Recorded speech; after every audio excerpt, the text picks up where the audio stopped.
Alright. Let me turn my mic a bit. There we go. Alright, hello. Let's see if you can see me. Yes, you can. Move some stuff around a bit, but hello, I'm back. I took about a week-ish off because Endwalker was heavy, TM. And now I appear to be back, and while I am apparently low on the scale of I need work, because work is being a dick, you know, I might as well actually stream while I have time, so. Alright, thank you, I appreciate it. So, I was racking my brain for a while trying to figure out what I wanted to stream, because I have been just playing, like, Animal Crossing and Story of Seasons mostly, just to cool off and relax. But I've been also listening to a lot of Retromation, Wanderbots, and a lot of other people that do a lot of roguelikes, and while I could sit there and go, haha, Hades, I always also feel like, you know, I've already beaten Hades, so there's not really a point to doing that. But instead, I know of other not tabletops, roguelikes that I would like to play, such as this one.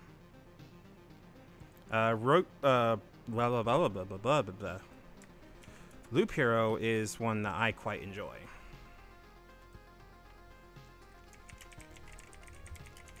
Yep. Ah.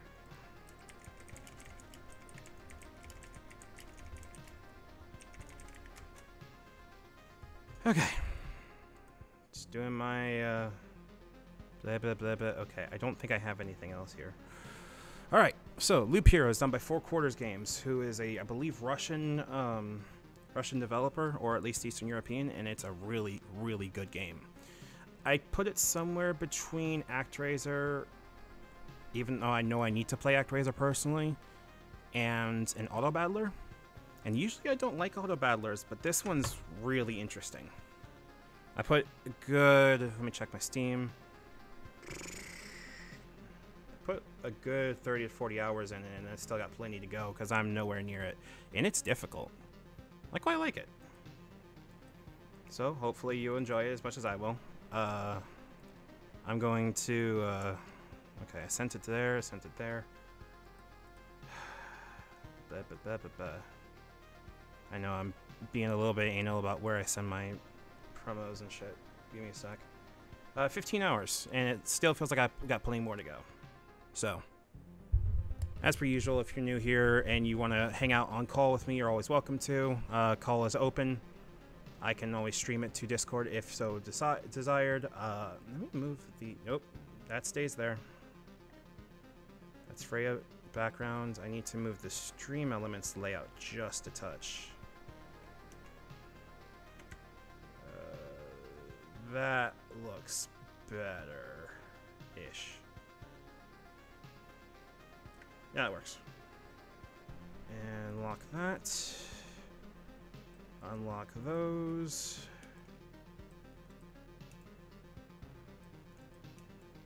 There we go. It should be good. So still a little scuff, but whatever.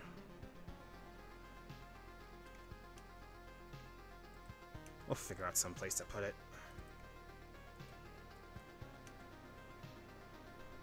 There we go. Whatever. Okay, so this is Loop Hero. I'm gonna start from the beginning in the new file because my other file has quite a bit of stuff already in it, and don't want to spoil it for y'all. As per usual, you've arrived. Hello. Oh geez, you're coming through the wrong audio. Give me a second. Soundcore audio stereo. Say one more thing. Get back in here. Yeah, something was off. Yeah. Oh, there we go. Okay. Hello. It is okay if your mic is plugged in. This is not a horrendously professional thing. Don't worry too much about it. Yeah, but also this game is really good for, like, you know, talking through and everything like that, because I don't need to do too much talking, or I don't need to do too much describing of, or, I'll describe some of it. Why is this on? I don't need TrueConf on. Go away. Exit. Thank you. I don't need TrueConf on. I'm not doing that today. Alright, so, like I said, starting a new file. There's also, I like how it does its save fonts. I'm going to stick with Pixel for the time being, but if Pixel is hard to read, let me know, because I can definitely change it to a different font. Will do. Hello. There you are. Yeah, that should sound better. You're sounding way better now. Yeah. That's my bad. It's okay. Don't worry too much about it. Alright. I don't need to skip the tutorial. I'll give you a little bit of a rundown of what this concept is, because its art's amazing, its concept is amazing, and I'm really surprised no one's actually done it yet. Alright.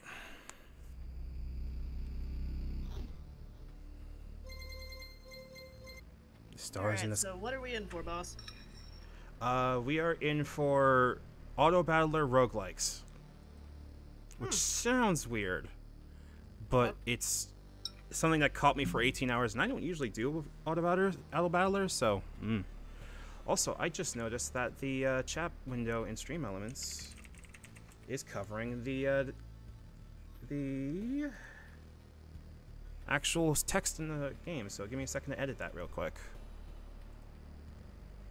No worries. How are you doing?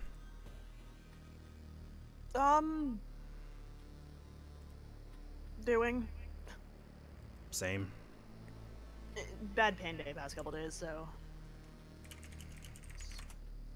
That is entirely valid, honestly. Moving chat down here. There goes chat. Save. How does that look? Almost. Not quite, but almost. Maybe make that smaller. Nope. Text size. Go down. There we go. And one more small. There we go. Eh. Not pretty enough. Ah. Like migraine pain, for reference? I mean that and everything else. Fair. Migraine was mostly this weekend that was really the main issue. Yesterday and today were just the, oh, standing's a problem kind of day. Ooh. That's not good. Honestly, I'm right there with you in some regards. But that's a story. I'm just used to it. I know. Wish you didn't have to be used to it, you know? Yeah, I appreciate the sentiment. Mm-hmm.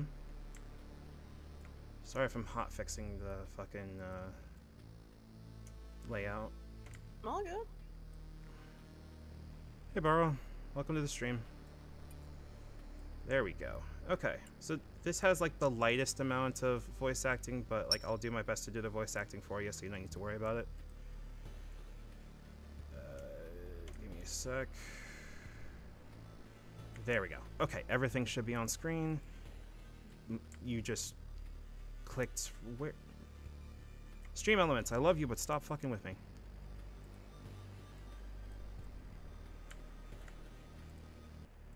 There we go. That's much better. Okay. One day I will set Stream Elements up. One day. Yeah, Stream Elements is a lot easier for me to work with rather than Streamlabs OB, or now just Streamlabs. Also, by the way, if you're watching this and you don't know what's going on with Streamlabs, disconnect Streamlabs from your Twitch. There's an actual problem. I think it's a backdoor that can basically, from what I read, allow people to hijack your actual stream. Like, live. Shit. I mean, I stopped using them because they're a shitty company to begin with, but like... Well, yes, that also. If you haven't gotten around to that. Shit. Yep.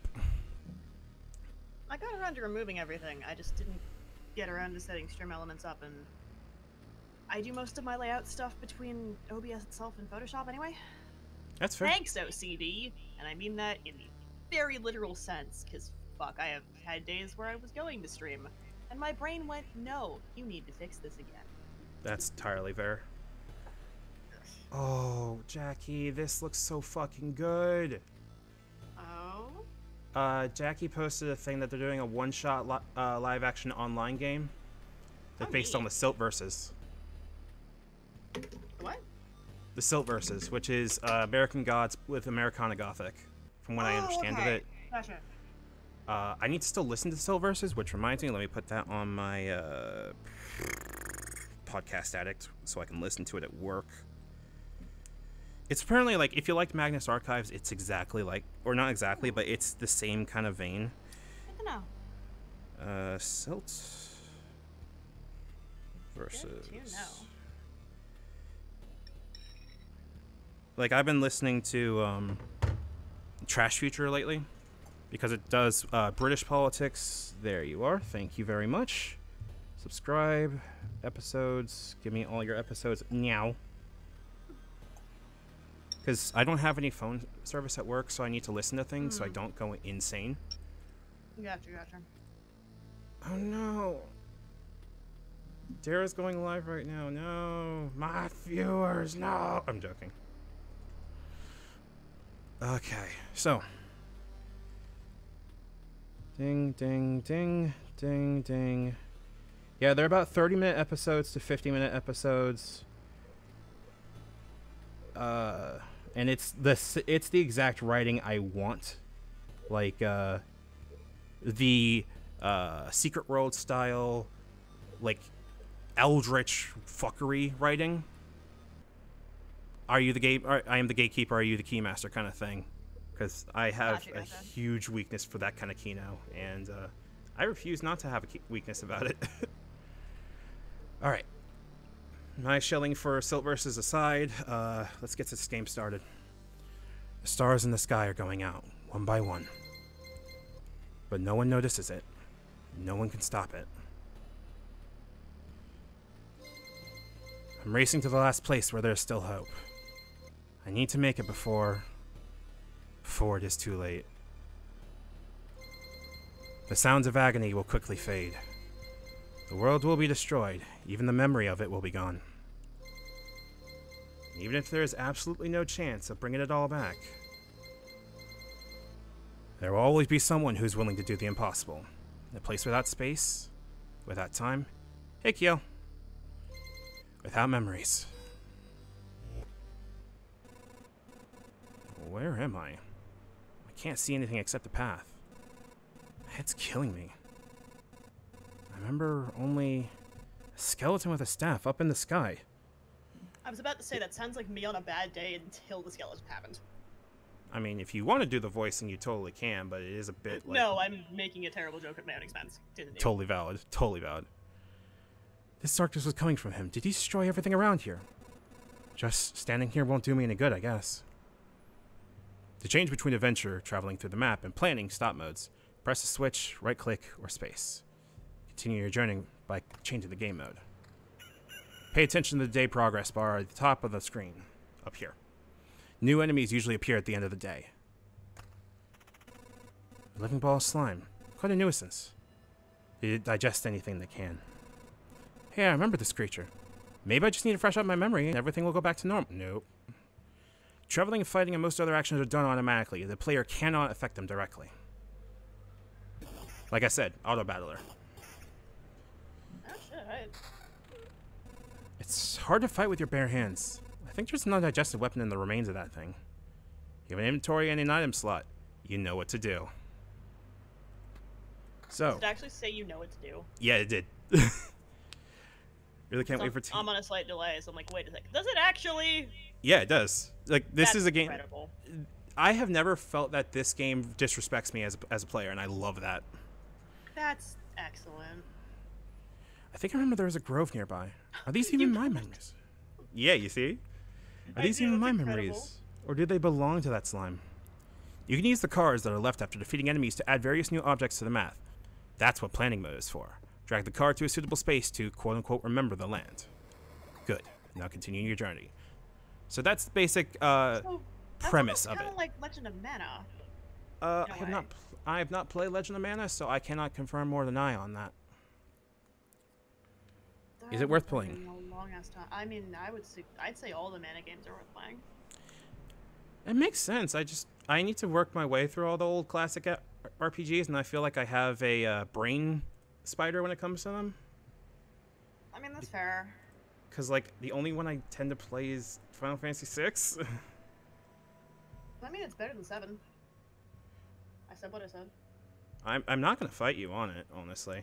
Though, to be fair, I think the reason I've started liking 7 more nowadays, it's because it's just so much more relevant, and I hate to say that.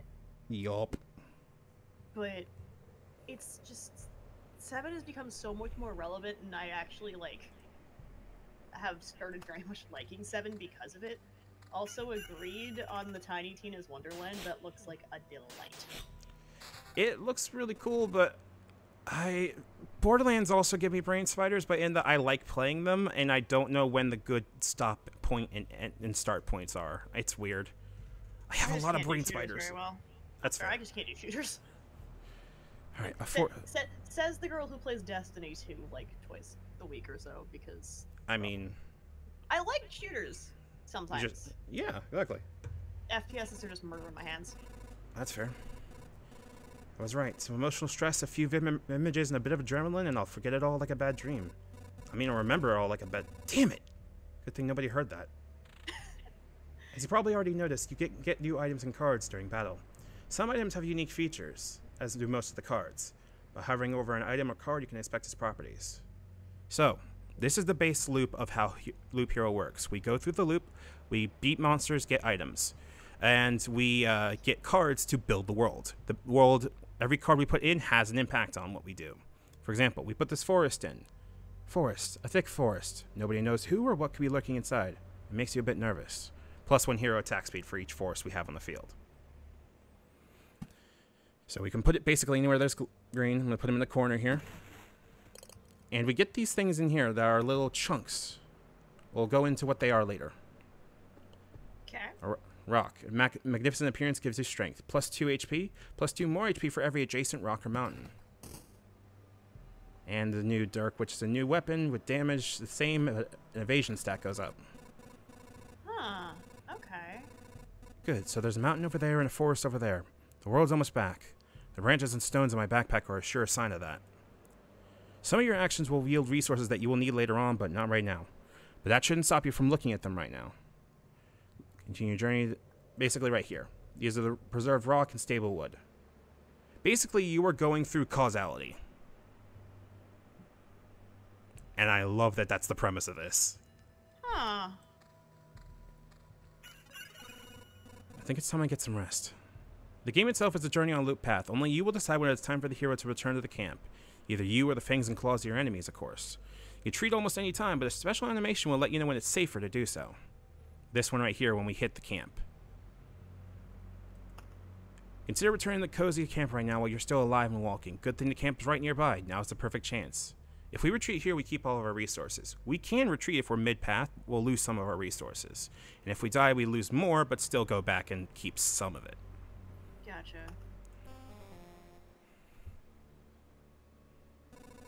It's cold and dark here. A small fire can solve both of these problems. Nice place to set up camp. This is where all the resources you've gathered will come in handy. Who would have thought? You have just enough wood and stones to make a campfire. What a nice coincidence. Build a campfire using the building function while in a camp. Press the build button. Select the campfire. And place it. Congratulations, you've beaten this annoying tutorial. You can now start your first expedition. Or not. Wait, what? Do as you wish. Is it actually? Oh my god. That's so good.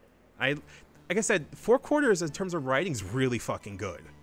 Like, Really hilarious and shit. I was not expecting, like, seriously, like, conscious writing in terms of it's just an auto-battler, but it deals with the concept of being an auto-battler, roguelike, in loops, everything like that. Also looking at chat, going 700 hours in Borderlands 1 and like 500 in Borderlands 2, and I don't know, even in Borderlands 3 maybe less. See, the most I put in was Borderlands 2 at around 120. I was enjoying it, but there was a certain point that I'm sitting here going, I want to hit things with the fucking sword. I don't know why. So I kept playing a 0. Can't hit things with sword. Something about the games do not click with me very well outside of haha gungo boom. It's really weird. I don't know how to explain it. Alright, so this is the second half of the game is building the camp. All the resources that we get, we bring back here. We slowly use them to build out the camp here from nothing. I wouldn't say this is Dark Souls. I don't think that's a good comparison. But some of the concepts that go there. Hold on a second.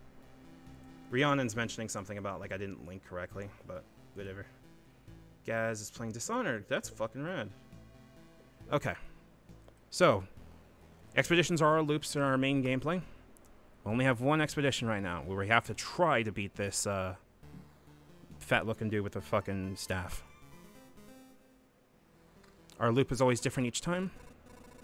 Tiny T's Wonderland significantly different. I would like to eventually. I am hesitant because Randy Pitchford is a dick. But if it's on Game Pass, I certainly will, because that means I will have at least paid my entry fee. And I don't mind doing that to officially play games. I just don't like Randy Pitchford that much. Everyone else at Gearbox makes good stuff, just not Randy Pitchford. This is a request to free Duke Nukem from his chains. To at least someone that... Randy Pitchford and Gearbox are the people that own Duke Nukem from 3D Realms. And they really like make fun of that shit all the time, despite Duke Nukem being like a formative first-person shooter for the entire genre. Huh. Like you can watch. Yep. It's not that like Gearbox, the entire company is like shite, because it's really not. I just don't like Randy Pitchford, and I don't like supporting somebody like that. Okay, back on game. This path, everything is wrong, but I remember. It looks like a completely different place, and it's empty again. Do my actions have any meaning? Like I have a choice. If I need to give up and cry to save the world, I'm the worst savior of all. Let's do it. I fucking love that he's taking the fucking idea. Oh, nice. Pure damage and regen. Nice. Okay. Nice. So I played enough to like know general how to do some of it, so I can explain what I'm doing when I place things weirdly. For example, we got 2 cards: a Vampire Mansion and a Treasury. A Vampire Mansion. Hungry eyes follow your every move through the holes in the roof, as vampires to battles on the tiles around it. Now, you might think, why the fuck would I do this? Because I can only place it around there. And Treasury. The thick walls guard all kinds of riches from thieves and previous owners. Gives a random basic resource after placing anything on an empty tile around it. Must be surrounded by empty space when you build it. Basically, put it anywhere. So this is like a treasure chest that if we fill up with background objects, we'll be able to get stuff from it. Neat. So on we go. When we hover over things, like hover our mouse over anything, it will stop the play so we can actually see what we're looking at. Give us information on it. HP 13, damage 3.13, attacks per second 0.6. There's a little blue bar underneath the HP bar that shows its ATB. There's a little blue bar under our HP that shows it. And it pretty self-explanatory. Back off, human. And vampire, where are your lands? If your farmers need help, I would be glad to offer it. No more lands, no more flock. Only hundreds of years of emptiness. And hundreds of years of hunger. Save yourself while you still can. I don't know how long I can keep my head straight. What hundreds of years are you talking about? Your mind is easy to trick, but you can't trick my hunger. It demands its fill. Every sip, every drop of blood will go to satiate it. I'm too weak, but you can help me and I will set this crumbled world right. That's right, I'm not doing this just for myself, but for everyone. In the name of the greater good. So be grateful for all my hard work and just let me bleed you dry. Now, you might see that the vampire does way more damage, slower attack, and has some defense. But you also see that there's tags on it. Undead, vampire, has a soul, and has 30% vampirism, which, as you might expect, is vampirism. These will not come into play yet, but they will come into play. There we go. Vampires often own our lands. They kept the peace and helped our settlements prosper. But this won't do it all. Now they are just pale shadows of their former selves, both physically and mentally. Apparently blood of other creatures can't sustain them. He wasn't joking about that. Wait, back up. Vampires used to own lands? Yeah, remember this is Eastern European? This is this is dealing with the Romanian Gotcha. Yep. Okay. Yeah, that kind of version of vampires where they are more common. Like not Curse of Strahd, but like, you know. No, because Strahd's a dick. Well, yeah, like Innistrad. Gotcha. Yep. I have been told to hydrate, bitch. By Oriza. Give me a sec. They are not incorrect. I will also do the same.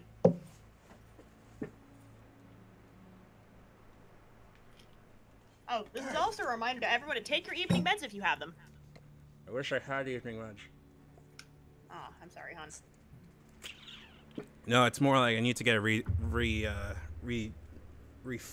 whatever the fucking thing is on how my Adderall works. Reevaluated? Yeah. But this is going to be going into the Tsunami is going to bitch about work for a fucking week and a half section. That's fair. Not just more of a general reminder of, well, if I'm gonna hydrate anyway. True. Here the creatures around him were imbued with the power to drain someone else's life. And Fish is playing crab game. So I'm going to pause it. You'll be able to see each of the little icons that have something on there. Even the wasteland, the stuff that the path is made of, has like baseline, like 5% chance of spawning a slime. And the more that we go around the loop, the more definition it'll get, the harder it'll get. So we don't need to complete it. But you also see that there's a little thing here with a skull on it. I'll get into that later. Is that death? No. Is it an omen of death? Maybe. Smile. Well, so long as it's not a hound, we're fine. No, it's not a hound. Good. So I already killed enough of that shit in my Starfinder game on Sundays. Fair enough. So we're basically picking up memories of stuff, like preserved pebbles, small stones that still remember how the world used to look. When you hold them, you're able to vaguely remember it for a few seconds, too. 10 pieces of pebbles form one preserved rock. And stable branches. Somehow the memory of these sticks wasn't lost. 12 pieces of stick form a beam of stable wood. Now, I'm not going to use a second vampire mansion yet, because I don't really need to. Because vampires, at least in the beginning, are not much more than give me your fucking loot kind of thing. So, are you allowed to save parts and like locations between loop, or are they only for that loop? Yeah, I'll get into how the saving part works between it. There's kinda, but it's not the same. Okay, the main things that get things that get saved are the resources, and everything else, like the world you build, is lost at the end of it usually. Okay. Oh, that's a lot of actual things, but I like that they give you the option to like basically stop at any time and build more of the world. That's nice. Really nice. That's a lot of things. Mm-hmm. Let's see here. I think I know what I want to do. So these are meadows. Heals 2 HP at the start of each day. However, if I put the meadow next to something, it changes to a blooming meadow. Flowers get a feel for the world and bloom with pleasant smells. Heals 3 HP at the beginning of each day. Yeah, nice. Got Beacon, a worthless landmark in a world with no direction. 40% movement speed within its range. 20% attack speed for all units. We see a little bit of a marker here of what changes, so I'm going to put it here. And a road lantern. Small spot of light in this grim world. Reduces the maximum number of spawning enemies and tiles around it. Road lantern effects can stack. I'm going to put it here. Let's put it here. Grove. A gentle rustle of leaves, a crack of dry branch, and a feeling of being watched. Spawns a rat wolf every 2 days. Rat wolves can move to adjacent tiles. Alright, what we get? Shield, yes. And everything else is the same, so I'm going to let it mulch. Yeah, and I said to stop every time we come to a loop end, so we can like take stock of where we are. That makes sense. Also, every time we put in a tile next to the treasury, we get an extra thing, so we have stuff like scrap metal. Small pieces of the metal that survive the Lich's curse. Sometimes this is all that remains from armor or a sword that you haven't looked at for a while. 13 pieces of scrap metal form 1 bar of stable metal. Ration. A small amount of food. Surprisingly, it can still satisfy one's hunger. These things are a real luxury now. 12 rations form a whole food supply. And noticeable change. This is enough to turn a caterpillar into a butterfly, a seed into a sprout, or a drop of water into steam. Will turn itself into something else too if you collect enough of it. 20 changes form a complete metamorphosis. Every time we... Can I just sidetrack for one moment to read you off the most slightly not safe for work, but also literally the most cursed thing I have seen in a very long time? Depends on what it is. Okay, I'll just message it to you. Just, dear God, this is cursed. I mean, I do be listening. The voiceover from the Pacer test, but sexy.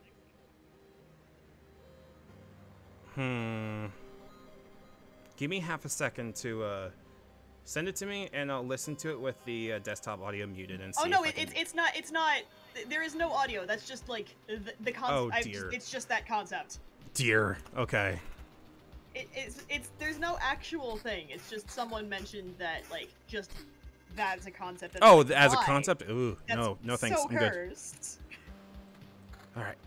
Encounter. Also, these cards important. Oblivion. A bit of the Lich's magic causes anything to be totally forgotten. Erases any established tiles and erases monsters from the road. There we go. Now, you know that every time we start going through a loop, now it's at enemy level 2. It's slightly more, slightly better in terms of stats, because right now it's just going with pure numbers.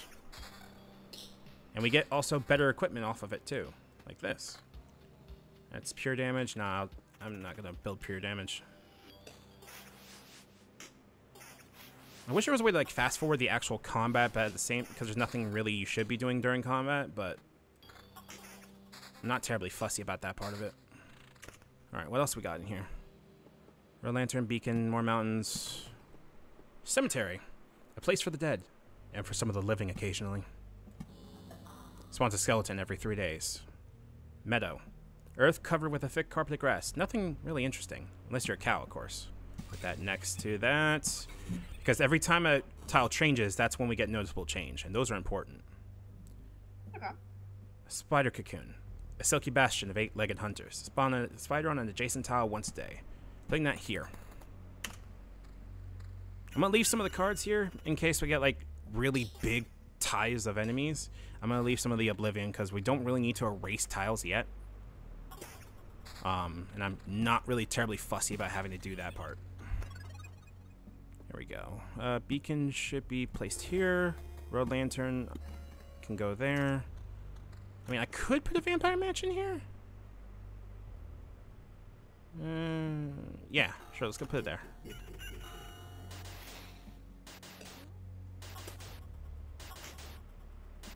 I'm noticing also that there's like a lot of different openings here, but I don't even know how to get to them yet, so smile.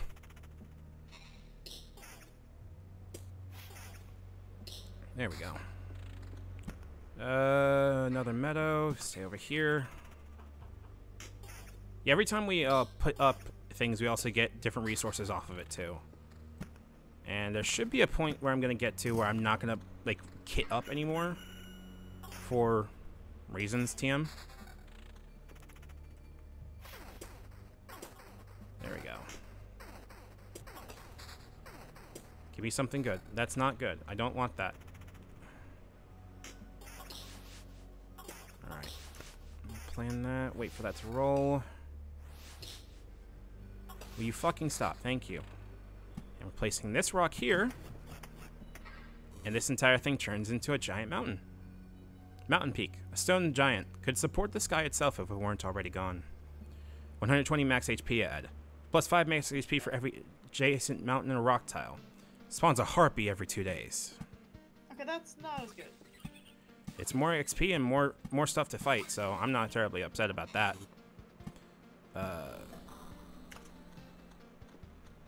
Once I get back to the camp, it should be fine. Hopefully. Also, you see that we only have space for 12 things in our inventory over here. Because every time we get something new, it'll also like sizzle itself out and turn into another piece of scrap metal. Which sounds weird, of course, but again, the entire point is causality with this.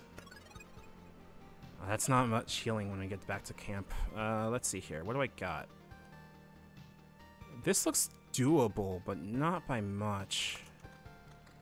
Let's see what we got. Battlefields usually spawn chests. Oh, that's a nice fucking shield, actually. Thank you. Fuck you, Rat Wolf.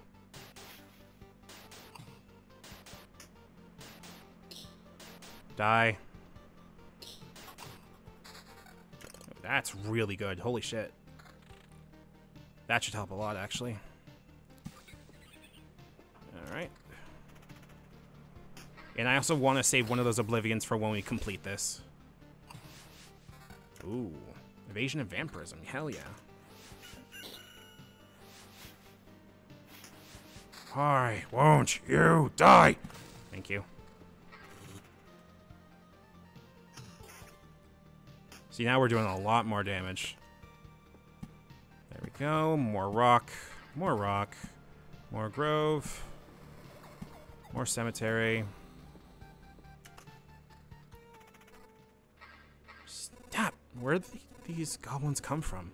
I don't remember remembering you. We remembered ourselves. Now give us all your things. You have no idea what's going on, right? Why don't you help me restore order in this world first? You can do everything you want when I'm done. Goblin must rob. No other order in the world. Fair enough. Guess I don't have any good objection to that. Oh wait, I do have one. How about...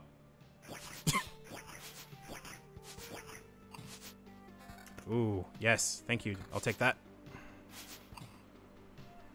Good, okay.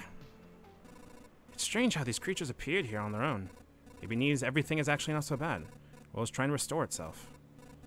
That, or even the apocalypse, isn't enough to get rid of some pets. Alright, where am I? Still not done yet. Die!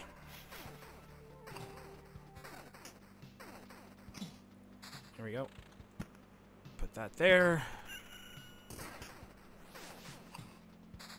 Like, when we're starting off first, we're not going to have too much of, like, customizability, and that's fine. We're not really looking for that right now, anyway. We're looking for more able to clear actual decent amount of loops and unlock stuff. Alright. Do that. Another meadow. Put another grove. Nope. There we go. Because every grove we go through gives us a piece of wood. And everything we need goes through that. Yeah, no, we need more HP. Fuck. Oh dear. Yeah. What's this? Pure damage, and no, that's more defense. I want to stick with more defense, thank you. No. What do you mean, no? You want to save the world? You want to ask for our help? Our answer is no. How did you... But why no? We see far away. We see deep inside. For a long time, there's been emptiness instead of the sky, but it doesn't stop us from seeing. Your saving of the world is one-sided and naive. Each person sees their own way to save the world. That's why no one will ever join you. Fine, I don't fully understand, but tell me your version. How do you see saving the world? My progeny and kin. May they live and be strong. May they join the cycle of life and death. That is life. That is the world. I will kill you and feed your flesh to my starving younglings, and life will go on. And how many lives can your blade prolong as you kill again and again? Only one. I don't want you to die, and I don't want your children to die of hunger. Please try to see reason. My mission succeeds the harvesting of all the sky and all the hunting grounds they need. Can't fill my children with your beautiful words. Farewell. There we go. I feel awful. By fixing one evil, I'm causing another. There's no home for harpies except in the highest mountains, but there's no food there. I can't even imagine how they managed to survive if their mountains were cut off from reality. Yeah, things are not great in the apocalypse for very obvious reasons. Yeah. Yeah. Sounds kind of objectively awful. Well, when you deal with a causality-rending apocalypse, things tend to be awful. Yeah. Yeah. There we go. And we just emptied the treasury. Holy shit, we got a lot of shit off of that. Not bad. Oh wow, that's a lot of stuff. Yup. Ah, fuck. That's right, the battlefield can spawn ghosts. But that just makes them... Yeah, but that also means we get more stuff off of them. Like, look how much good loot we're getting. Are you serious? Good lord. Oh no. Alright, let's see what we got first. Broken longsword. Regen, please. Thank you. Defense, regen, yes. Armor, yes. I don't need that much damage. I'm doing pretty good without that as it is, so that should be fine. There we go. What else we got? Pure damage, regen, attack. Yep, taking that. And we can add way more to this. You might have also been noticing, one, a goblin village has spawned up again. There we go. Open both. But we also have this, the empty treasury. A treasury without treasure, an empty shell. A sorry sight. Especially for its stone guardians that slept through their internal watch. Nope, get the fuck rid of that, because there's no actual benefit to it. Alright. We're on level 5 at this point. That's not the worst, but things are starting to get a bit hairy without any way to heal. Yeah. I would like to at least... I'm going to make it back to the camp and then should be fine. Ooh, nice. Yoink. Take that. And I can always just do this. And just erase these things. But those Oblivion cards are really rare. And there are some cases where I may not even get them. Yoink. And I'm probably going to get mulched on this. Or not. Okay. Alright. Okay. Like that. Very good.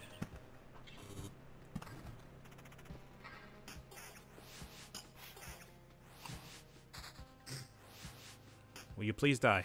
Will you please die? Thank you. I'm also trying to mulch through as many weapons right now as I can so I can get metal.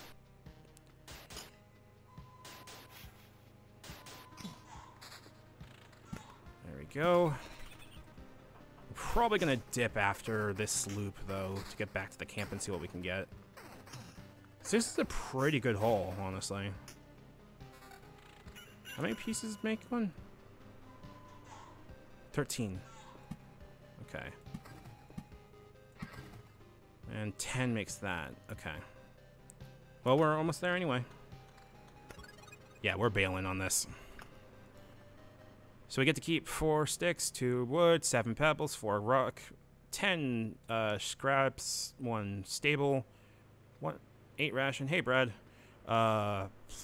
1 food supply, a small pack of food. Small pack of food found in the ruins of the New World. Unlike the rest of the world, the hunger is still here, and you need all the means you can get to fight it. And 18 noticeable changes. If we retreat now, we keep it, so we're keeping it.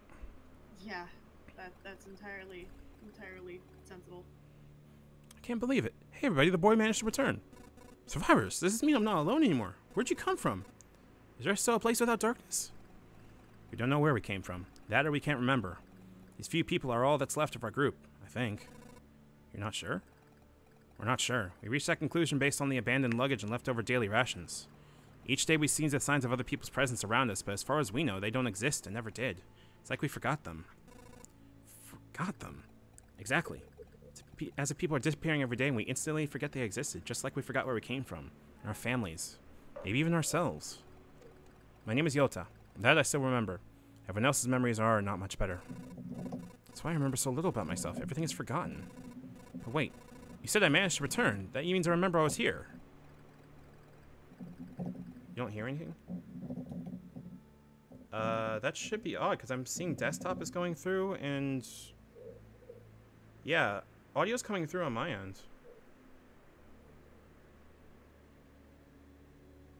And I don't see anything that's, like, blocked on my audio. Audio's fine on my end as well. You have Dara's stream playing too. Hold on. Gonna hear some feedback while I go check this. Give me a sec. Preview, show player. Why are you making me watch an ad from my own stream? What the fuck, Twitch?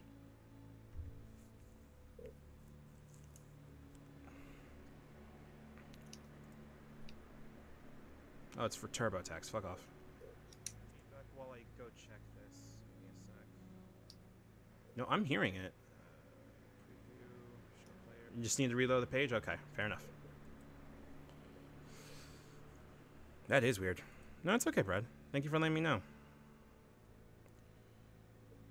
The audio is impossible. Yeah. I'm gonna do the best I can, but like, it's some bullshit. All right. That's why it's so important to us. We saw you leave, but you were gone before we could approach you. Listen, we can't keep wandering in this emptiness anymore. There's a campfire here and enough space for a few sleeping bags. A real luxury in these dark times. What do you say? Of course you can stay. I'll be very grateful if we can team up. I had to put everything right. I'm only beginning to remember the world as it was before. But there's no point to it without other people. It's too lonely without them. Remember the world. I don't get what you're talking about. I'm too exhausted. But we'll be glad if you could help us, and we'll be glad to help you. Just don't ask us to follow you out there. I don't know how you managed to return, but for us, leaving the group is too dangerous. I will ask no such thing of you. For now, I just want to have a place to return to, a place where I can hear other people's voices. We weren't joking about helping you. Here are the few things that survived the cataclysm and didn't vanish. Didn't become forgotten. Take it. You might need it. They had a log, a rock, and a food supply. Very good. Alright, what can we build? So smithy we can't make yet. We require a lot more metal. Herbalist hut requires a lot more wood, but we can make a field kitchen. A very important place for any camp. If your nose isn't lying, there is good food here. Yes. Do you know the difference between a good cook and a bad cook? The food made by a good cook is tastier. What, you were waiting for something more elaborate? Sometimes the truth is very simple. Look, I have a cauldron, a hearth, a couple of knives, a bucket of potatoes, 3 onions, and some ham. Nothing special. Everything is very simple. But give me a few minutes, and everyone in this camp will be running to my table, following the tasty smell of a good stew. Hell yeah. Now, we can also upgrade this later if we have the materials for it. Always upgrade the food. Yes, and also, important to note, we also now have these things called camp slots. Which, when we start getting more equipment, I'll go into what that does. But for now, we now have a deck we can mess with. Yo, nice. So, Chapter 1. Enemies have abilities, 0 to 1. Enemy strength -5. Enemy strength grows +2 or +2. And max amount of resource, we can cap out on only 10 max resources. Okay. Class Warrior. A class that doesn't have any particular benefits or disadvantages. Has the highest durability for each compared to each classes. +2% damage for each second of the fight. So as long as they last longer, they're going to do a lot more. And this is our deck. We have 2 more cards. Chrono Crystals and Bloodgrove. Bloodgrove, a living forest. It preys on wounded occupants of the tiles around it. May spawn something dreadful from their remains. Can be placed adjacent to the road near other trees. Its roots devour enemies that have less than 15 HP left. Here's the problem with this. As it mentions, it can spawn something bad if we let it eat too much. So I'm not putting that in here yet. Instead, we have Chrono Crystals. Crystals that are able to reflect not only the light of the rising sun, but the passage of dawn itself. Doubles the effect on the days passing on tiles around it. Yo! So we have 7 as our minimum, 12 as our maximum. We have little caps on what we can put in here, and technically the more we do, the better we can. And we have 4 separate decks we can build, but for now we don't have enough to really worry too much about that. Back to the loop we go. Huh, okay. Interesting. It introduces concepts pretty simply and one at a time, and I think it does a really nice job at not overwhelming you with it. Yeah, that's neat. Spider Cocoon goes here because that's all we got. So each time you go through a loop, you get to rebuild and do a lot more cool shit with each one. Huh, okay. And for what price it was, I think it was like 15 bucks when I got it. It's incredibly good for the money. Oh shit, yeah. On mountain, go here. Cemetery, go here. Cemetery, also go here. And beacon, there.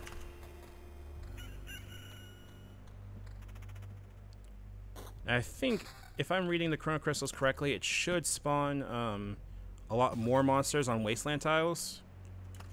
Because it's more time passing, which means more chances that it's going to use to get stuff. But I don't know for sure. Well, we can always find out. Yup.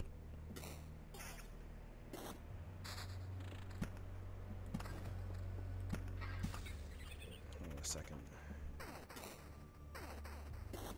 There we go. Okay. Got me a shield. Fuck you, spider. That's less, and I need the regen, so no. There we go. So every time we walk through the cemetery, we're going to get rock out of it, so hopefully we're not going to fuck ourselves too much on these loops. Sounds like a solid plan. There we go. Okay. Thankfully, you might also notice that I'm just working through the stuff we have, like, piece by piece, and I kind of like that that's just the main concept you got to work with, that you're slowly getting more stuff over the loop to the point where later on in like later loops, you're just fucking tossing around so much shit. It's ridiculous.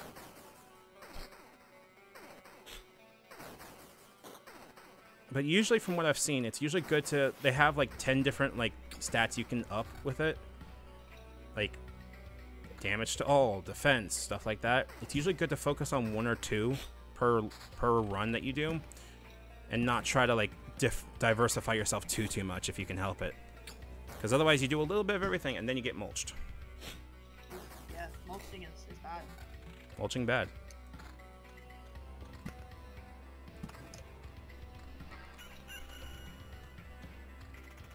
Besides, with this weapon, I'm gonna be able to at least regen and steal some health from things, which isn't much, but without any kind of healing, I just gotta use what I got. And once we go back to camp, we do heal some, so it's not the worst. That's nice.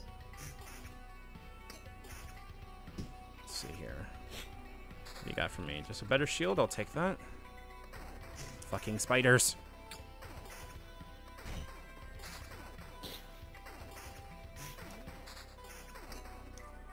Why did you all decide to like, there we go. Okay. Got a little bit more. Putting that spider cocoon there. Mountain. Go where I say you go, mountain.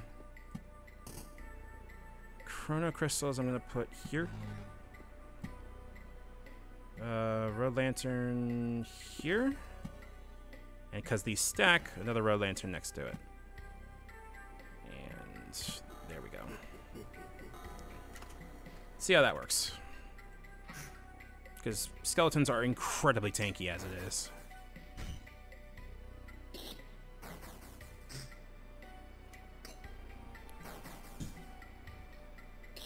But they usually have really good shit like that. Because I want to mulch that because it's slightly better and has counter, but regen on there, and that's more important, especially when I don't have healing. Not damn there, Yup, because they're goddamn shield. Yeah, ooh. makes sense. Defense, counter, regen, and evasion versus damage all in defense. I'll have it for a bit. The problem is once I replace a piece of equipment, the other piece that I had just goes up in smoke. There's no way to go back to prior equipment that you had. So it's really important that you keep an eye on what equipment you're using.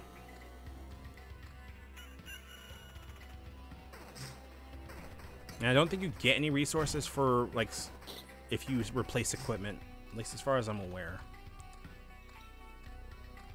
Alright. Okay, now we're surviving loops. Okay, got it. Now we're doing pretty good. Hopefully. Because if we can make it back to camp, we can survive loops. We just need to make it to camp. And not be taking, like, chunks of damage off the bar. Come on. Thank you. Battlefield. I want that. Thank you.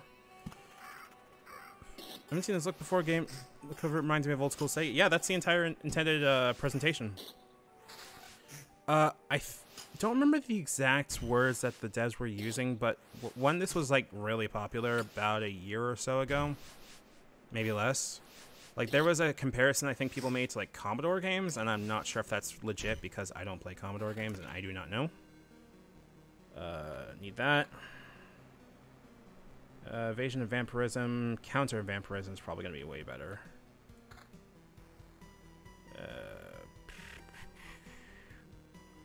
Yeah, I'll replace that. And... good fucking lord, there's a lot of those things here. Oh well, let's give ourselves a lot more max XP. There we go.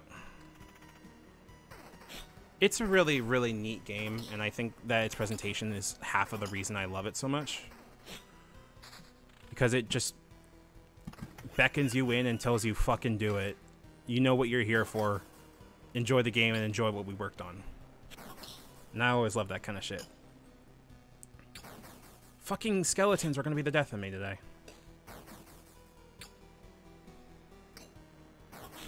Quite literally, I think. Come on, protagonist, can get through that. Thank you. With the regen fucking shield, I'll take on that too. Not gonna do much because we're gonna hit a barrier right here. Unless I can out-heal them, which is unlikely. Do I have one that has vampirism? No, not to that degree. Yep. Now here's the thing. We lost a lot, but not the worst we've ever done. Death does not favor the fallen, but it made a little exception for us. I'm alive? But how?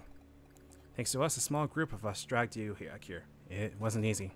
How'd you fight off all those monsters? They nearly killed me. That's also interesting. Many of them were vanishing right before our eyes, and we managed to avoid. But I think most of the monsters were gone before we left the camp. I think your trips are deeply connected to your memory, my friend. It all fades away as soon as you spaced out for long enough. Terrifying. Ooh, okay. Alright, so goal. We need to get more of these buildings, and we're going to keep running loops until we get it. Those chrono crystals weren't doing much good, so Blood Grove instead. Here we go. Well, hopefully the trees don't eat you. No, the trees won't eat me. They're actually beneficial up until the point that they're not. Where they just make a blood juggernaut, basically. What now? You heard me correctly. They make a hugely... They make a constructed juggernaut out of blood.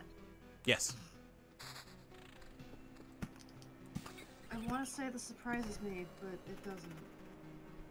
Well, it eats all the blood that it takes. It's a living forest. I'm expecting it to some degree.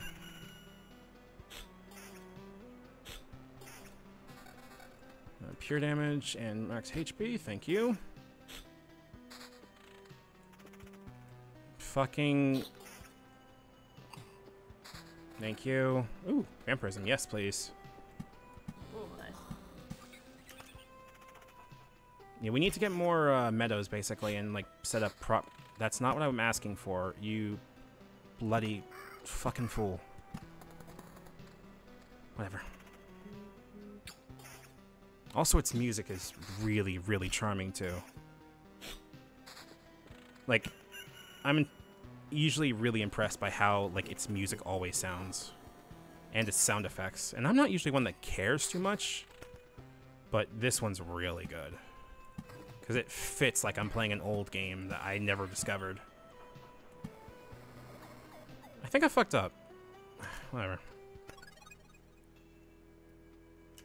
Alright, let's see what happens. Because I should have put that grove, like, here, so I could put a blood grove next to it when I get it. Perish. Also perish.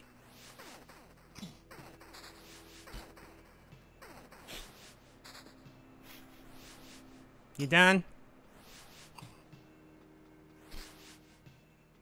Thank you. Here we go. Ah yes, a vampire guarding a box. We consider not guarding the box. Thank you. I'll take that. More spiders. Because more XP for the fucking slaughter is usually a good idea. Said the person who's probably gonna die to it.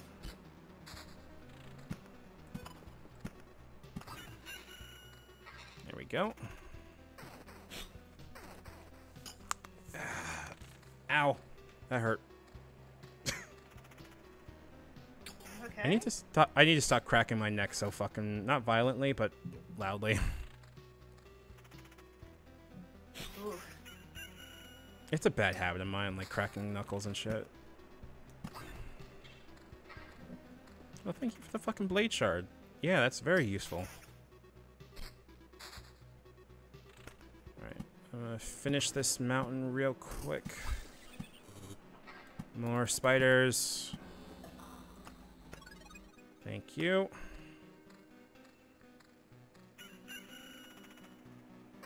Give me all the fucking XP.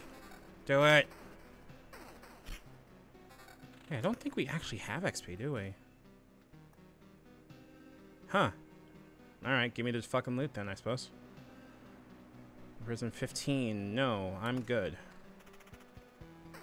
Die, you filthy rat. Damage. Oh, fuck no. Wait. No, that's actually better. Hold on. I should have done pure damage because that's a skeleton, and I completely forgot skeletons are tanky. Oh, thank you. Thank you, Random Drop. I appreciate you listening to me. Counter 11. Yeah, that works.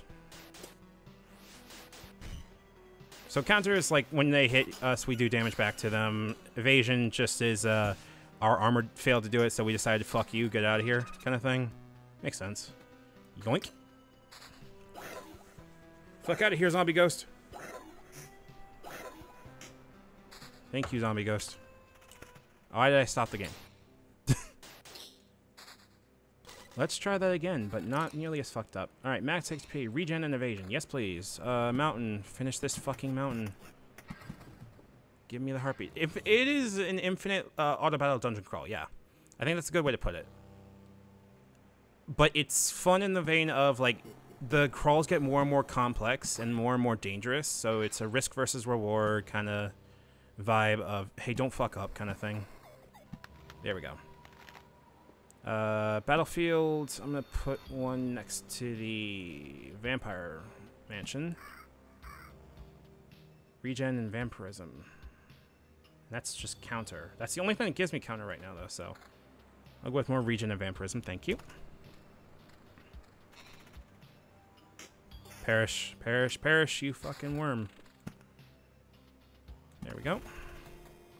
It's very good. Like, Brad, if you are ever liked like auto battler games, because I like idle games sometimes, but this is like the one main idle game, for lack of a better term, that like seems to have that weird like Civ 5, Civ 6, like one more round itch in my brain. And it's very good. And I must stress again, it's incredibly cheap. Like 15, last time I bought it was 15 bucks. Let me go check the store page.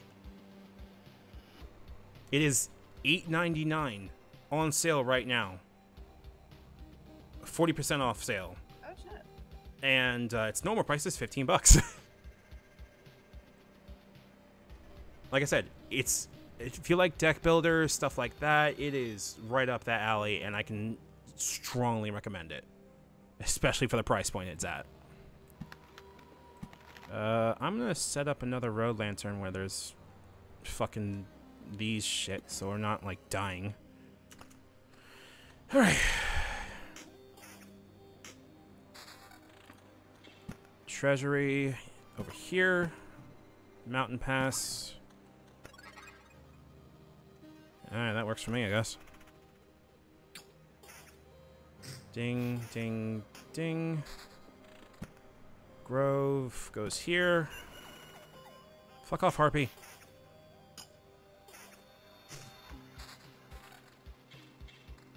Because now we can just mulch through all this, and as long as we don't miss any like really good loot, we should be fine. And we should get some pretty neat metal off of everything too.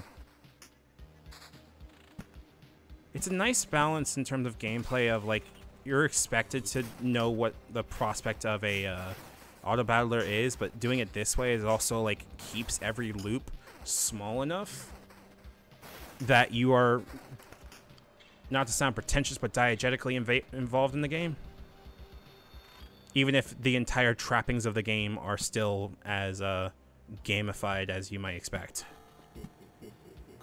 It makes the entire process very fun.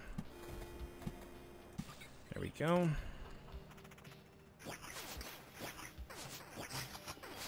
And I like how it plays into itself too. Like it makes a plot point of, wait, you know, current no job. Like I totally feel you. I don't know if it feels bad to diss on my job, but I'm kind of pissed at my job right now as it is. Christ, that was a lot of fucking impact. What'd I get? Oh, hey, new food. Get rid of that. There we go. Attack speed, counter evasion. That's worse overall. Worse. It's more damage, so I'll take it, but build kind of got wrecked in the process. Ow. Okay.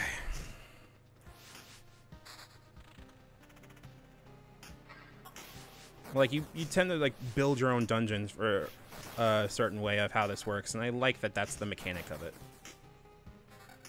Oh, yeah, it got worse, Brad. Or, worse is not the right way to put it. So, it's time for I'm gonna rant about work today. Because I didn't fucking have any, Smile.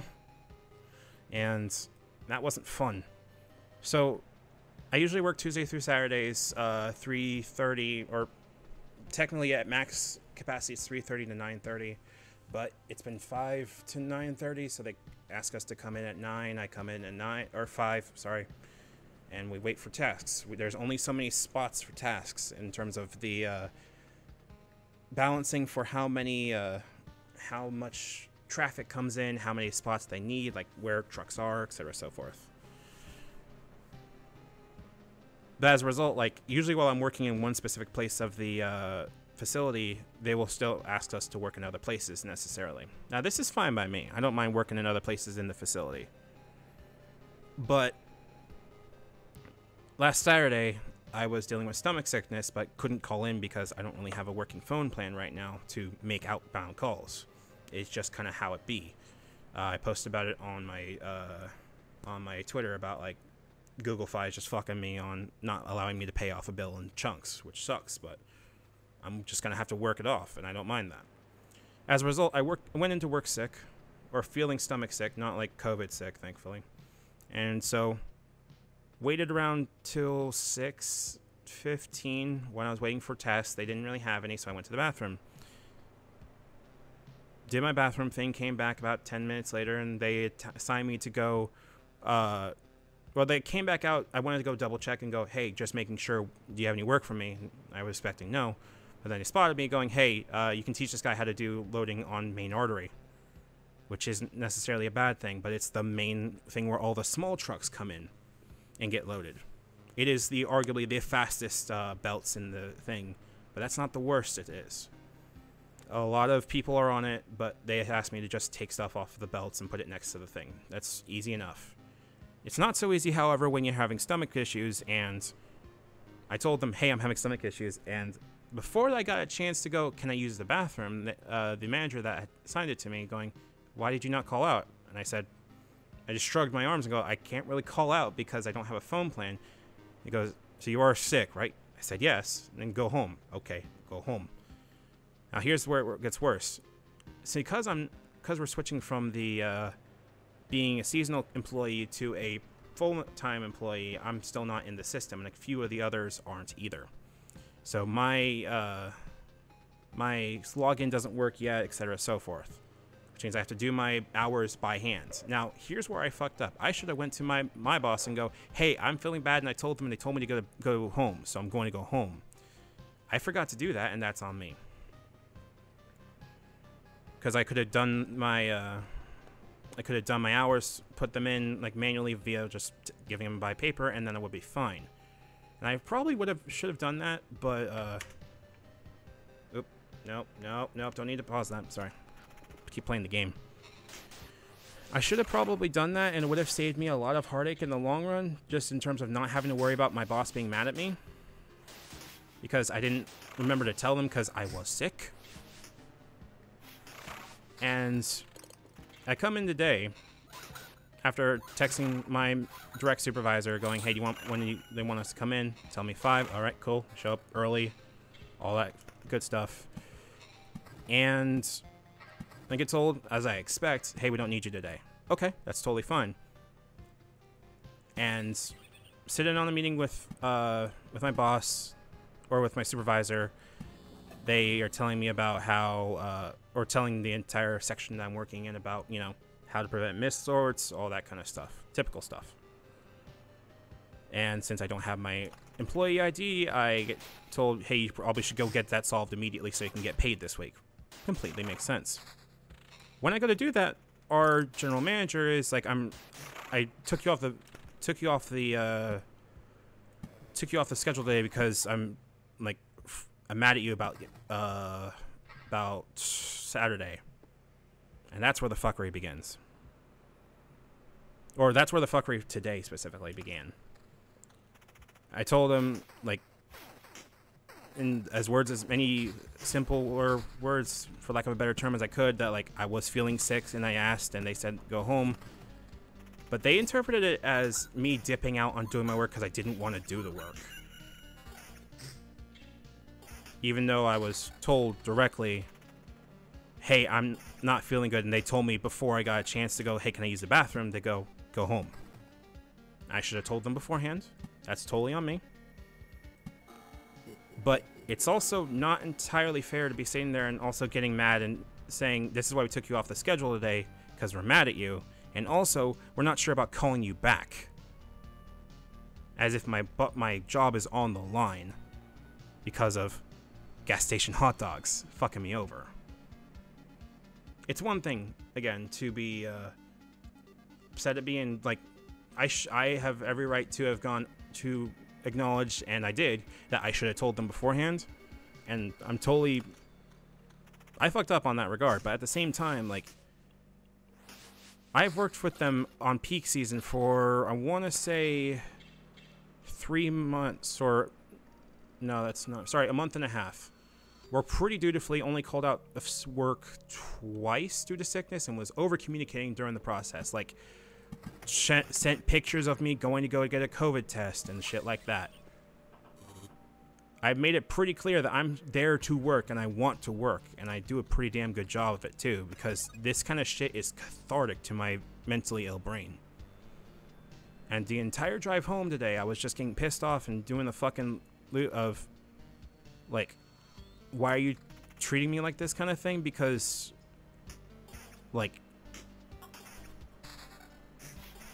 a lack of communication is one thing, and I freely admit I didn't communicate as well as I should have in terms of letting them know that I was not feeling well and needed to head home. But at the same time, like, really, you could have just told me, hey, don't do that again, and not sit there and go, we're not sure about bringing you back. Especially when this is, I don't play hooky, I don't do any of that kind of stuff, and I'm fairly certain that they have people there that have done worse in terms of their actual hiring track record than I have ever done when I'm working there. I show up almost every day that I am assigned, or actually I do show up every day that I'm assigned. I wait for commands, I do the commands, I put my headphones on, I listen to whatever I have on, and I enjoy my work, and they enjoy me there. And I've probably got the best direct supervisor around me that was vouching for me. But even he was like, trying to lecture me about, hey, we do need you to do work and then shit like that. I'm just like, I know. It's not the work that's the problem here. The problem is I got screwed out, or I got told that I was ditching work when I was told to go home. And so, since then, I've been waiting for a call from my boss all day. Didn't get one. Had my phone next to me, because I'm expecting one. And I'm at this point just kind of sitting here going, if they wanted to have fired me, they would have done it by now. You know what I mean? Because there is no feasible reason that they can't be sitting here and hitting me with this kind of shit when I'm doing what I can. And besides, if they really wanted to fire me after working through peak season and still showing up after a day that I was sick, like,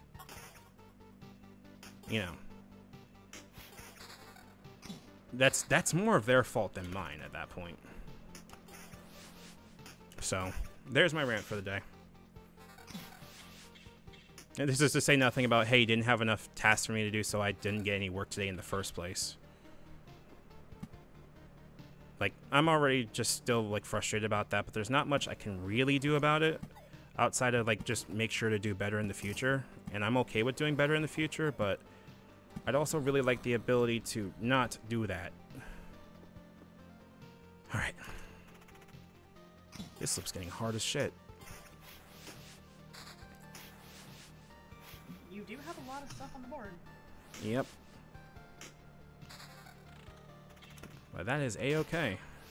As long as we make it to the next camp, we should be good, because this is a really good haul. I don't think so. Battlefield, okay. Stand down and shut up. Thank you. I should have paused there. Yeah, like, just... UPS so far has been incredibly cool to me in terms of, like, the people that work on the floor.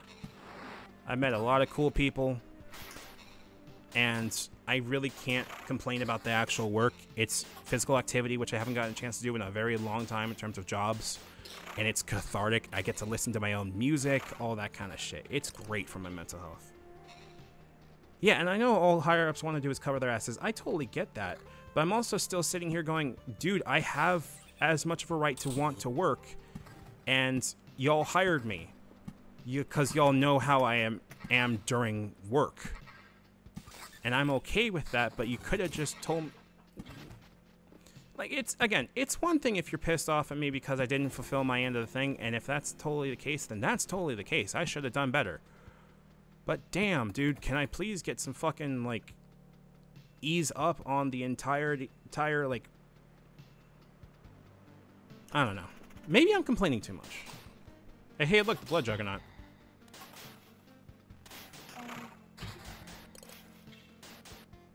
Almost back to the camp, or do you throw it? Well, I'm cutting through it pretty nicely, actually, so we might not have to worry about it too much. Look at that. Look at all that. Ooh. Gets rid of that regen, though. And that pure damage is actually carrying... it's not carrying us for shit. Hold on. Defense, attack speed, no. It's regen versus vampirism. That's regen versus vampirism. I'd rather have that. And that's less, but... it should be fine.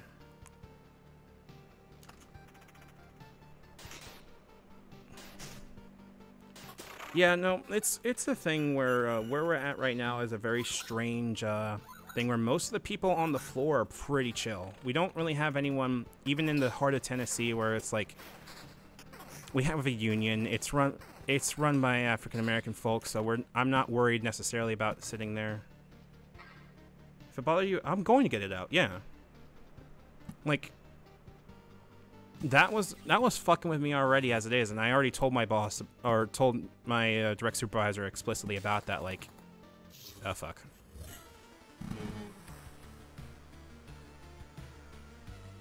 Uh-oh. Oh, no. I have Oblivions, right? Yes, I do. Okay. Alright, hero protagonist. I don't know if you're gonna get this done, but I hope you do.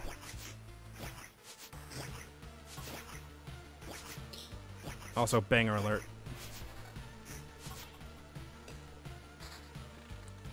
Don't need more Vampire Mansion. Thank you. Goodbye. Fuck off, vampire. Fuck off, vampire. Fuck off, vampire. Fuck off, vampire. Thank you. Fuck off.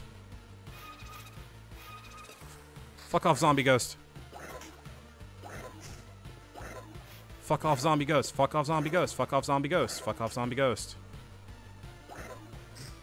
Thank you. Jesus Christ. Alright. Where are we? Right here? I think we're going to be good up until the point, so... Never mind, I forgot there's vampires here. Oh, no. Nah, it's fine, it's fine. Should be fine here. Yes, we'll do that. Consider returning to the cozy world.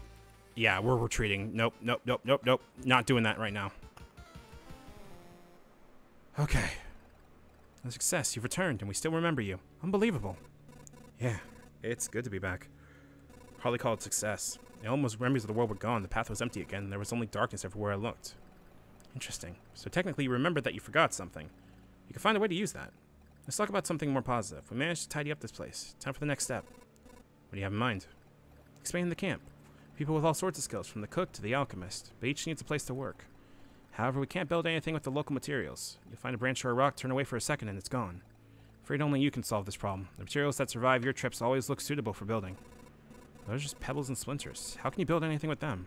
Curious, huh? Realized it when you saw your campfire. The things you find seem to spread stability to similar materials and things. It's only a little change, but it's still something. Even a small branch is enough to make a wooden fence exist without constant oversight. Sounds good to me. Alright. Alright, let's see here. We have a couple options of what we can unlock, but that gym is going to be useful. So is that herbalist hut, because we get potions. Yeah, potions are great. It's a miracle we could find some fertile soil, and by a miracle save some seeds of precious healing herbs. The miracle is how all these healing pulses and balms still have some effect. We already lost many people because of the cataclysm. It would be nice not to lose more to any diseases. These potions can help you as well. Take a vial or two in your trip, and your chances of getting back in one piece will be much higher. Oh, and we have enough to make more. Oh yeah. Hell yeah. Farm. Craft food. Nah. Well, I mean, you can either do a farm or a gym. Gym allows us to give us special traits by killing enough enemies, and this basically gives us our XP levels. Gotcha. I'm gonna do that then. I see. You don't have to rack your brains for old facts if you can just learn them again. Nice trick. There's no trickery here. Without education, we would degrade into savagery. You know, we could also learn something new. We could all get together and share our useful knowledge and skills. Nah, I already know all I need. I'll leave lessons to the kids. Here's your first lesson. Learn to enjoy learning. That would make life easier for you and me both. That old lady looks so much what I think Baba Pasta looked like. Yup. Yeah, okay, so we don't have enough to make the farm, refuge, or anything like that. So our next goal should be, one, to get enough stuff to keep making more. On to our next expedition. There we go. Fortunately, our hand size hasn't grown, so... However, I'm putting the village in this... Wait a minute. All healing effects are lethal here except for potions. They are still on your side. Okay, no. I'm good, thanks. What? In the swamp, all healing effects are lethal in it. Except for potions, mind you. So vampirism and regen hurt. It's rude? What Mm-hmm. rude? What the fuck?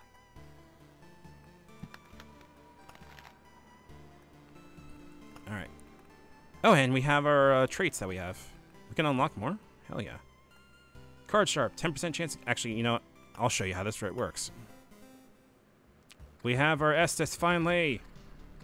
Your trusty travel companion heals you by 4% HP when your life is in danger. The fewer you have, the more you cherish them. They'll automatically activate when we hit a threshold over here. So we don't need to worry about manually activating them, but we only start with 2, and they only respawn when we make a loop or hit a village, I think. Which I think we should have added the villages. But it does, like Baba Pasta implies, help lengthen our distance out here.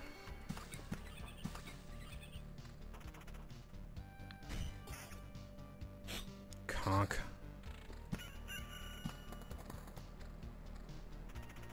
So basically, well, you might have noticed that I'm usually really okay with adding a lot of shit to the board. Is that the more shit I beat, the more I start getting XP, and the more I start getting more and more loot. So your goal is not always to avoid combat so much as figure out how much you can take and keep pushing through it. If it ever gets too much, like, you can always bail mid loop, but you know, usually wise not to bail if you can. Bunk. Beacon, go here. Cemetery, go here. And also, most of these things usually have benefits like negative and positive effects. Like a cemetery, every time you walk through it gives us rock.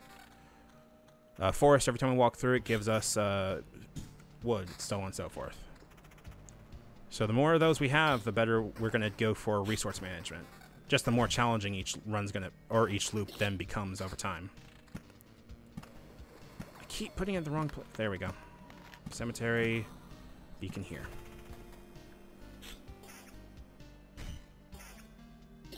There we go. And there's our mountains, which increases our HP.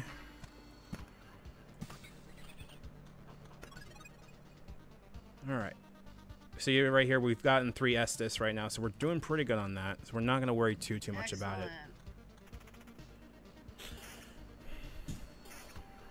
It's a more fun version of Settlers of Catan? Yeah, you could think of it like that.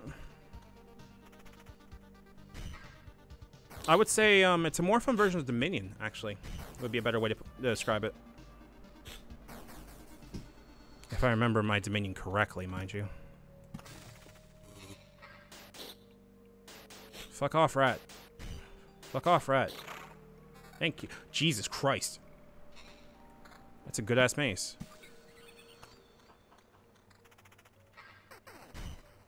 Because maces always do damage across the board, so definitely want to use them as much as we can. Oh, you should play Dominion. It's good. What do you want?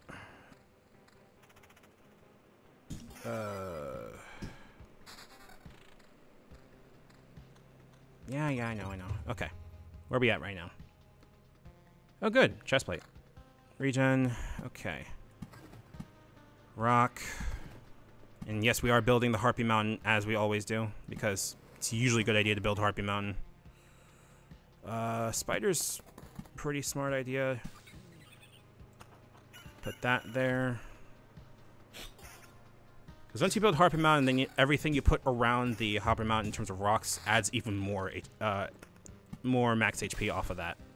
Nice. And there we go. And give me that battlefield. Huh?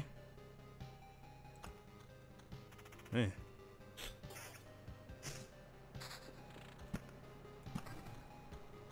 So, like, it gives you 150 for the entire 9 square, and then every one is like 5, 5, 5, 5, 5, 5, and that's on top of stacking with each other, too. It adds up very quickly. And you also get a whole bunch of change off of it, too, which is incredibly useful and incredibly rare at the early game. Vampirism, we're not doing swamp, so vampirism is not going to fuck us on this. But damage to all is 11, and I really want to keep pumping that. And I don't want to also get rid of the regen. Wait, that's the only regen I got. Hold on. I got fucking potions for this shit. What am I doing? Okay. So blood pass. Okay, so if we put 2 battlefields together, they make a blood path. Got it. That should be interesting. Bonk. Bonk. Alright. Putting another one there. Fuck off, goblin. Alright, do we have a vampire thing out? I don't think we do. Village. And village. Ugh. Bandits. Alright, what are we doing in terms of everything? Doing pretty good, but that mace is going to be sticking around for a while. And until we get, like, rare items, we're just going to have to work with what we got. There we go. There we go. Blood for the blood god, milk for the cornflakes, exactly. I haven't heard that one before. Really? I have. I haven't heard milk for the cornflakes, no. Hmm. I don't really know much about Ray-K anyway. That is totally valid, honestly. I don't play as much 40k as I used to, and I got former friends of mine that kind of went way too hard on it and kind of intimidated me out of it. Like, I don't like sounding like a hipster about something, especially when I'm not, like, really intending to. But there are certain levels as me being neurodivergent that I can only get into things so much. Is that Poogle? Yeah, that's Poogle on call with me today. Hi, Brad. Yeah, I'm here to shitpost and potentially have insightful input. After reading this scene at the start of every loop, the hero gains 55% of its max HP as Phantom Shield that persists between battles. Damage to Phantom Shield ignores defense. If our HP drops below 30, our regeneration is doubled, and Strong Aftertaste deals plus 1.5 damage for every potion used. since this use trait is taken. It's not that useful now. But article protection probably will save us a lot. Let's do that. Because we don't have that much... Yeah, we don't have any regen. There we go. Now we have Overshield. Which should make dealing with a lot of the rest of this that much easier. Blood Grove. Another Grove. There's the mansion. Okay. So you see these villages right over here. First they'll feud you, then you make you work. They heal us and give us a quest, which makes one of these enemies incredibly difficult, but gives us a lot of XP for doing it. However, if we put a vampire next to it, it changes to a ransacked village. Oh dear. The farmers couldn't fight off a hungry vampire. They could still fight you, though. Spawns up to 4 ghouls once per loop. Transforms into something useful after 3 loops.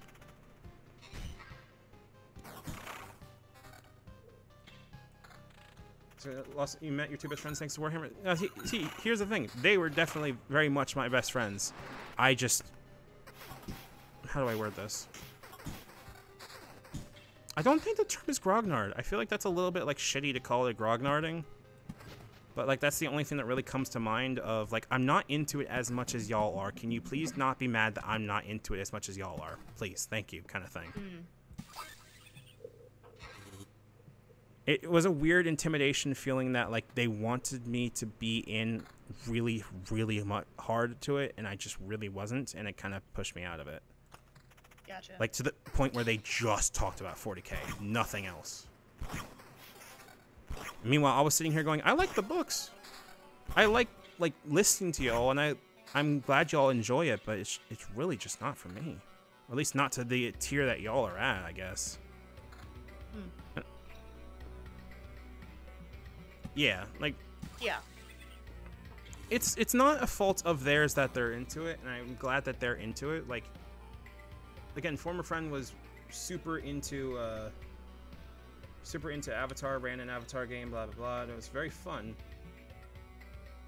Who the fuck is Cat Timph? What? The fuck is Ash talking about? I have no idea. My friends like that. And yeah, no, it's totally valid. Like, yeah, hold on, Poogle, you know this person I'm talking about.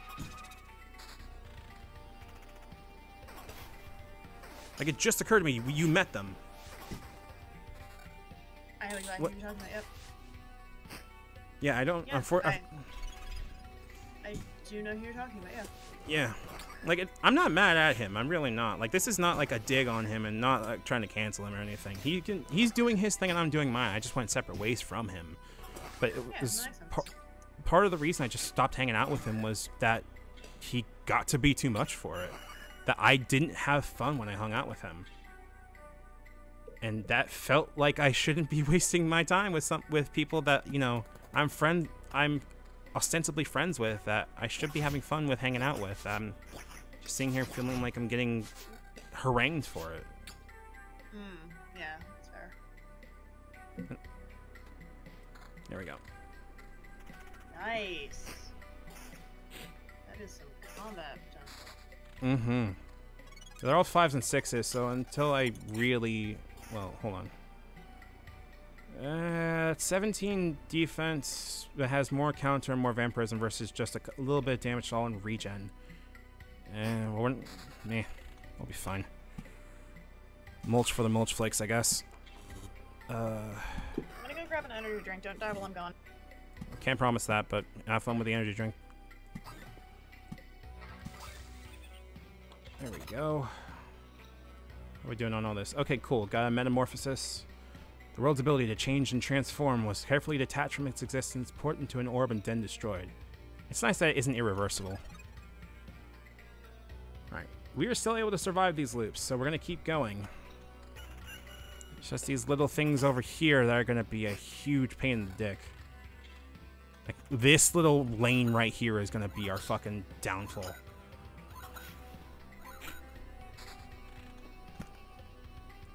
Like, don't get me wrong, like, Warhammer on its own, perfectly fun.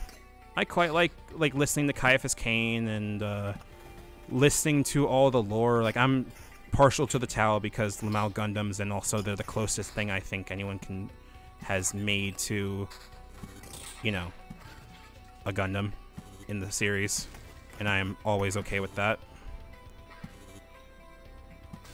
But it just became a thing of like, I don't want to say do chill, but do chill.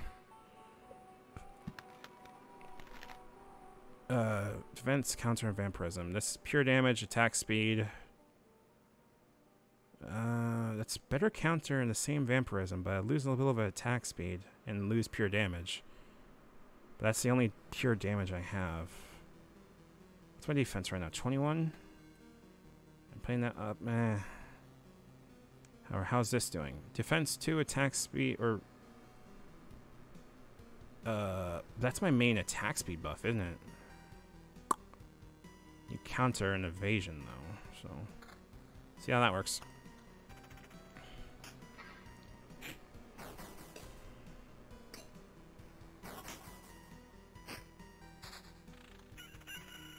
Just gonna chunk through fucking kill lane down here. There we go.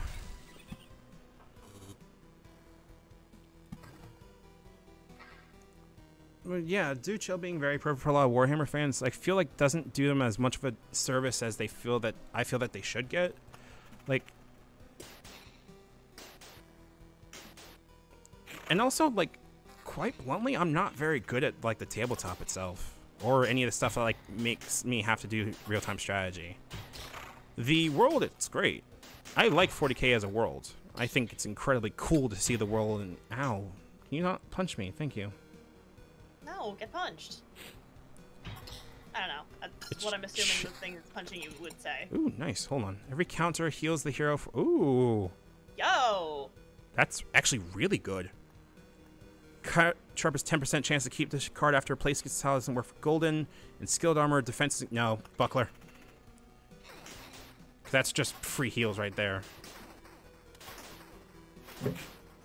In other news, I'm allergic to cold air again. I mean, I'm not, Valid. but it really feels like it. It's like, it's not hives, it's not, I don't know what it is, it's nothing visible, it's just, I feel like there's a rash, and the only thing that I can reasonably think of is that it's cold air. That's I have no idea what my nerves are trying to tell me to do. As compared to chess. I suck at chess, but I enjoy playing it. Yeah, I can see that. Chess fun. I've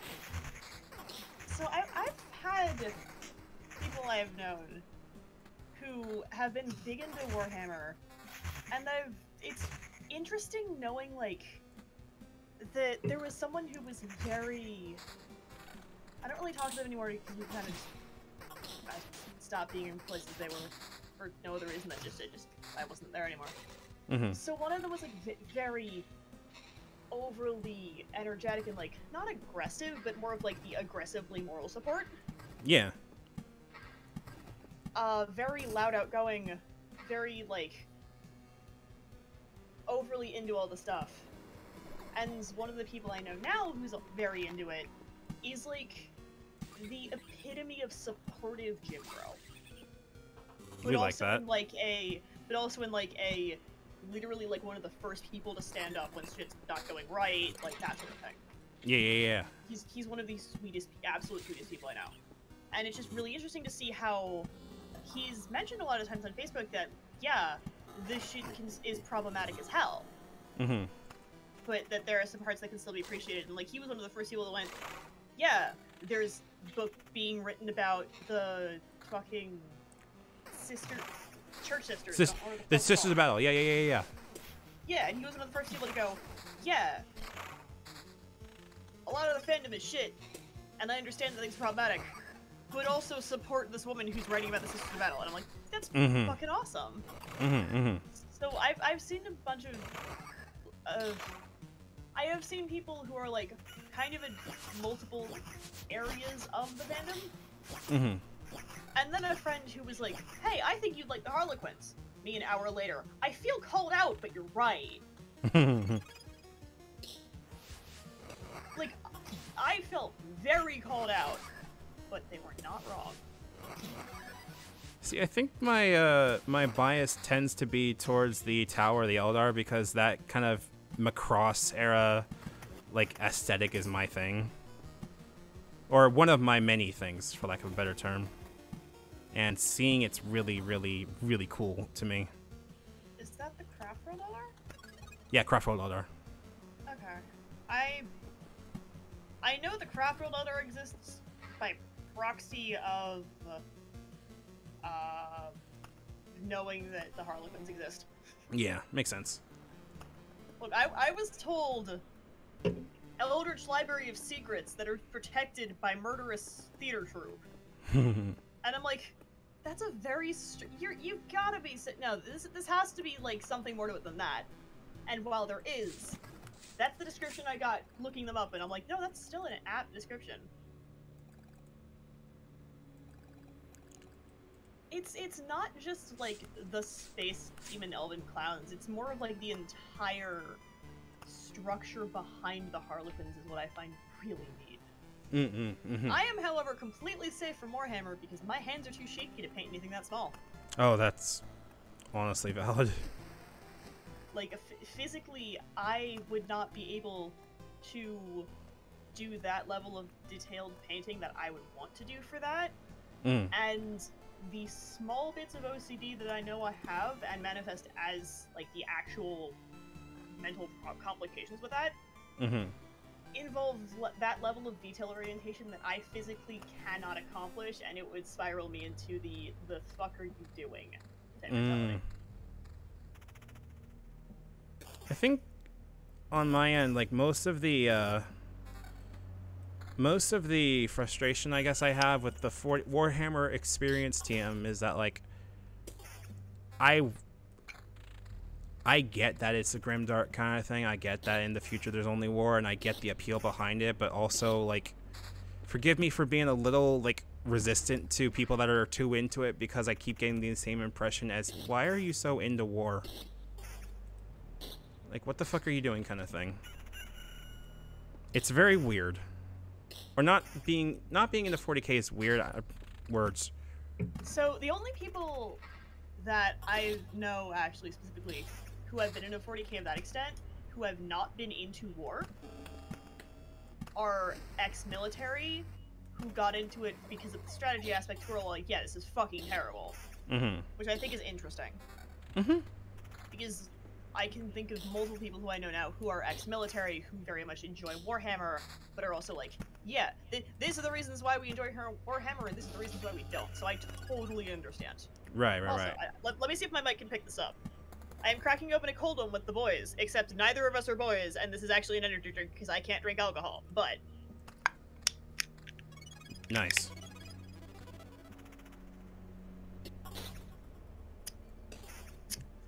Okay, I'm a boy on some days, but today is I'm not currently, and that's what matters for that joke. Totally valid. Not a boy on Sundays. Well, I wish I couldn't be a boy. Thankfully. Also, cool thing about work, nobody's giving me shit for being LGBT. Hell yeah! Like, I think somebody made a thing of, like, talking about girls. I'm like, I'm really not that into girls. And someone made a gay joke once, and then I was like, you're gonna fucking... I told him, like, as a very thinly veiled, like, hey, dude, chill. Like, you're gonna lose it when I tell you about my boyfriend. And he's like, oh, shit, I'm sorry. And then I have not heard a single gay joke the entire time I've been around, whether I've been there or not. Get fucked. No, it's not get fucked. It's actually, like, that's demonstration of good shit. That's fair. That's fair. Like, no, that's good. That's more of, like, suck at people who don't understand this shit. It's that simple. No, like, even the older folks at my job are, like, incredibly pretty damn good. Like, I used to work top pickoff, which is basically just picking packages to go down chutes. It's pretty easy and allows me to talk to people a lot. And working with a guy named Richard, who I've taken to calling Ringo because he has Ringo Starr's haircut. Oh, nice. He's in his mid-50s. The only game he plays is Evany.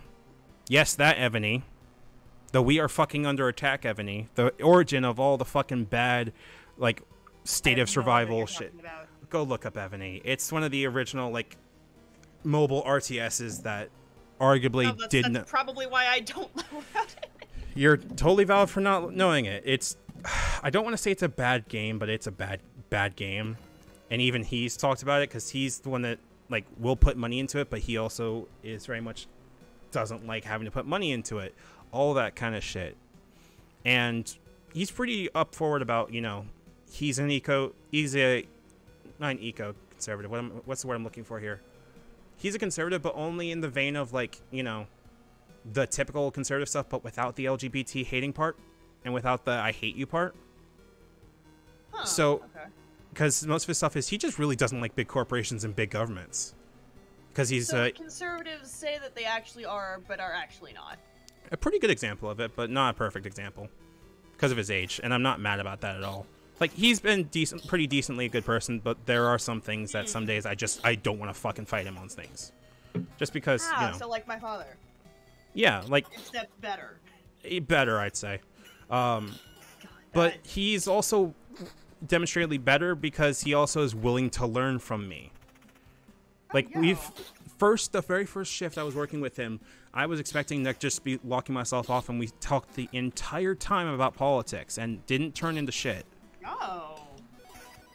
And I'm incredibly impressed by that. So he's been pretty cool with me. He's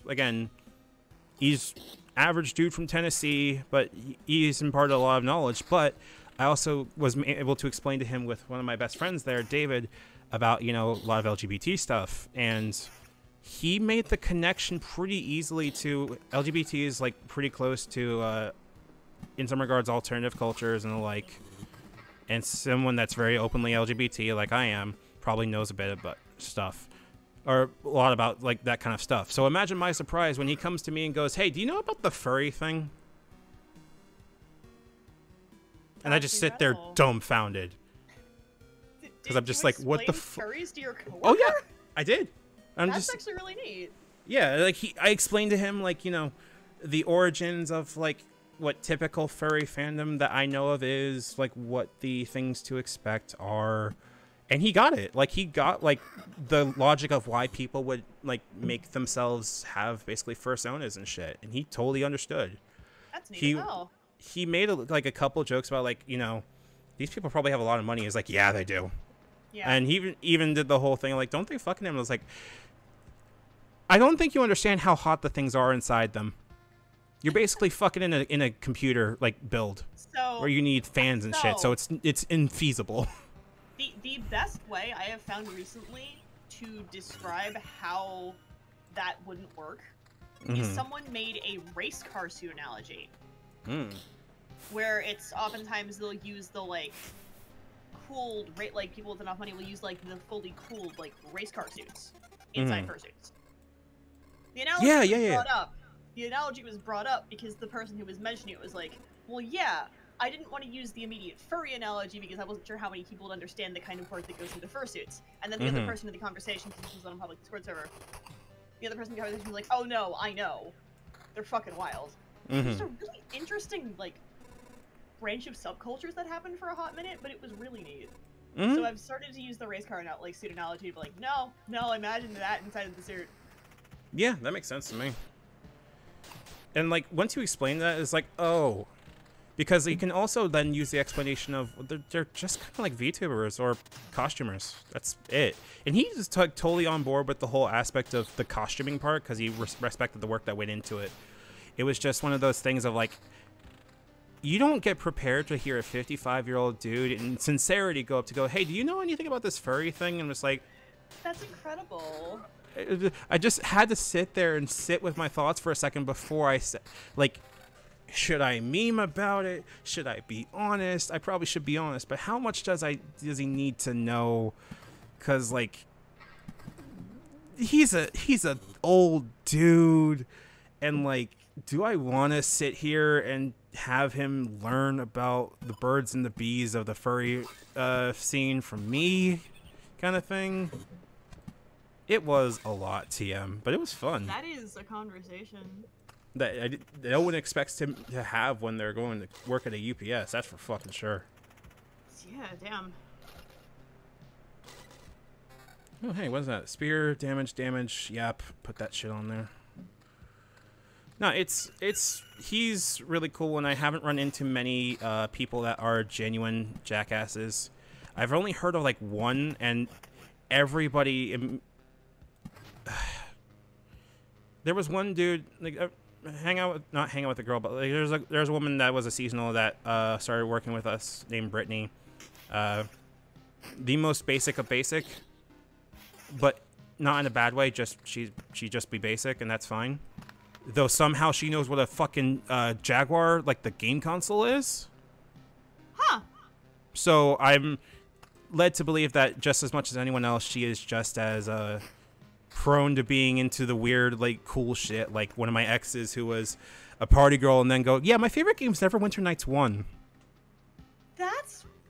That's wild. And named her fucking LARP character that she went to LARP with me for a couple months going, Aria the Tilmarans. That's incredible. Yeah, she was great. Like, she's been doing great. Like, Darla is, I think, out in San Diego with her boyfriend of, like, 4 to 5 years, and she's lost, like, 150 pounds. She looks like she's having the time of her life, even with the COVID going on, so I'm proud of her. Let no one state for the... I state this for the record, knowing full well that she's never going to see this, but I'm glad that she's doing all right and everything. And where the fuck was I going with this? I don't know. That just makes me think of the one time when I had a pumpkin spice latte, and then almost had to explain to a suburban white mom about the reason why teenage girls get made fun of for ordering a pumpkin spice latte. And I'm like, oh my god, why am I having this fucking conversation with a white, not like a Karen suburban mom, but a white suburban mom about how pumpkin spice lattes are perceived? Oh my god. So I think the entire conversation was something about like pumpkin spice lattes, and then it ended up going to like girly versus not girly alcoholic drinks. Yeah, that makes sense. But the fact that I had to basically explain to this woman, well, I don't think she even like properly processed it, but I tried to explain to this woman like, no, this is why teenage girls get made fun of, even though this is fucking delicious. Because it was the first time I'd ever had a pumpkin spice latte. That was the first thing that came out of my mouth. It was mid-fall. And I hadn't, I'm like, holy shit, this is fucking delicious. Which, by the way, first, if you like pumpkin spice as a flavor, the pumpkin spice lattes at Starbucks or wherever, actually really good. They always have been.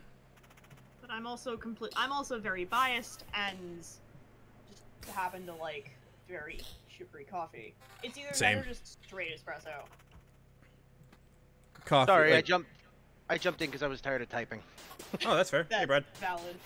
Hello. There is no in between. It is either obnoxiously sugary or Death Wish, or obnoxiously sugary Death Wish, which is how I make my Death Wish. I'm kind of laughing at what you're saying, Boo, because my sister is the epitome of the joke behind pumpkin spice latte. Honestly, I wait more of them next season. They're delicious. I'm trying to remember what goes into a PSL outside of like, I know nutmeg and cinnamon are like two of the main like part of the spice blends, but other than that, I never remember what goes into a PSL. I mean, basically whatever spice you would put in a pumpkin spice. Fair. So, God. That reminds me I need to make this. So I made snickerdoodles one time, and I'm like, but what if pumpkin spice? And pumpkin spice Snickers? Am I hearing you correctly? I made pumpkin spice snickerdoodles, and they were fucking Oh, delicious. snickerdoodles. That sounds really good, actually. I also had to alter the recipe, because the first time I had made them was at a friend's house, and they did not have plain white sugar, because the only white sugar they had in their apartment was in sugar cubes. So I looked it up. I looked it up. Pumpkin spice consists of, I'm just going by what pumpkin spice total is. Wait, why am I getting I'm getting a double loop. Double what? Hold on. Are you hearing double audio? You might need to you know what? It's I'm hearing it because I'm an idiot and I didn't lower the stream. Bruh. Audio is impossible, don't worry about it. Yeah. But yeah, the reason I initially made them was because the apartment that I was at the time, friend's apartment down in Maryland, point is, I'm like, I'm gonna make cookies! And I go to look in their pantry, and they do not have white sugar. Because the white sugar they had in their apartment was only in sugar cubes because they drank so much tea. Ew. Warning, managed to- British. I managed to substitute with brown sugar. Like they came out fine. They came out delicious. But just like the half minute or so that I'm staring at this, going, well, now what the fuck do I do? I've already started making the goddamn cookie dough. And then I go, well, I guess I'm doing this instead now. I don't know. I think snickerdoodles taste pretty good. But going back to what you were asking, Tsunami. Word to the wise briefly. Do Okay. not start a recipe unless you know you have all of the things and you have double checked you have all of the things. That is Yeah. ask more than once.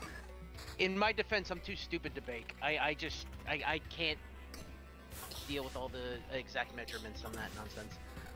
I leave it to my sister to do all the baking. But to answer your question, Tsunami, pumpkin spice, the actual thing, it consists of cinnamon, ginger, nutmeg, and allspice. That's it? That's it. That Yeah. is what pumpkin spice is. And then anything else is just extra. It is the spice you put into a pumpkin pie. Yep. For the longest time, me and my not clicking brain thought that it was pumpkin flavored and not pumpkin spice flavored, and just that connection didn't hit me. Yeah. And then I'm like, wait a second, how would someone drink pumpkin coffee? That doesn't make any fucking sense. Pumpkin coffee would taste okay there's- if you do it like a pumpkin pie, I reckon. I mean, But that's the pumpkin spice! True. to be honest, there's some weird soda flavors out there in this country, so I wouldn't put it past them to have a pumpkin Turkey flavor, soda. whatever. Oh yeah, That's where this is going. bacon soda, pickle Fuck off. soda. Okay, wait, no. Okay. Okay, no. Bacon soda can fuck off unless it has like maple sugar in it. And I think at that point that is a very acquired taste. Like you need to try a little bit first beforehand. A That pickle sounds too soda sweet could for be me. real fucking good though. I'm not a pickle person. I'm not a pickle person either. I will drink pickle juice until the fucking cows come home. I will Cool, freely so the next admit. time we hang out and go have, like, food or whatever, whenever the fuck Yeah, it you can give happens, me the pickles. I'm totally okay you with that. have the pickles! I have the Tsunami, pickles. If you ever come to New York, I would love to take you to this burger joint. You'll love it. They just plop a bowl of Wait, hold on, wait, where are we pickles talking? in Manhattan, by St. Mark's Place. The one with the big burger statue thing in front of it. I can never remember the name of Where's it. St. Mark's Place again? St. Mark's and 3rd on the east side. Okay, cool. Fun fact: Poogle lives where my folks live. Mmm. Yeah, we realized this one afternoon. I'm like, wait a second. Because I was like, yeah, because I mentioned something, and then Brad mentioned they were from around here, and I'm like, wait a second, do you know X Street and X specific pizzeria? And Brad is like, yes, I do. And I'm like, holy fuck. Because it got that specific. Yeah, I'm like, yeah, do you know this pizzeria and this pizzeria? Yeah, like, that's where I used to live. work. I used to work at this store on this street, and like, oh, I know that. Yeah. That was fucking wild. Holy it's, shit. it's just Celery funny, soda? small world. There is such Celery thing as soda. celery soda. I What feel is it? like There's that's a- just disgusting. Well, here's the thing. Celery is disgusting. No. Hold on. Since when has celery had flavor? I thought it was a palate cleanser. Like, I don't mean this to dunk us. Like, isn't celery just like a palate cleanser? I mean, it's used. It's also a flavor enhancer. That's why it's used in soups, stocks, and it's also part of the Trinity in Cajun cooking. Right. Okay, because I also just don't really eat that much celery, so I'm like. Yeah, neither do closest I, I've so ever you're not got the to only celery one. it was the stupid like There's a thing called ants butter on a soda. log. There's a thing called butter soda. I feel like that's a crime against God, but that's just me. I mean, this is America. And almost everything we make is a crime against God. Let's be honest. Yeah, isn't though the Republicans trying to revert everything so much? I mean, what? Buffalo wing soda. There's grass soda, which is What? meant to be. It's like based off I forget where it's located. Is it lemongrass? No, bluegrass. Okay, because I know there's a difference between lemon tea and lemongrass tea. Like, is that? No, lemongrass tea is a herb that you use to enhance cooking, but Also in Thai food too. Yeah. very popular in Thai food. Yes. Yeah, I do not know much about cooking. Leave the baking to me. I do And leave the baking cooking to things. me. Yeah, the cooking's where I You usually two- excel. You two do cookie things. I do Yeah, baking. I just made some pulled pork. Came out fucking dope. Why haven't you very sent any to me yet? Because I don't have your address, motherfucker. Would you actually send me if I had like sent you my address? If that- honestly, here's dude, the I'll tell you what. problem. If I could send you something that is perishable through the mail, I would totally do it. Uh, That's the issue. How would you get something that like perishable like that? So That's the thing. You funny- can't do pulled pork. yes, you can. So, I actually know how to. I wouldn't know how. Oh, you know how to? Okay. How? Yeah, dude, I work in a Hold on. UPS. Of course I know how to. Say, send it to his UPS store. No. Okay, so here's how you do it. Because surprisingly enough, like a lot of places actually send a lot of perishable food through us. It's really iffy on whether or not it survives, but it's entirely dependent on its packaging. Right. A basic cardboard box, of course, is going to be losing all of its heat and losing all of its retention. And it's not necessarily like a thing where from New York to Tennessee is going to require air at least, which means that it would be able to survive due to sheer amounts of lack of atmosphericals, lack of, temperature. Well, if I So was when to it's send in you- air, If I was to send you something like, let's say, the pulled pork, I would freeze it. yes, it in but it a, also still needs to be continue to be frozen. Well, So you that's need what like I was going you with need that, dry yeah. ice. Yeah. Exactly. Yeah. I mean, yeah, that's not hard to do. And all you have to do is reheat it. Yeah, I can do that part. Yeah. I can air fry it. obviously. Smile. See, now you kind of screwed yourself, and because I like you, I'm gonna tell you, if you did that and send me your address, I'd send you meatballs to make a meatball sub. I would love that. Honestly, the one thing I'm like, because I'm poor as shit most of the time because lack of fucking what's it called? Lack of fucking Funds. shifts. No shifts. Oh, shifts to make money. Gotcha. Dried ice and dry ice and a really cheap styrofoam icebox will be your best bet. Barrow's correct. Yep. But the thing about it is, okay, so the vampire mansion needs to be directly next to a village in order for that to pop off. Otherwise, it's gonna be fine. All right, cool, good to know. But like most of my food is like really, really simple shit, if I can help it. So like anything I'll get in terms of like food, it means stuff I can work with. Like there's a butcher shop near me that I know like my main goal is I want to eventually get like a properly butchered steak or pork belly. I would kill for pork belly. dude. Samgyeopsal would be like amazing right now. One of the things my brother and I want to do, we just have never had the time to like our schedules are just too different. We want to go and take a professional butchering class. That'd be cool.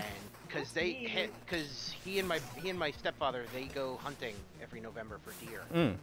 And it would kind of cut the middleman out to be able to butcher it ourselves. Like we use we're one of those families that use every part of the kill. We don't waste anything. But it's just something. It's like a cool thing to learn, you know? Yeah. And to be able to do on our own. There we go. And for this one particular. Pure damage. That's a little bit less that, but that's also extra pure damage, so I'll take that. Rock. There we go. Rock and stone. Fuck you, Bandit. Get out of here. Really want clam chowder from Legal Seafood? Okay, so funny story. I can't stand Legal Seafood, Smile. Legal Seafood? Is that the name of the place? It's the name of the joint, yeah. Like, if I'm going to get seafood, I want to go to the DC Fish Market and do it via that. Or, well, I might as well do food stories because I realize I'm hungry, but I don't really care. So, y'all know I used to live in Hawaii for a couple months, right? Back when I was in high school. Well, it was back when I was in high school and like before I met basically any one of y'all. So I don't expect y'all to know this, so it's not a big deal. But lived in Hawaii when my baby cousin was being born because they were a Navy family and they were on Ava Beach. So we moved in with them and shit like that. Very cool, very fun. And one of the places we always went to was a place that was, I don't even remember its name. It was just a food truck on the side of the Windward that was made a thing called Blue Water Shrimp. And all it was looking back was just fresh shrimp, sweet chili sauce, and rice. But it was, Simple by our ingredients done right. yeah, simple ingredients done right and made it incredibly good. And it's been a kind of a, not quite a tradition of our family so much as it just tastes real good. And I would love to be able to go back to Hawaii and do that kind of stuff. So any kind of Hawaiian food you'll get me with. But Hawaiian food's also that weird like pigeon of like Japanese and Islander food. and it's really interesting to be able to do that and go, how the fuck am I supposed to be able to make like spam musubi or a locomoco? Which one are you going to? Because I'm from Boston. The one I went to was in Tyson's Corner in Virginia. So mileage may vary. Moco. That sounds familiar. That's the one with the burger meat, right? Yep. I'm gonna die. I'm gonna die. I died. The burger joint I was talking about, Poogle, Paul's on 2nd Ave in St. Mark's. It's on the corner. Oh, that's Paul's that's the burger East Side. joint. That's East Side. I'm not normally up there. Yeah, it's. I'm not normally on the East Side. I understand. Fair enough. That's one of the, when I actually would go there after I played a show at the Continental that used to be over there because I was in a punk rock band back then. Nice. Yeah. Yeah, I'm not normally up on I East miss Side. I'm either but before all of the not going places, I'd normally either be around Midtown or like all the way up in the Bronx. There's a great Irish pub on East, I want to say 45th and 3rd, called The Perfect Pint. They make some great Irish food, but the thing that's really good about them, if you enjoy Guinness, it's one of the best places to get a Guinness from because they actually keep it colder than most other places. And the colder it is, the more enjoyable it is. Is that why I never? Is that why I never can seem to like get on a Guinness? Like every time I've had it, it's been like just this edge of lukewarm, and it's not that great to me. You come to New York, I will take you on a fucking food tour. Yeah, I don't mind. I would love that. It involves non-alcoholic stuff as well, just because I can't have his medical. I can't drink either because I'm on certain meds as well, so I That's fair. But I mean, like, if you get a place that makes good cocktails and they're able and/or willing to make virgin versions of those cocktails, like, I am such a slut for a good strawberry daiquiri. See, when I was growing up, I was a dive bar guy. I was like, because my dad was a dive bar guy. It was like seedy little joints that are like holes in the walls. One of my favorite places was back in the day was the Mars Bar on 2nd and 2nd, and it literally looked like somebody took a pickaxe and made a hole out of the side of a building and put a bar there. It was just a bar stool, an ice machine, one waitress, a couple of stools, and the shittiest, most disgusting fucking bathrooms and CBGBs. Oh wow. But you know what? I loved it. It just felt, it was the most New York thing for me. And I would go there after getting tattooed a couple of times. You have to have your ID out because the door literally was a foot away from the bar, so you couldn't like hold up the traffic if there was any.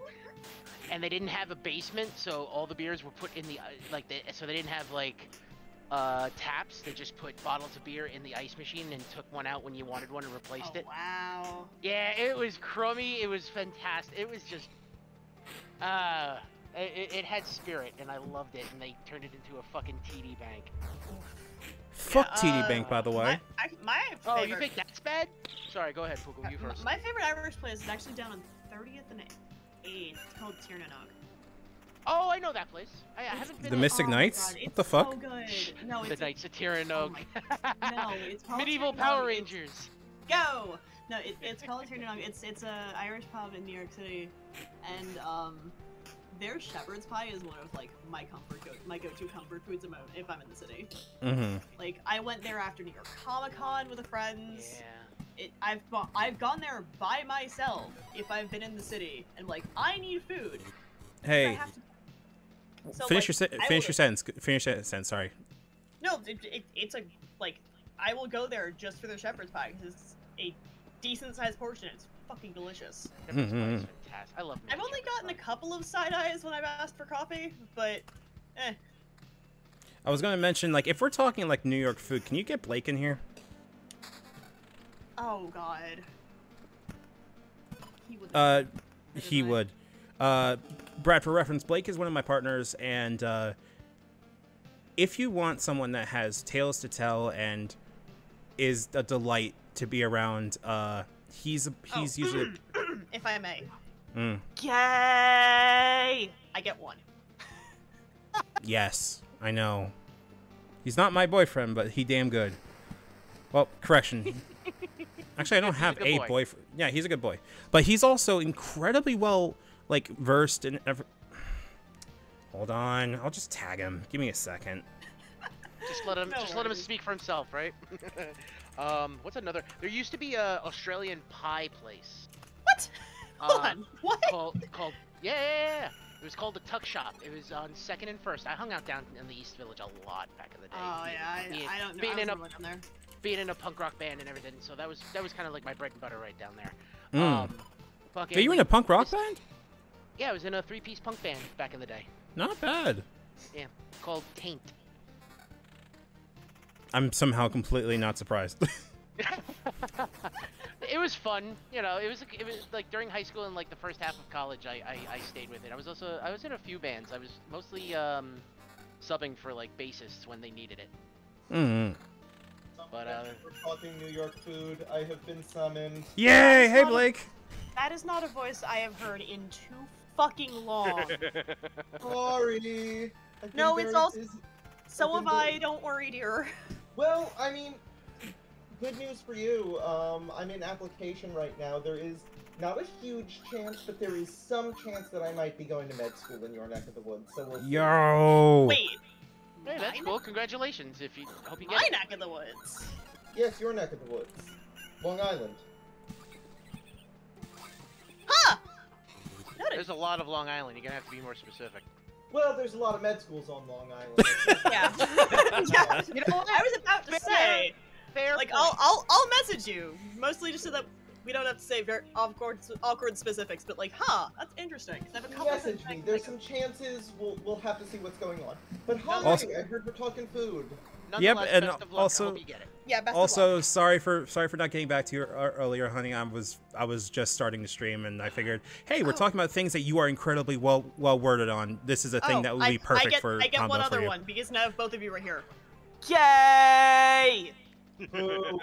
No worries, no worries. On the slowdown, I'm just playing Hand of Fate 2 while Yeah. watching your Oh, what a great game. stream. Real relaxing. Mm-hmm. Fate's good. There was a game I was gonna suggest you should play that's in that same vein, and I can't think of it. Maybe you could try Loop Hero, but oh, Grifflands. That's it, Grifflands. Because it's a dialogue-based Slay the Spire. Oh, I'm in. It also has Gianni and Tash in it. If you are into like people that are like quote unquote famous voice actors for being shit posters, like You have no They- idea who these are, so I mean, cool, I guess. fair enough. But yeah, Brad, this is Go- Blake. Y'all, Blake, this is Brad, Hi, one Blake.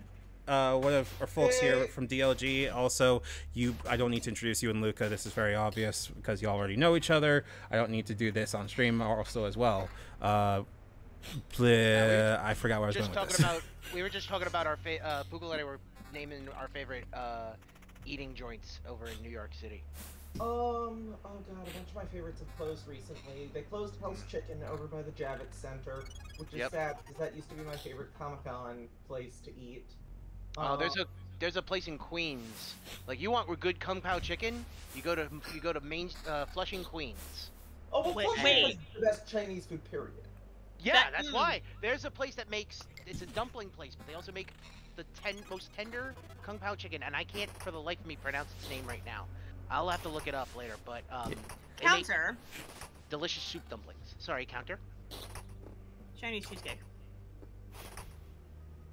Newsflash: Poogle's gay. Okay, so I have a great But question. cheesecake. Hold on. realize that- Blake I has a didn't question. realize- Blake has a question. Hold on. Yes, What's up? yes, Blake. Of the dim sum places, what is your dim sum place of choice in New York? Because that is one where everyone has incredibly, like, strict, angry allegiances from what I know. I'll make mine quick then. Yeah, The only dim sum place I've ever been to was actually in Philadelphia when I was visiting people there. I've actually never No been to a kidding, good I'm dim in sum Philly place in New right York. now, so please send me that. Actually, I've lied. I've been to one dim sum place in New York. I just don't remember where it was. I have no strong opinions, Brad. I'm not hardcore. I guess I don't have a place that is hardcore. I just go to one because it's the prices are good and the food is delicious, and that is Xiao Long Bao. And I apologize if I butcher that name. over in Flushing Main Street, which is what I was talking about before. Hmm. I feel like I've heard of that. Oh, I actually do have a peculiar recommendation for all y'all in New York. Oh? Have you been to the alley for bubble tea? I don't like bubble tea. I've never had bubble tea. The texture of the pearls is a not fun time TM. No worries, I'm a lunatic and I eat everything, so no worries on that. No, that's fair. Loving food should not be a crime. Yeah, I will always take the recommendations. I just have specific texture issues. No worries. So what places were on your list of, like, tops? So I just mentioned this to Brad and Tsunami. There's this, have you been to Tsunami? No. Alright, it's an Irish pub. It's on 30th and 8th. And their shepherd's pie is, like, my go-to comfort food in the city. If we're talking good so shepherd's good. pie in the city, have you done tea and sympathy in the West Village? Have not. I've seen that place, never been in. My friend who is a writer, loves it, and we've had a lot of, like, late-night writing dinners there that have been a lot of fun. That's cool. Now I'm jealous again that you all are having, like, I wish I had those kind of things in my neck of the woods. I'm stuck in bumfuck, Tennessee. Hey! You can go to Nashville and get good Yeah. hot chicken. No, I can Dude, go to, like, I would love to Chattanooga try and Nashville Nash. hot chicken. Okay. So, hold on. Real quick before we continue, Barrow's mentioned Hand of Fate's pretty good. If one, I usually actually watch Retromation and Waterball a lot, so I'll have to go check it out. Also, Void Rift Wizard. I'm not familiar with that game. It sounds cool, but I have Hand of Fate 1 and 2. I played 1. 1 was a lot of fun. Had a blast with it.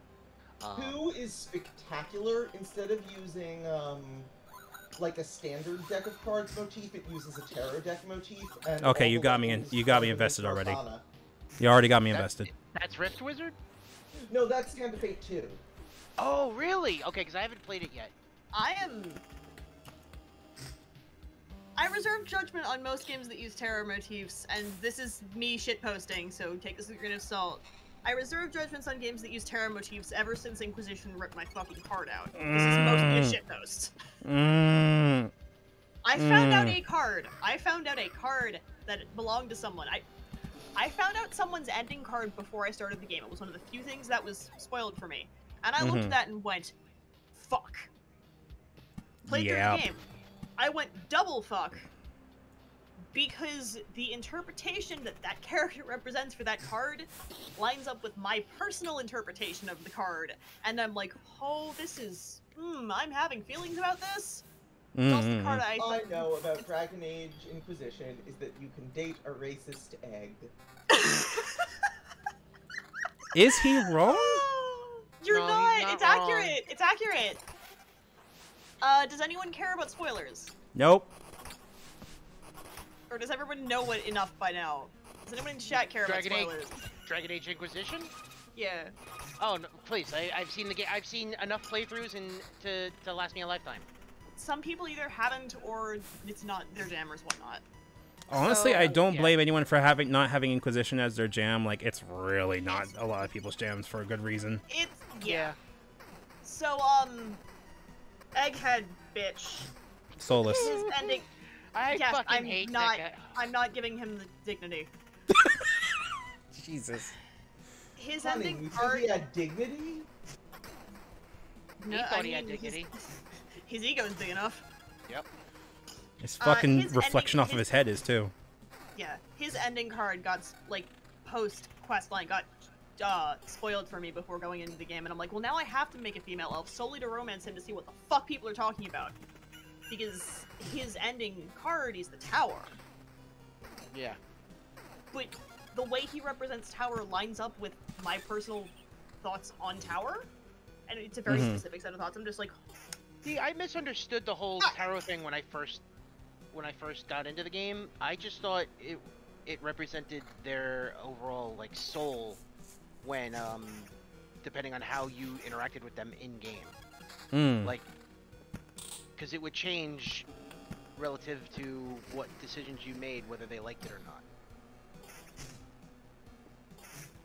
you're not entirely inaccurate with that, but it's more of a ending representation of themselves in relation to your choices. Right. I mean, that again, it completely. I know very little of tarot. My ex was into it. Unfortunately, she never really like told me anything about it, so I never got to learn. It's fun to pick up. My advice is the same advice I give anyone who likes tarot. Just make sure your first deck is a gift. I actually have Fair. a gift for her. Her and I are still friends. I actually have a tarot deck for her waiting. She still has to like have pick it up. That I will say with caveat, because the caveat I will give is if you are at a store with someone and you are picking out your tarot deck for yourself, but they're like, yes, go with this one, I'll give it that because it still feels like they're giving you the guidance of that, yes, I do believe this deck is good for your first deck. Yes. Agreed. I, however, do also subscribe to that rule because, again, it's not a hard, fast rule, and I hate the people that are like 110%, no, you absolutely did not. Like, there is a certain aspect behind it that I understand, but don't be that dick. There's no hard and fast rules when it comes to magical practice other than do things that feel right to you Yep. and bring you personal spiritual fulfillment. And also, don't be dicks to dick. people. Yeah. I mean, don't be a dick is kind of like the golden rule in my house. Yeah, but Yes, you'd expect people tends to to come back to cause problems. rule of 3. Yeah, it's rule of 3 shit. Mm-hmm. What the fuck was I doing? Right, there we go. Okay. But as No, far as tarot is concerned, I know a lot. See, I'm honestly like I'm very like novice to a lot of tarot stuff simply because I am one of those kind of people when I like Persona. I should probably look into this more so I'm not a dickhead about it. Oh wow, this is a lot kind of thing. So, one of the main reasons I got into Persona was because of the Tarot Association. And then almost immediately was like, huh, I don't like how they do strength and justice. I'll overlook this. It's more of like... Persona is shockingly good at writing the moon. That is the one, like, huh, at least in my interpretation. Honestly, a lot of them are halfway decent. Am I annoyed with some of the slightly more literal interpretations they go with for some of the cards? Yes. I still think they're good. I find their interpretation of the chariot boring.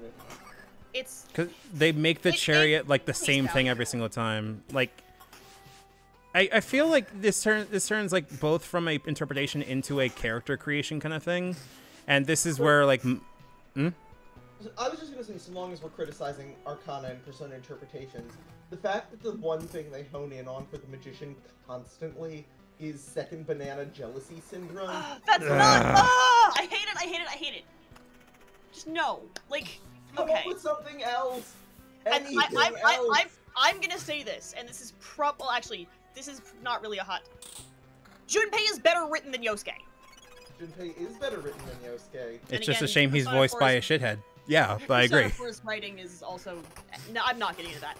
But like, I do agree. Magician is so much more than that, and it's just like, no, don't fucking do this. I think part of the frustration I have with the Give him the stick. Don't give him the stick. like it is also a thing of like I've harbored it a lot in terms of like, hey Hoshino, fucking care about your actual like writing, because you're making a lot of fucking analogs towards LGBT people and then dunking on them in the same fucking narrative. We can see you doing this. Care about something. You are funny. I like to hope for some level of humanity that Katsura Hoshino, cursed be his name, is not going to go in the same fucking tenets as Matomo Toriyama cannot get his dick out of lightning. Hoping was your first mistake. I tend to do that. Your second was not forsaking that all in favor of Mothman. That's absolutely me. Mothman can go suck my fucking dick as far as I can tell. What is wrong with Mothman? I will fight Mothman in a Denny's parking lot. I'd pay to watch that. Actually, it's pronounced Mothman. He's Jewish. I go to synagogue with him. Actually, wait, Blake. So yes? very specific Jewish quandary that I need to run, that I would like to run by as many Jewish people I know as possible. Okay. So in my Starfinder campaign this past weekend, the thought was brought up of Jewish fae. Huh. I Sorry. think I'm if sorry. we're going to make a fantasy race analogous to Jews, they are a much more interesting decision to go with rather than dwarves or tieflings, because those typically are based in anti-Semitic trope. I can see an That's a good anti-Semitic point. interpretation of Jewish fae, but I can also see a really healthy Jewish fae interpretation, in which basically they are tied to an esoteric and ancient code in which none of them are at all certain to what exactly it means, but the interpretation of it gives them power and is central to their culture. So, I like that. Ooh, I love that. So the reason this got brought up, one is because there are multiple Jewish people in said campaign. Okay. Two, we have multiple Jewish queer people in that campaign. Okay. So it was brought up that you put 4 Jewish fae in a room when you get like 8 or 9 opinions. Yes. But that and Wait, then is eventually, this a real thing, or is this a build-up to a joke? no, like this is literally what happened last Sunday. Oh, wow. In the middle of my Starfinder campaign, there was a discussion about Jewish fae and how the fae might find like the specifics were not like Jewish analogy of fae. It was literally fae who were Jewish. Oh, Wait, I you mean... see Hold on a that. second. You mean fae who practice Judaism? Yes, that was the Okay. thing. It I was, mean- it was not an analogy. It was, and then the eventual like end joke that again was brought up by the 2 Jewish people in chat were brownies who made the best bagels in New York City. You know what? I'm okay with that idea. But it literally devolved into a 10-minute conversation of, yeah, no, what would, like, would Faye see kind of a thing in Judaism? Would they, like, subscribe to that? And then what Blake just brought up about how, like, tied to the culture, that we didn't think of, but that's really fucking neat. It was literally just the thing of our fucking grifter took our medic to go to the Fae Black Market in New York City to go find things for a ritual to deal with the divination burn that he had. And the joke devolved into a shopping list, and then them stopping for bagels, because it's New York City where you're not going to stop for bagels. I mean, that's And true. they were bagels made by brownies. Hey, Blake. Yes? So I know who makes our food in San Marcos. The fakery, yes. The faker! Bakery. You should probably. I feel like it would be cool to like. That's incredible! You should. Oh wait, hold on, Brad. Just to let you know, Blake is also my GM for a game that unfortunately has been on hiatus for a very long time, but I adore, called San Marcos. And It's like, I almost want to call it a, like, Ghibli punk fantasy adventure. It's fun. It's a with cute an adventure. incredible amount of Suda 51 in it. Oh, that It- sounds fun as hell. I mean, I actually just talked to my group recently, and they want me to go. They want me to kind of turn the story back to the main, because we kind of diverged when 2 of our players flaked on us and stopped coming. Ew. Yeah, it happens. You know, that and work schedules kind of. Oh yeah, that makes more sense. That makes more sense. Yeah. We So basically had 2 players who, once the pandemic started, just their schedules got very complex. Yeah. yeah, Tell Nick So- I miss him, by the way. I will. one of the characters, a character from an old game I ran came up, and my friend was like, "Can you put him in the story, just because I miss him?" And his name is he's a dwarf called Ben and Jerry, and Perish. Oh. he is a dwarf with 2 personalities, one Ben, one Jerry, and he has ice cream scoops for hands because an ice cream golem took his hands. So I have stats for both personalities, and it's a coin flip on which one you deal with. And sometimes they fight for control. I mean, my best terrible NPC that everyone fell in love with was, oh my god, what was his name? Which one? Oh no, that's not the worst one I made. No, which I one in made particular? I Harvard. can name him for you. Marco Chesney. Marco Chesney! Yeah! That's a He's great my name. boyfriend! Mark No, McChesney was an evil murder twink version of Jim Cramer, who was an alchemist elf who ran a fiscal advice show. That's Murdered so a couple people, and eventually became the party's friend, financial advisor, and Jimmy's PC's boyfriend. that's so incredibly Wow. specific. Well, Well, no, you want to know how we met him? You want to know how we met him? The first, we were doing basically gather 7 Dragon Balls, make a wish kind of thing, done with Elon Musk's dead corpse, leaving us a thing in the metaverse. Okay. No, his name was Dick Musk. He was an old elf. That thing literally. His name was Richard Lawson, but We all they called him Dick identified Musk. him as Elon Musk. So Listen, someone went, it "Wait, is- his name is Dick Musk," and it stuck. But basically, from what I remember, Blake separated each of the 7 things into each of the 7 Dragon Balls was a not mostly sealed, but like pretty self-sealed arc. And our first one was an Agatha Christie locked door island murder mystery, and Oh, that's it cool. was great. Because we weren't all like quite used to the concepts we were rocking with here. And who was our party? Sasha Sokolov, our warlock of the deep, and an incredibly out there heir to a bakery, whose Yes, main. he was an heir to a pastry fortune. He was That's very cute. so Agatha Christie. Well, it gets better. All of our party was incredibly queer as shit, and I love it. 'Cause we all just leaned into it. 3 disaster gays. There was the werewolf from a family of vampires who only became a werewolf because he was a furry. Oh, Eddie Munster. Lawson Alucard. Lawson Alucard with his mom, Salma Hayek. Yes, Salma Hayek was the face Done. paint for his mom. And then my character was Kendrick, who was a half-orc, who I think I made originally as just the straight man of the group. Straight man being in humongous quotes, but in the vein He got of... goofy and fun real fast. You mean the He straight got- man that was open to suggestion?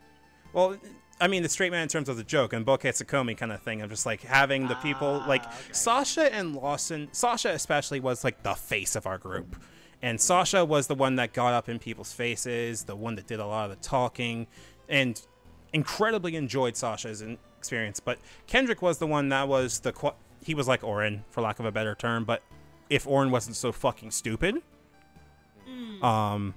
And I have no problems with calling Orin incredibly stupid. He's incredibly stupid. But Kendrick wasn't. We did a thing that I love incredibly where the 3 of these characters you didn't think they would work together, but they did. In the vein of you had them... What was it that you did this for the holidays thing where you asked us each basically to make a holiday? You each got to mini GM with me as facilitator a one-shot of your Christmas party. And so if I'm recalling correctly, you took us to your family's big Christmas party. I took them to the cookout, which was a New Year's moon viewing, because the half. Yep, go ahead. Sasha took us to Knock their like hex. a bizarre Krampusnacht, like satanic ritual that ended in you receiving that horrible magical doll that You will I go shared stuff with later in the campaign. Mhm. And Lawson took us to Olive They did- Garden to avoid the Yeah. family. Yeah, there you go. Because we got a fancy Costco thing earlier on. A fancy Costco, as in the thing of we got to go to a fancy mart because we made a place called Blake made a place called the Galleria, which was effectively. All in town that was the only place to shop for magic items. I loved it. I love it too. Like the Galleria was great because I think you based off of Tyson's Galleria, if I remember correctly, which was that weird liminal fucking mall that was It in. was like half Tyson's Galleria, half this one mall I used to know back in Miami. And I remember that the main shopkeeper who you were friends with there, I don't remember her name, but I remember she had Pam Grier as a face claim. Yeah, Jam. We named her Jam, I think. Yes, damn, I loved her. Jam was great.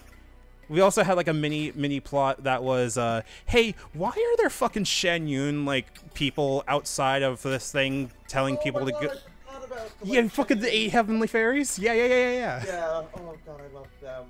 Okay, so I'm for gonna stop. We should stop doing war stories. Other people have great war stories, I'm sure. no, that was Oh, no. please, Go ahead. continue. I'm happy. I'm happy to listen. Go for it.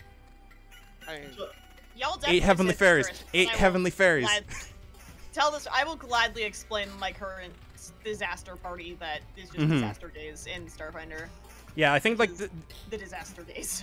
I think like the only one of the things I would want to point out are the 8 heavenly fairies and the Doom of Gachimuchi Annihilation, because I think that's where we ended up. And yeah, like those are the 2 stories I really want to hear. Ran, and we had to end in the middle of it. I was running Tomb of Horrors, but as a bizarre, there was a concept in this homebrew I was running of the Aethernet, which was like the metaverse but made of magic, where you could kind of astral project into VR. cool. So Very the Johnny Mnemonic. undernet. So the undernet, but magic. Think like also Honey from the Fallen London verse. And we Fair. ended up with the Aethernet running Tomb of Horrors, but as an infinite lives sim, just so that they could continue to throw themselves against it as a grinder. That's incredible. Only we reskinned it as Vaporwave and Gachimuchi, so it was a Vaporwave Gachimuchi dungeon. That's incredible. I think our main boss battle was beating a 4-armed statue of Billy Harrington, and all 3 of us being players are going, "Oh goddamn, that's him! God damn it, rest in peace, Aniki." And when we beat him, what was the thing we got? Oh, you got the, like, basically, it was a new mechanic I was trying to introduce because it was only a 3-person party, so I wanted to allow for, like, quick, easy multi-classing. So we were introducing dress spheres, basically. So you got the Gachimuchi dress sphere, and basically could, like, activate a short barbarian Gachimuchi mode, but that would, like, give you leather daddy clothes. And I think the starting catch for the cast was literally, you need to be like leather daddy gay as fuck towards another party member consensually. And it was just the most thing that just sent us laughing, in terms of not laughing at it, but laughing in terms of this is made for us and perfect. I wish we got a chance to explore more of it. What was the other thing? Heavenly Fairies. Heavenly Fairies. What are the fucking Heavenly Fairies, Blake? Oh, the Heavenly Fairies were the main villain. They were a cult based off the Shenyun dancers that mostly operated through malls. I loved them. That's incredible. And their main voice was Trixie Mattel. Their main goddess was Trixie Mattel. Well, the avatar of their goddess was Yay. Mattel. That's incredible. This was a fun universe. I miss it. I mean, we could run San Marcos stuff now that I know enough about the verse to help you with it. And I That would bet be you it would be, like, how many people do we have in Convocation? That, like, we have 75 people in Convocation, and enough people want to do Exalted one-shots. I know Jackie wants to run a like politics Exalted one-shot, and I want to run the Masquerade one-shot that I planned a long time ago. I just want to run. I'm just here to or rather, run. I take this back. I want someone else to run for me. The Light Beyond the Witchwood or whatever it's called. Oh, I know that game. What is the Light Oh, Beyond the it's so Witchwood? much I've never heard of fun. it. It is a combat-free, Dungeons and Dragons Bay. I have that book. carnival That's adventure. yeah, it's based around a circus. The run by the Wild Beyond the Witchlight? Yes. Yeah. Ah, okay, gotcha. That honestly, hell the fuck yes, but Yeah, I have that book. It's actually it's not a bad read. There's a few things I would change about it, but to make it a little more like User-friendly. yeah, that's a good way to put it. I mean, I just want an excuse to play my old. I have this fabulous warlock player character that I've never been able to play before. That Listening. I'm just like looking for an excuse to play where he's just a kind of blasé changeling who was kidnapped as a child by the Fae and now treats the Archfey as like his CEO dad who's given him a boring internship by being a warlock. That's wonderful. hilarious. I have There's- my. Sorry, go ahead. No, I was about to say there's a reason I like, as much as I am someone that really, really, really enjoys like heavy stuff that we've been doing in a lot of DLG stuff. I'm just also sitting here going, I want to play fucking D&D with Blake again because it was fucking fun, kind of thing. I do like goofy, dumb adventures. Yeah, and it's still Yeah, that's- genuinely honest. Like, the fucking fact that we had like a legit like. We looked at each other when we were doing the Marco and Kendrick scene where Kendrick literally just fucking charmed him by sitting on Marco as they were like doing the fucking wrap up. And then we just sat there and went, are we horny? Yeah. Is this a thing? Yeah. Fair enough. And then the entirety of the actual play was just the premise of, hey, Kendrick, why are you interested in Marco? Hot. And they're also incredibly useful. Like, shit, we don't have to worry about money anymore. He makes infinite money. And then also he's, that kind of thing. Like, it made it to a point where you expect Goofy and then you get Goofy and genuine. And it made it that much more impactful to me. I don't even give a shit if I bring Kendrick back and he's not like a patron of the Moondragon or anything like that. Because I can easily take that out of Kendrick and just go, he's just a fighter. He's just a dude. And still be perfectly fine. But it's the worlds that Blake makes that just have that really good vibe to them. Well, I'm flattered that you think so, but I am not the dungeon master. I am not master of dungeons. I am okay. I make okay games. I'm in the same boat as Blake. Okay, your turn for war stories. I'm so sorry for monopolizing, but I wanted to make sure that Blake's war stories got heard. First off, all those stories are fantastic. Don't ever apologize. Those are fantastic. I'm kind of in the same boat with Blake. I'm not like the best DM because I do like mess up a lot of the basic rules a lot because terminology is really bad. Is like my worst subject. But I love to balance things out between serious and funny when I'm running a game. So right.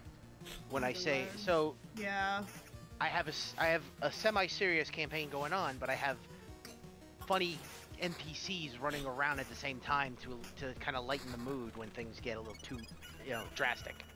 One in particular I thought was going to annoy the hell out of everybody turned out to be their favorite character ever. Yay! I love when that happens. It is a 3-foot-tall human skeleton with a tongue that's too big for the jaw. God damn it, it stands. So it talks with a lisp, and it sounds like Eric Cartman with a lisp. Yeah, he talks. So whenever he talks like this. And I swear, I love him. He's my son. I swear to you, my one friend who's known me the longest in that playgroup had to get up because he almost pissed himself laughing. And when I had the NPC captured, they put everything else to the side to go rescue him. Wow. So. Man, I miss D&D. That is like the balance between serious and not serious is like the current Starfinder campaign I'm in, which is basically just parties of disaster gaze and the token human. Who is no longer really the token human because the token human has now had divination burn with Elder Tars. So this is a Starfinder campaign, homebrew campaign set in I think like 2070, 2075. So first contact was like mid 2010s something, and basically shit happened, and now like the universe is now a thing and there's space and shit. That's like the very basic. Space exists. This fucking party. 2010 space exists. We have Orc Gordon Ramsay. Huh? Who goes by Chef. Oi! It's bloody raw! You get? Sorry, no, not Gordon Ramsay. Sorry, my brain. I was gonna say if he's Orc Gordon Ramsay, then I guess he likes it. No, oh my god, no, sorry, not Gordon Ramsay. It's Chef Guy. It's Orc Guy Fieri. Oh, that's even better. That's even better. Orc Guy Fieri, who talks in the group chat, in-game group message, in nothing but emoji. Oh no. He's a delight. Like literally, like. we have our Skittermander, who can run faster than most cars. Terrifying. Yeah, they're they're basically like a pilot and logger. We have our Sylph Pro Gamer. Our Sylph Pro Gamer disaster lesbian. My bad. Why is it a disaster lesbian? Because she and her girlfriend are completely disasters, and every time her girlfriend's in the same scene, the player deliberately rolls disadvantage on certain checks because they're too gay. Said girlfriend was also the Sylph's top gamer rival until a situation put them that they had to work together, and then they hacked the same secure like government system, and they're like, "You're pretty cool," and then just became disaster lesbians. Works. That makes sense to me. So I've a Kitsune gunslinger who is a fashion model. Yes, I initially based the character off of Ari and then just kind of veered sideways. This character is everything I need in my life. A Kitsune. I'll explain. Sorry, I just want to double check. Hmm? I just want to double check. A Kitsune fashion designer, right? That's what you said? No, fashion model specifically. Oh, okay, that actually makes a lot more sense. Okay. Kitsune gunslinger fashion model. I'll get back to her in a second because that's my character and I've done some stupid shit. And the last person in the party is a human grifter who's gotten in way over his head and fucks with people's minds in reality. They're also the reason we had the Hounds of Tyndalos sent after us, but that's a whole other thing. Oh, that's where Hounds of Tyndalos comes from. I'll get to that in a hot second.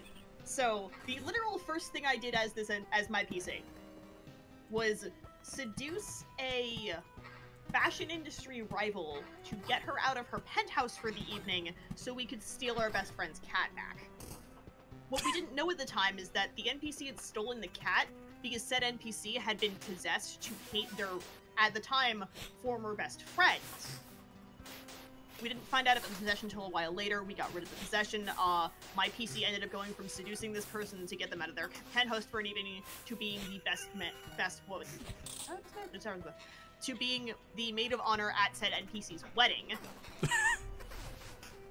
This side plot went from seduction to get them out of their apartment and not tell them, to friends with benefits, to partners, to I'm now the best. My PC was the maid of honor in this NPC and their paramours? What the fuck? I don't remember. To this NPC and their boyfriend's wedding. To which the human grifter decided that the best way, along with my PC, best way to give the newlyweds a gift at their wedding was to fund their honeymoon by ratting someone out to Space OSHA. Wow. We ruined a man's career to Space OSHA, took his money, and gave it to the newlyweds as their honeymoon gift. Damn. I can't say I've ever done that before, but there's balls on that. The human grifter also showed up with like a cassowary to their wedding. He brought a bird. He was very drunk. Brought a bird. The bird ended up belonging to the dog. The NPC, after everything that happened to her, has a emotional support dog named Lilypad. It's a corgi.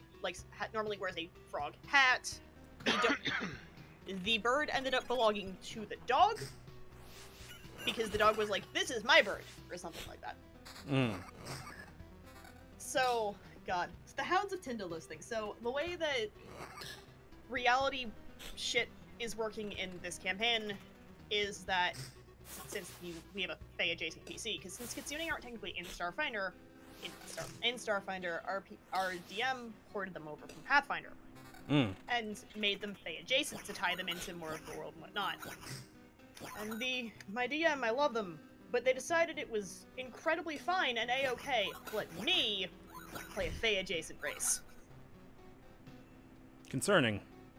That's fine. It's actually been great. But, so, Fae are not normally... Fae, with the different kind of binds to reality and all of that they have, are much more... are much less limited when it comes to, like, messing with reality and bending things and whatnot. However, when humans do it, or basically more of the immortal races do it, if they do it too much, sometimes they attract attention, and that's why we got the Hounds of Tyndalos God on our asses. Because I have reality magic. Our Grifter has reality magic. One of us is Fae, Jason. The other one of us is not. So I literally showed up to that combat 15 minutes late with a Starbucks. Because I wasn't feeling well that day, so I got on late. My PC shows up to that fight 15 minutes late to a Starbucks, looks at the situation, and she goes, "Oh dear God." This is also the campaign where we are our main like BBEGs are Dracula and Rasputin. Of course.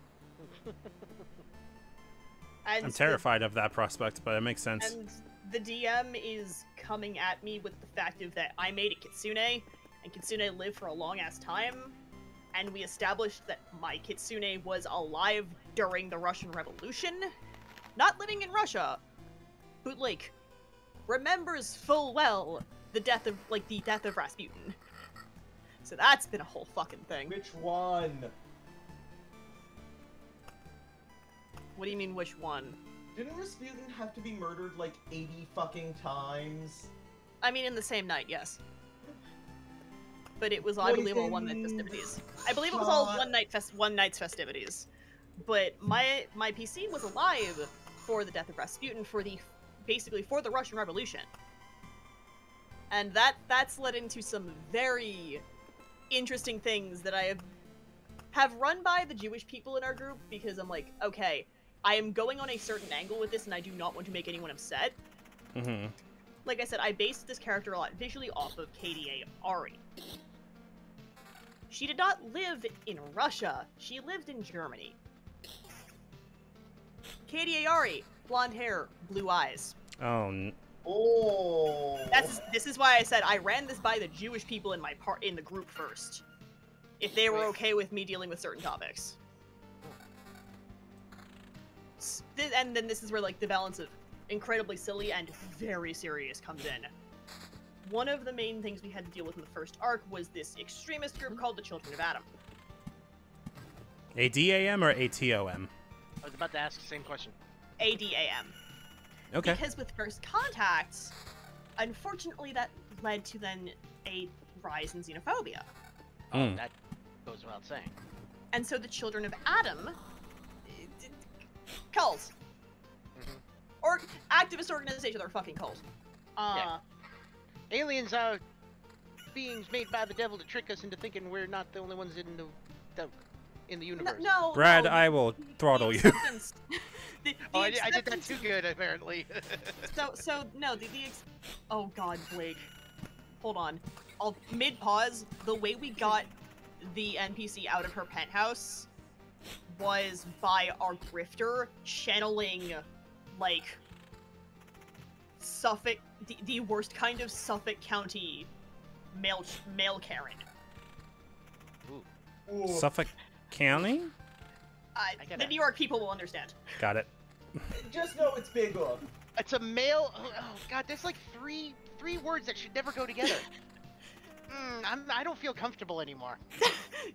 God, because it was a thing. So Sounds gross. With the Children of Adam, my PC had a very, very strong reaction to this, because, like I said, she's been around. She was born in 1890 or so. She lived in Germany up until about after World War II. She left Germany after World War II for very specific reasons. Understandable. When she says never again, she means it. She's gotten shot over it in the campaign for this. Because she was not on the, She was not on the correct side of history in that circumstance during World War II. Oh. Yikes. This is why I said I talked to the Jewish players at the table about this first.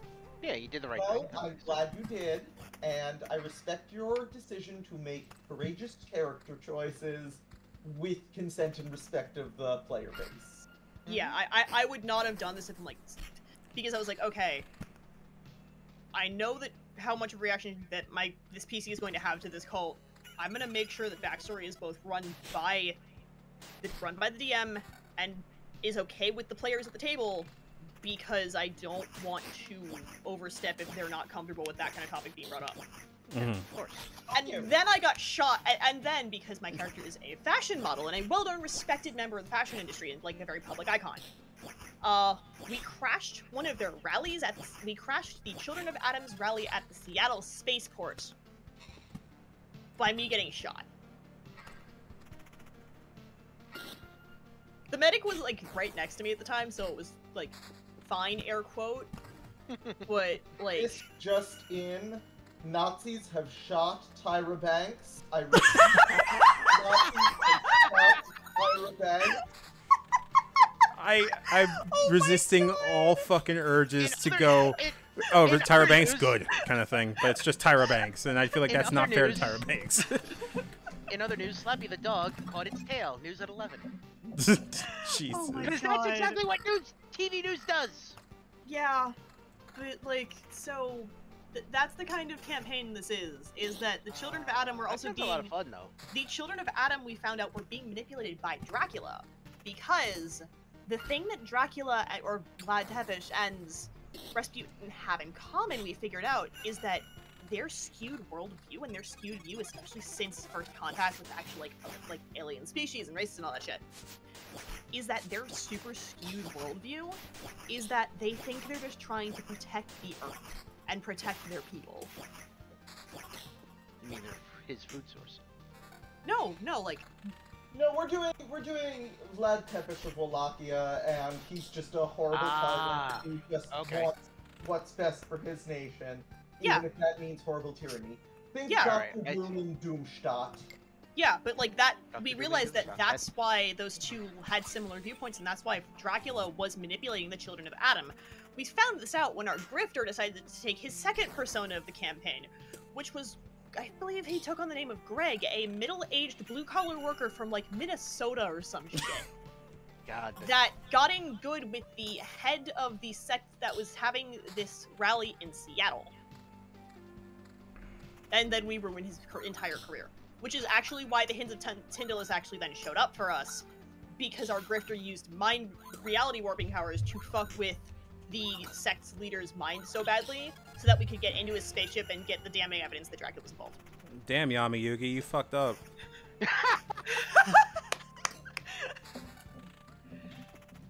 Kind of, like- actually. I feel like saying that is gonna send me to hell, but at this point, like, No, Sorry, what do you mean by hell? Don't you mean the Shadow Realm? I gotta honestly, go. honestly, no. Give me hell. The Shadow Realm as a concept fucking terrified me as a child. Like, what happened to Mai during the Battle City finals actually gave me nightmares. It was pretty nightmarish. I mean, the manga made it out to be far worse. Well, no, I'm sorry. The manga made it out to be just overall violence and death. Like, give As me the opposed to ritual explicit... torment. And Yeah, the, yeah. Give what's me the called- explicit yeah. bullshit. Like, I'd rather the explicit, like, this is exactly what happens, rather than, like, the Shadow Realm bullshit. Like Like I I said. remember watching the TV show with a friend. We were comparing the U.S. version to the Japanese version of the cartoon, and during the beginning of the Battle City story arc, the magician that trapped Yugi. Just gets his The- legs cut off. Yeah, in the Japanese Yeah. one, it's actually buzzsaws, and they say you're gonna get your legs chopped off. Where in the U.S. version, they, if The you're gonna dark get hit with energy this blade, you get blades, turned. yada, Yeah, you get. yada. Yeah, they played it safe. Yeah. However, like, to a child, like, at least to me, the thought of, like, eternal torment in the Shadow Realm, like, oh, like, whatever, blah, was far more terrifying and far more graphic than just, oh, you're gonna get your legs chopped off. Like, you could that makes more sense. conceptually, like, get, oh yeah, legs chopped. Like, that's a thing you could, like, look at and go, yeah, that's a punishment. Yeah, that makes sense. But instead of that, it in was the like, Shadow Realm, it's like, oh, so you're gonna threaten me with the boogeyman that possibly lives under my bed? That's terrifying. That's gonna leave me up. But like I said, the whole thing with My Valentine and the fucking Hourglass during Battle City Finals fucking terrified me. I think in that whole story arc, Mai was the one that got, like, out of all of the protagonists, Mai was the one that got dealt the worst blow. Oh, it's why I started. It's why I started liking Yami Bakura and Bakura as a character. I actually only just learned his history in that because I was bored Yeah, one day. it's literally the reason why I started liking them, not just as a character, but like as a more anti-hero supporting anti-hero protagonist type deal, Yeah. is because even they were like, yo, that's kind of fucked.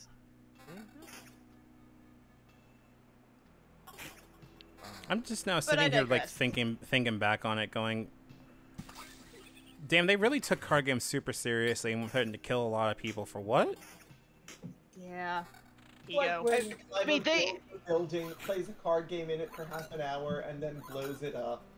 Well, that just goes to show he's the pettiest loser ever. Yeah. No. Like, I made I- second place. I'm gonna blow this whole place up. Everybody get out.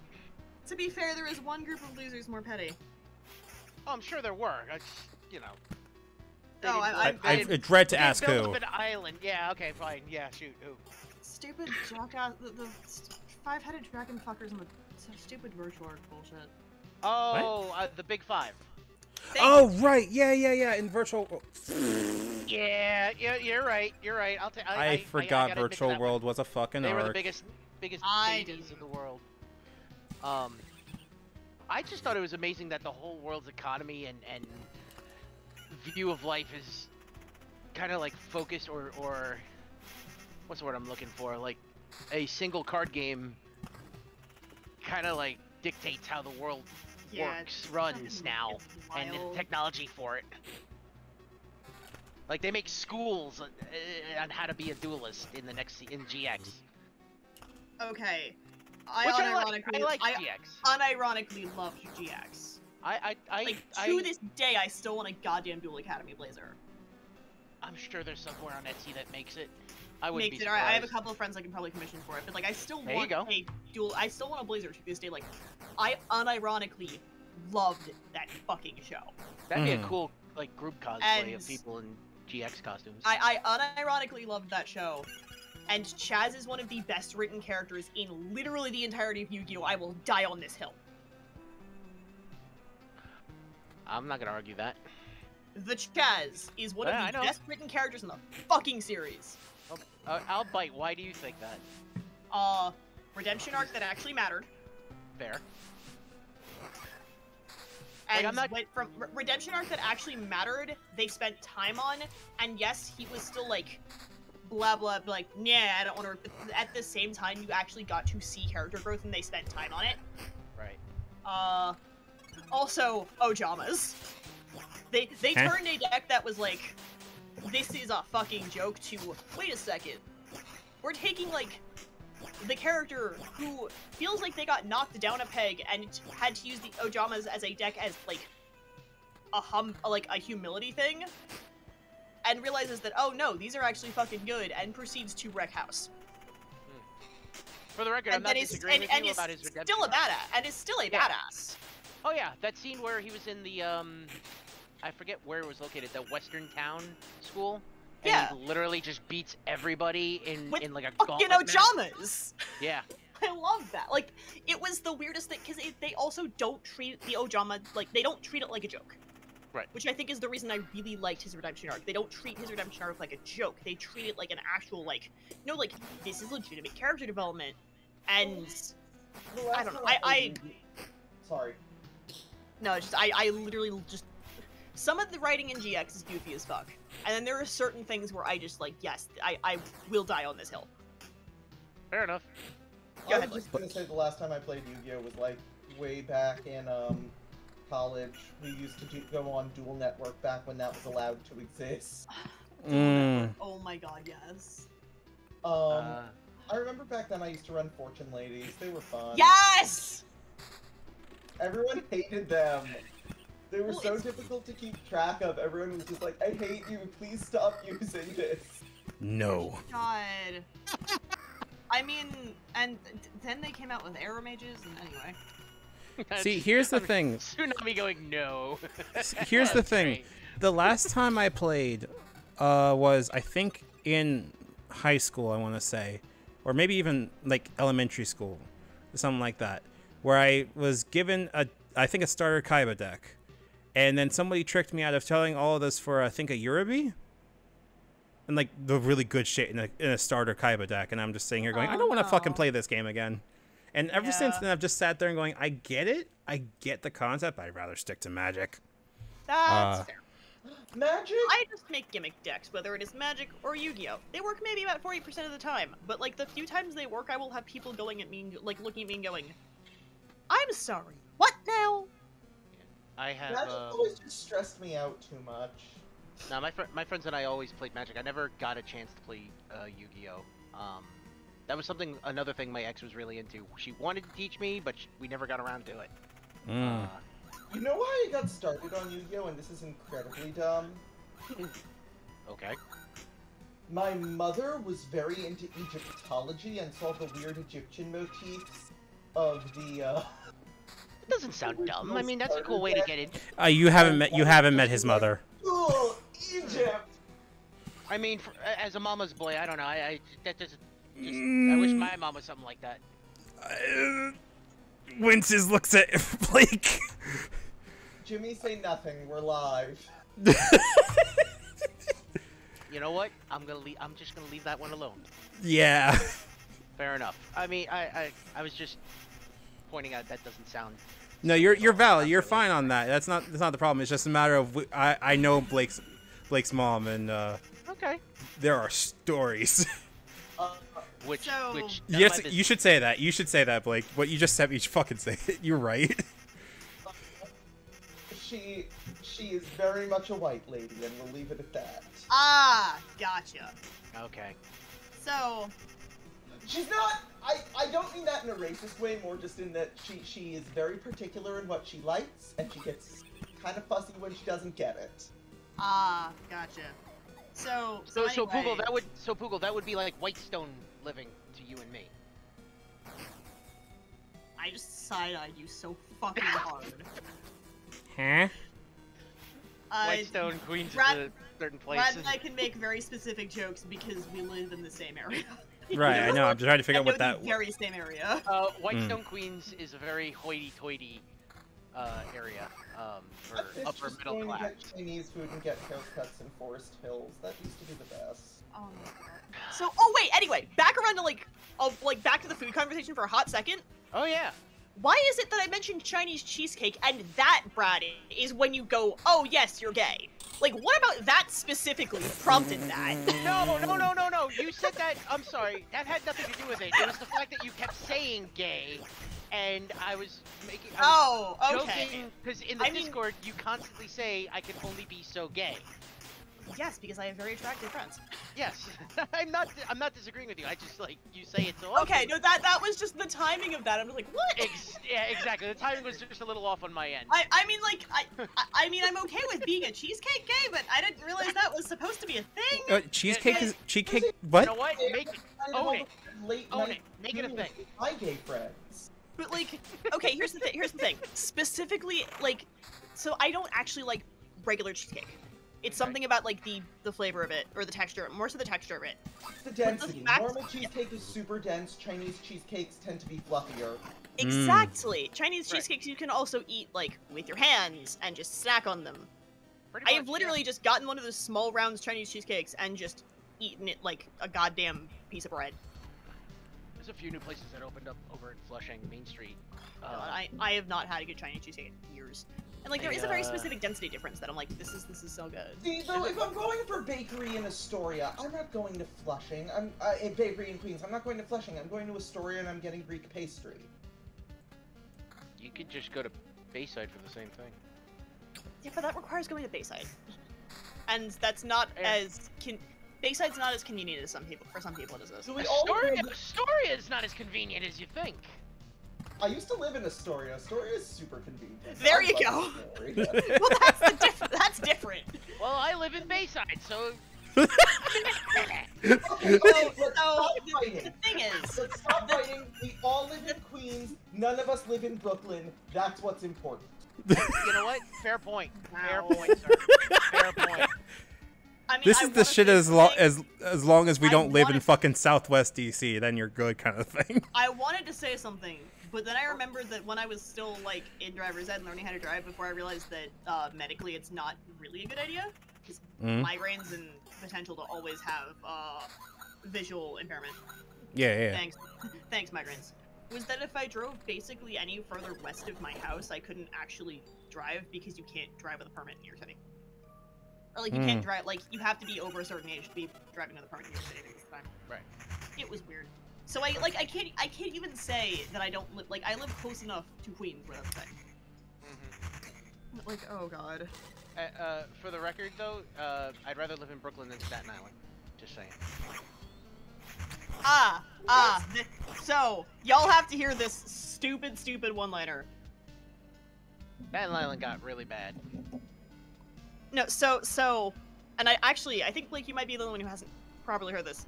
This is a quote from actually one of the person who plays the orc Guy Fieri in the Starfighter campaign.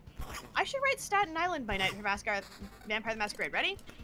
No one cares about the Masquerade because the place is weird enough that no one notices. I remember you telling me this. Concerning. There's Worrying. no reason to go to Staten Island if you don't live there. Let's just say that. I have a friend that lives out there, and I used to. It's not a bad trip to make. Like the ferry is actually very relaxing, I find, especially since it's free. Yes, but there's nothing there. I mean, yeah, there was my friend who I went to go see. That was really the only reason I would go. You're absolutely right. There's really nothing there. Otherwise, Look, it's just a if I fucking want to dump. just take the relaxing ferry ride, I'll just pay the $2 in the summer and go to Governor's Island and walk around for a bit. Fair enough. What I will say is that the next time I'm in New York, I'm dragging you both with me on one of my demented immersive theater adventures. Yes, do that. No, it depends on the kind. Yeah, are we talking like Sleep No More immersive? Among other things, I've got a wide repertoire. I write for a small immersive theater magazine. That's fucking fair. cool. I will request no horror because it's the same reason why I don't go to haunted houses. My fight or flight response is fight. No worries. I will say though that I would probably run some stuff by you because stuff like Sleep No More is not like jump scare horror or even really horror. It's more just fine. like sexy spooky. The That's same fine. way that like Vampire the Masquerade is sexy spooky. Yeah. Yeah, no, it's Sleep No More is just Macbeth. Live action Macbeth done silent. It's more of so that like good! I can't do jump scares because jump scares trigger my fight or well, it's not even the fact that it's scared. It's a non-jump scare show. Unless you count, like, walking around a corner and seeing a taxidermy deer and being scared by it and jumping, which I have done and scared a lot of tourists. Wait, that's hilarious. So Poogle, that means you're out on the Phasmophobia game. Ah. I've tried it, not my jam. I was joking. Totally agree. I totally understand. Same, honestly. Here's the thing. I get it. It's not specifically the fact that it is the jump scares that is the issue for me. It is the fact that I am very bad with being startled. I totally understand. If I'm startled, I immediately go, like, even if scared, it's like same kind of thing. It's why I couldn't do fireworks when I was a kid, because I didn't really register at the time. Because it was like loud sounds that I couldn't see or I didn't recognize or knew they were coming. My startle response is fight or flight is fight. And people know by now. Don't come up behind me and do like the Nya Jabby thing in the sides. I have put people on the ground. Accidentally. But like, my first reaction to being startled is to fight, is to turn around and swing. So this is why I will not do haunted houses, because I don't want to hit the actors, because that's not right. Speaking of fight or flight responses and Sleep No More, can I bring up the dumbest thing that startled me there, but was so good? Was it at Sleep No More? Yes. I got a one-on-one with an actor where he ended up cabedoning me out of nowhere. Oh, motherfucker. Wow. Jealous. Cabedon. Cabedon? Oh, that! Yep, I heard, audio processing, I get it. I got it. Oh my god, it was, dream come true. It was fun scene. That's hilarious. I brought, because I know the woman who runs the show, who produces it. I used to work in her building, so she gave me free tickets to it, which was really cool. So I took my best friend, who's a psychologist. I don't know why it took me so long to get that word out. And she went from room to room. So as Blake will attest, you go from room to room. You just so long as you're not making any noise and talking, you keep your mask on at all times, and you can either follow the actors as they're performing the story, or you can just explore on your own. I did a little bit of both. I followed some of the actors and actresses to their things, and then I was separated from my friend, and I see her just sitting in one of the chairs reading the books in one of the studies, and just having the time of her life, and it was great. Oh my god, I love going through people's letters and trying on their clothes in the set. You can do that? Yep. Yes! One time, Jimmy, there's a restaurant in the set, in the hotel part of Yeah. the set. Oh, the speakeasy! I loved the speakeasy! Not even just the speakeasy. I'm talking, it was actually the speakeasy bartender who Rabbi Dawned me. No, Nice. in the hotel, there is like a dining room, Yeah. and Oh, I know what you're talking about. toast on the table. It is a tradition, if I go to sleep no more, I am gonna have a piece of toast. Mm-hmm. That's incredible. There's a candy store that you can raid and just fill your pockets with gumdrops. Oh, we didn't have a candy store in the one I went to. They might have added that, or you might not have found it. It's around a weird corner, kind of by the speakeasy. When I went when it around the first year it came out, like towards the end of Gotcha. the If first you year were it came there out. for like opening, then it was probably. Yeah, it was more along the lines of each room tried to be a little more traditional to the scenes in the play. Gotcha. When I went, when I say the speakeasy, I mean the lounge where they had a band perform at the end of the show. The entrance and exit speakeasy. Yeah, no, I know that. Yeah. And there's like in the modern version that they run right now, there's another room that people call the speakeasy that's got like sawdust floors and a bar made of crates, and they've got just like this kind of like handsome, sexy bartender dancer doing like crazy dances with like bottle juggling and card tricks and stuff. And Oh, that's cool. he's got a vague relation to the witches that I will not spoil. Mm. Well, you weren't kidding when you said Macbeth. Oh my Yeah. god, the witches are the best part. You would love the witches. There are 3 of them. There is Bald Witch, Sexy Witch, and Boy Witch.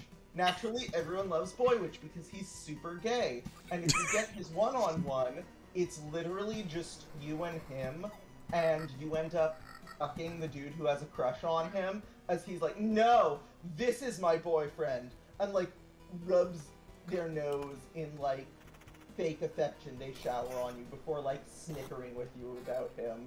It's so mean and so fun. That's interesting. It's a lot more. The way you're describing it is a lot more immersive for the audience than the one I went to, because the one I went to, you're supposed to pose as you wear the mask, and you're basically the spirits of the dead. You're kind slash of audience. You're still that in the way they've kind of updated it, but Yeah. the basic kind of thing is that occasionally at moments of high emotional intensity, someone will become tangible in the audience, and you can get pulled in for like a private scene.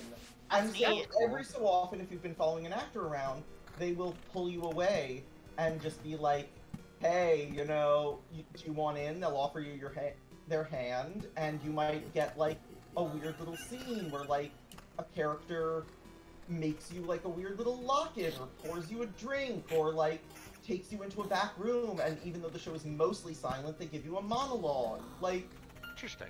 That is so it's cool, very honestly. cool. I love that show. It's not actually my favorite immersive show was in Brooklyn, and it was an Alice in Wonderland show called Then She Fell. That was the most depressing thing I've ever seen, and I loved it.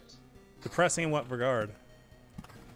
It used the writing of Lewis Carroll, including Alice in Wonderland and Through the Looking Glass, and a lot of his letters that were excavated after his death, and biographical work on Lewis Carroll, and biographical work on the Little family, who he based Alice off Alice Little, to create a story basically about the nature of loneliness and the inability of humans to connect to one another, but it's all told through this incredibly sensitive, heartbreaking way. And also, I have to like kind of give you the framework to make that make sense. The whole kind of premise and starting point is that you, the audience, are new inmates at an insane asylum. However, instead of doing this as like a tropey horror insane asylum, they do it super sensitively to like, oh, this is just a place where a lot of sad people who are struggling with things try to get help and the weights of the world become incredibly apparent. But as you go through the rooms, and there's only 13 audience members and 10 cast members at a time, so you get a ton of individual attention, and you get separated and scrambled around, reality and fiction start to blur as you weave in and out of both the story of Lewis Carroll and of Alice Little, and the story of Alice Little's mother, and all of the fictional works as metaphor and symbolism for the struggles of their lives, and the ways that all of them, because of their times, because of the rules of propriety, because of the ways that they struggled, failed to connect with each other and ended up making themselves miserable. It is heartbreaking. Sounds it. Hot damn. Yeah, that was a lot to take in, and that was just a summary. I gotta go So see this. the one thing that softens it, and the best part about it, is your quote-unquote medicine. As the show goes on, 5 times during the show, over the course of about 3 hours, they make you a really fancy and kind of surreal mini cocktail and serve it to you as your medicine.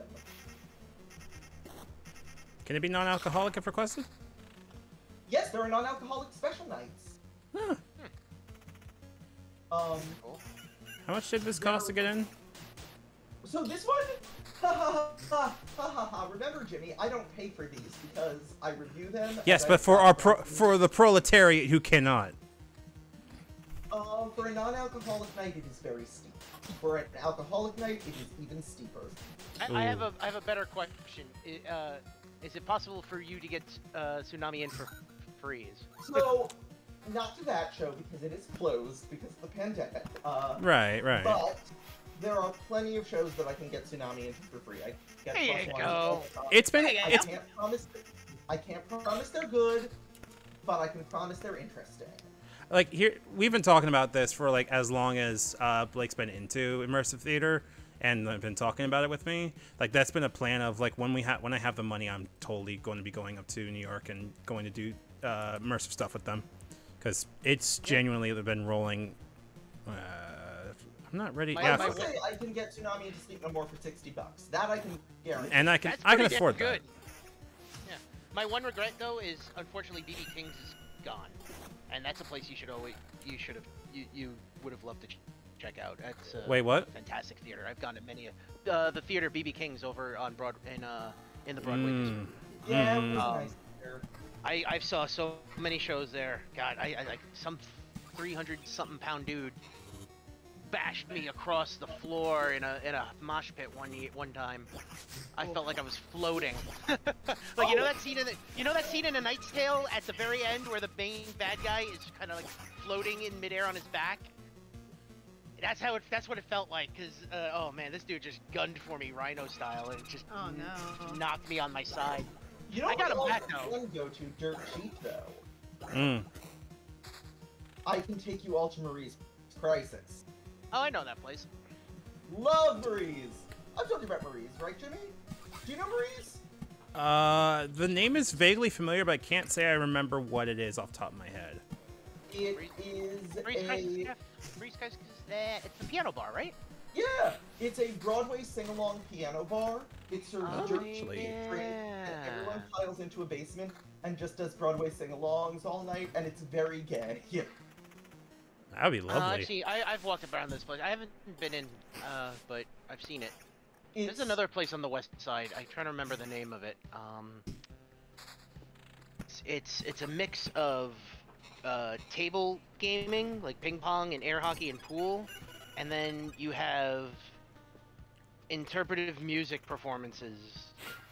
Like towards the end of the night, and something cat bar. Oh man, this is gonna bug me. I've never been to what's it called again? I wanted to call it Wonderland. Wonder Bar?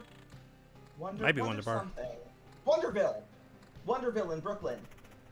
No. Mm. Stray Oh. Cat Lounge. I'm thinking about the Stray Cat Lounge. Sorry. Oh my god. And both of you guys would love Wonderville. It is an indie arcade bar that has play on indie arcade cabinets all night long. If we're going to Brooklyn, might as well just take Tsunami to Barcade. I'll go to both. Nice, but it's Could go to both. You're not wrong. it is a pub crawl. True. Make it a both. Oh god. We're gonna. Tsunami's gonna be fucking hungover as hell. Oh no. You don't drink, right? underestimate how much I can drink.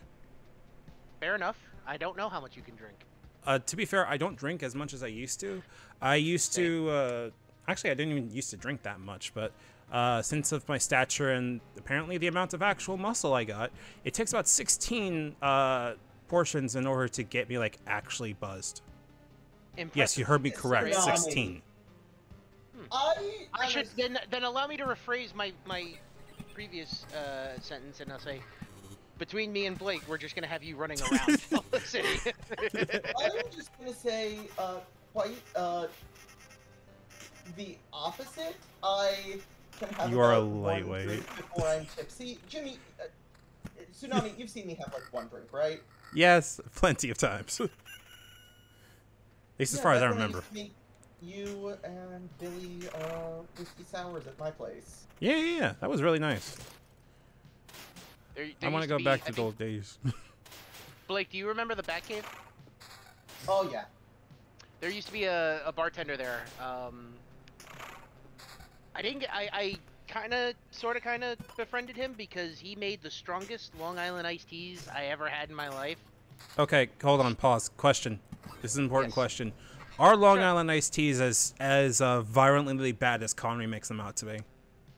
They're not violently It- bad. They'll just well, get two you really, reasons, really two drunk things. really, really fast. They can be very potent depending on how you make them, and it really depends on the person. So if Connery doesn't like them, that's that's kind of their thing. They don't like them. Fair. Nothing wrong with that. It's just it just might be the fact that it's several different types of hard liquor mixed into one drink. Mm-hmm. I know people who don't like them. Me, I mean, I used to drink Jose Cuervo out of the bottle like it was nothing. So See, if I'm Concerning. just, my thing is that if I'm gonna get a mixed drink, I want it to be something fruity and fancy. So, like, I'm not going for a Long Island iced tea. Because one of anything is gonna get me pickled anyway. It might as well be something that Pickled. I really enjoy. that's a cool phrase, pickled.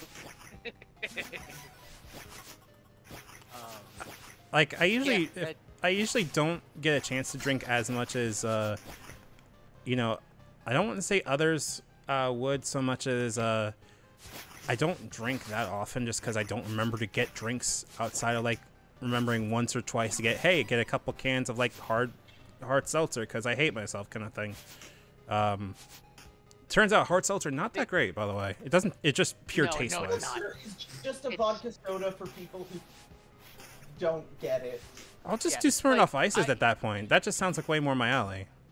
Yeah, when I was drinking back in the day on a regular, I never drank to get drunk. Like I knew my cutoff point. So like, whereas I had friends who drank to the point where they got completely shit faced, which I hated. So and now I just kind of like I'll have like one beer or one drink with a meal, and that's really it. Because mostly, again, like Poogle said, I also am on meds that kind of don't do well with alcohol. Right. So Is Poogle still around? Yeah. I just have nothing constructive to add to the conversation because I don't really know alcohol. I'm sorry. Do you not drink? We can change the subject. No, I find this kind of topic very interesting because of how little I actually really know about it. Well, what I need to do is just take you to my... You know what? I will tell... Just to keep the conversation looping, because that's always fun, I just want to tell a story of one of the... You know what? I'll save that for off-screen. Remind me later. Okay. Will do. Fair Just- enough. I don't really drink. I have had like a few types of alcohol. I have one very entertaining story when I was back in college and got like horribly drunk for the first time because I scared the shit out of a bunch of senior friends. Mm. So a fancy I am- cocktail bar somewhere. Absolutely. So we were doing, I think, like a Halloween one-shot or something, and they had all gotten vodka and orange juice for screwdrivers. And I'm like, do you mind if I like just have a half glass of orange juice first? Because I'm not really sure if I'm gonna drink tonight. They're like, yeah, sure. But me and my social anxiety, I felt really bad about asking for more orange juice because they had got it specifically for mixing with the vodka. So I was like, you know what, fuck it, whatever. I trust these dudes. I will just ask for a fucking screwdriver. They mixed it to what I think they had just like mixed one for themselves, and they're like, oh, yeah, sure, and handed it to me, which was a bad idea because since it was mixed for them and not for me, it was much more alcohol than I was intending. I wake up that morning with a bad hangover, mostly because I just didn't hydrate and wasn't used to alcohol. Yeah. However, I also woke up that morning with a really bad migraine flare. Oh, And you got scared double whammied. and scared the shit out of the guys. Oh, man. Because they were worried. They were like actually worried sick that something really, really bad was going on. And it didn't help with how blasé I was being during the entire ordeal. Well, you were suffering at the time. Well, no, it's more of I didn't realize that I was like, I kind of figured that I'm also hungover. But because it was just like amplifying the migraine flare, I'm like, this is a migraine flare, whatever, fuck it. The funny part is that during all this, I had to be physically piggybacked to and from the dining hall. Which I was like incredibly blasé during the whole thing, because like I get really bad migraine flares like that every so often, and so to me it was just like, this hangover feels like a migraine flare on top of a migraine flare, so whatever, fuck it. But I was also like being sick to my stomach because really bad pain migraine flare. And they were fucking like actually really worried I was like really not okay. And the fact I was just like kind of not like blowing them off, but kind of not really paying much attention to it because of how used I was to my own like pain at the time, and I still am, was concerning the fuck out of them. Because like what you've never like had that much alcohol before, are you sure you're like, guys, I'm fine. Are you sure guys? I can't make it to the dining hall, so if someone could get me there and back, that'd be great. But like once I get some food in my stomach, I'll be fine. And one of them legitimately did piggyback me to and from the dining hall that morning. That is very nice of them. Also, while we were discussing this, I just saw a god tier shit post. Wasn't iCarly that guy who flew into the sun with the wax wings? I'm gonna smack you.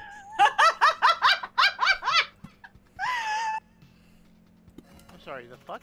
That's incredible. It's so good. That's Hate. incredible. Hate. Wow. Why must It's you? so good. Why must you subject me to this? Said with all the love I can muster, because goddamn it. The only other time I was really drunk was the reason that like I'm staring at my friend going, no, you can't climb a tree, you're drunk. And I proceeded to climb the tree. One, because I'm like, no, I can do this. You're drunk, but you're drunk. Yes, but I can do this and you can't. Stay the fuck out of the tree. So I half climbed it to prove the point, and half climbed it because even if he had then gotten the idea to climb the tree as well, he couldn't because I was up there and there wasn't enough room for people. It was only like maybe 10 feet up max, but it was still more of that thing of, no, don't do this. Oh, okay. I got a Don't give story. him the stick. I got a story if you don't mind. Shoot. So it was back in college. We had our first snow day of the year. I was working on projects and stuff, and everybody was getting ready for a night of complete alcoholic and drug debauchery. My roommate / best friend had just recently got a digital camera. Now this was like when digital cameras first started coming out, because I'm old like that. And he was really happy with it and wanted to go take pictures of everything and everywhere. So he got shit-faced high and went out with all the guys to go play in the snow, which I didn't think two things of at the time. So he comes back a few hours later and he's like, Brad, I need your help. I'm like, what's up? I lost my phone. I lost my camera. I'm like, okay, where did you lose it? Outside. Uh-oh. Outside where? In the snow. You lost your silver digital camera in the white snow. Yeah. Guess we're waiting till spring then, aren't we? He said, no, Brad, please, you gotta, like, he was begging me. He was like, and he's one of those friends with those sad puppy dog eyes that you kind of just don't want to say no to, but, you know, like, all right, I'll tell you what, we'll go look for it, but we're not gonna go hardcore looking for it for obvious reasons. It's like, okay, cool. So we started walking, and I asked, okay, where did you walk with everybody? Like, and he starts, like, in typical, like, high as fuck fashion, just starts, like, turning and turning, tiptoe turning to different sides. There, and pointing to a mound of snow, and there, pointing to another mound of snow. And I'm like, oh, fucking hell. Google Smart Search. Did you mean Fargo? It was actually Southampton, Long Island. Oh, good God! Really? Yeah, that's where I went to school. Oh no. I have a very, very good friend who lives out there currently, who I will go and see occasionally. Oh, okay. Like, It's not a bad place in the winter. Spring sucks because of all the tourists. Yeah, no, he says the same thing. Like, so I can imagine, like, exactly what you're talking about, too. Yeah, mounds of snow everywhere on campus. So I go, listen, there's no way we're going to be able to find this. And I explained to him, we're going to have to go to campus security and just file a missing item report. You know, just let him know if you see it, it's his. Or if anybody finds it, maybe we can find it in the lost and found or something. So he goes and says to me, if I can do it, because he's so bloodshot, he's worried that they're going to call him out on being high. Reluctantly, I agree, and we walk there. He waits down at the bottom of the stair at the entrance. I go up, I grab the report to go fill out later. As I come down and I hit the last step, hit off the last step, a thing of black ice I didn't see, and I slip and bash my already damaged knee into the pavement. He had to carry me with, like, put one of my arms over his shoulder and literally hobble me back to the dorm room. I was in absolute agony and miserable for the entire day after that. So I'm filling out the report for him. So I'm gonna cut now. This is where I cut the story to his perspective, because I found this out later. He goes to my other best friend's room, sits down. He's like, "Oh, I feel so bad for Brad. Like I got him hurt because he was looking for my digital camera." My other friend turns around, looks at him, and points to the camera on his table. You mean that digital camera? Oh no. The first thing he's like, Brad's gonna kill me. So he comes. So no. This is right to the end. I'm almost done. He comes out to the living room area of our dorm room, and he goes, Brad, please don't be mad at me. I'm like, I'm kind of like, I'm in a rotten mood because I'm in pain. Like my leg is just killing me after what happens, flipping in like that. So I'm like, what is it? He goes, I found my camera. And I'm like, okay, where was it? It was in Jeff's room the whole time. My friend Jeff heard me yell, what? And just clams his door closed and locks it. I was furious with him. Mostly because it was mostly the pain talking, but I was just livid. He ran away, and I didn't see him for the rest of the day. Later that night, he comes back, sits on the couch in our room, and looks up. He says, Brad. And I'm like, what? Because I really did not want to talk to him. He goes, the ceiling is breathing, because he had shrooms for the first time ever. God damn it. No. And I'm like all the anger I had with him went away, because it was fucking hilarious. I'm just like, God damn you. I have no drunken adventure stories from college. I didn't drink, and my school was a bit of a party school, so I just remembered I always would wake up like early on Saturdays and be like the only person awake. And so I just saw a lot of weird art movies at the campus cinema. God. There are worse ways to spend that, honestly. That sounds pretty cool to me. Yeah. The reason I know what one of my hard migraine triggers is liberal arts college. Is it weed or is it skunk? They are very similar smells. It's why when I've gone LARPing, I know to take heavy duty migraine medication with me, because if it's like it's spring and there's a skunk around, I will be the first person to know. And I will immediately, because we're not allowed any like drugs and shit on camp. So I will be the first person to know. I will be able to relatively tell you where I smelled it and what direction, and then I'll have to go lay down for like half an hour. Oh, Because it really affects you that badly, huh? it is a hard migraine flare trigger for me. Damn. It happens. It's what it is. I'm glad I know. Mm-hmm. But like, shrug. It's also why I know what a skunk smells like. Because I didn't register it was a skunk and not weed, and it was like the skunk smell of like, wait, what the fuck? Oh, why am I getting this? Oh, that's a similar smell. Oh, I'm having a similar reaction to a similar smell. Oh god, why is that a skunk? I thought to myself as I almost walked directly into one in like the dusk. Oh really? Oh wow. I almost walked directly into it, and like, oh, it decided to run under a building. And I'm like, I should go tell one of the safety people that there's a skunk under a building. Nothing happens, but skunk. Yeah. When you said skunk, I thought you meant like really, really like nasty weed. I'm like, oh Jesus Christ. No, Well, no, yeah. it literally like skunk and weed smell are very similar, just regardless. Yeah, you're absolutely right. There are certain, like, low-grade, shitty weed, like Tsunami said, smells like skunk. Yeah, it's awful. You're not wrong. Going back to food places. One of my favorite places to go, something I found with my dad once. It's a little dive place called the Trailer Park Lounge on West 28th and 8th. If you're into the whole like Elvis Presley era movie era stuff, it's pretty much that with really great food. They actually grill the grilled cheese on an actual grill, so you have the grill marks on the bread, and they use Texas toast to make for the sandwich. So good. Don't make me this hungry this late at night. Sorry. I haven't eaten dinner. What the fuck? Eat dinner, Tsunami! Oh my god. Take care of yourself! I'm into. Hydrate. I have been hydrating. I have been doing that. I'm gonna call Joe, and he's gonna post hydrate your ass on your stream. Tell him to at least show up Tsunami, first. Huh. hydrate or Oh, dihydrate? damn. I will kill you. He's on Riley's, I think. Yes, hydrate or dihydrate. I will kill you too.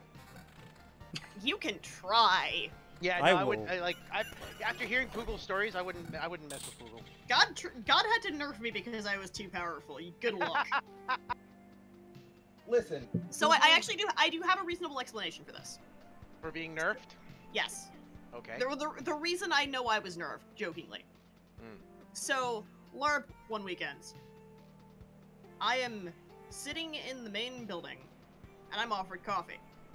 I am then this person then clarifies, by the way, this is Death Wish. Are you okay with this? I'm like, yeah, sure, it's fine. It's highly caffeinated, I'll be fine. The first time I had said Death Wish coffee, it was about 2/3 of like, maybe like a 12 ounce. It was about like 10 ounces. Someone handed me like a bar mug and like 2/3 full. Okay. It literally knocked my migraine fog out of my system for like 6 hours. So that was a good thing. The awkward mental / physical clarity I had for that night was the weirdest thing I've ever experienced. My body hated me the next morning because since I didn't have that fog, I was able to push myself and keep up with everyone. Like, not just like me keeping up and like managing. No, I was keeping up with people. It was great. My body hated me the next morning because it was harder than I had pushed myself in a long time, and I didn't realize this fact. And that is how I know God had nerfed me, because if I did not have to constantly waste most of my stamina and most of my energy on dealing with all of my pain problems, I'd be fucking unstoppable. If it makes you feel any better, I did put in an order for Taco Bell, so at least I won't be dying. Good. Fair enough. But yes, like that is, God literally had to nerf me because I was too powerful. I know this because caffeine. It's also why I never got caffeine highs in college, because I never got a caffeine high until I started the current medication I'm on. I was just going to say to Tsunami that between the fact that you are a fighting LARP demon and I am a fearless gremlin who puts myself into horrible situations for fun, between the two of us, just do not threaten us. You have no power over me. I have suplexed people in a LARP before. It was fun. Suplex City. I mean, I've also gained a level in the fact of I have full contact stage combat. So you done full contact stage combat at a Ren Fair before. It was fun. My small part in that fight was to literally get like yeeted over someone's shoulder and then roll and get back up. It was great. Nice. Like I have also, with the permission of the person who I was fighting, like, have gone much harder than one would at a lightest touch LARP, because one of the people the person I happened to be fighting is also someone who does stage combat, and I trust him as both a scene and a combat partner.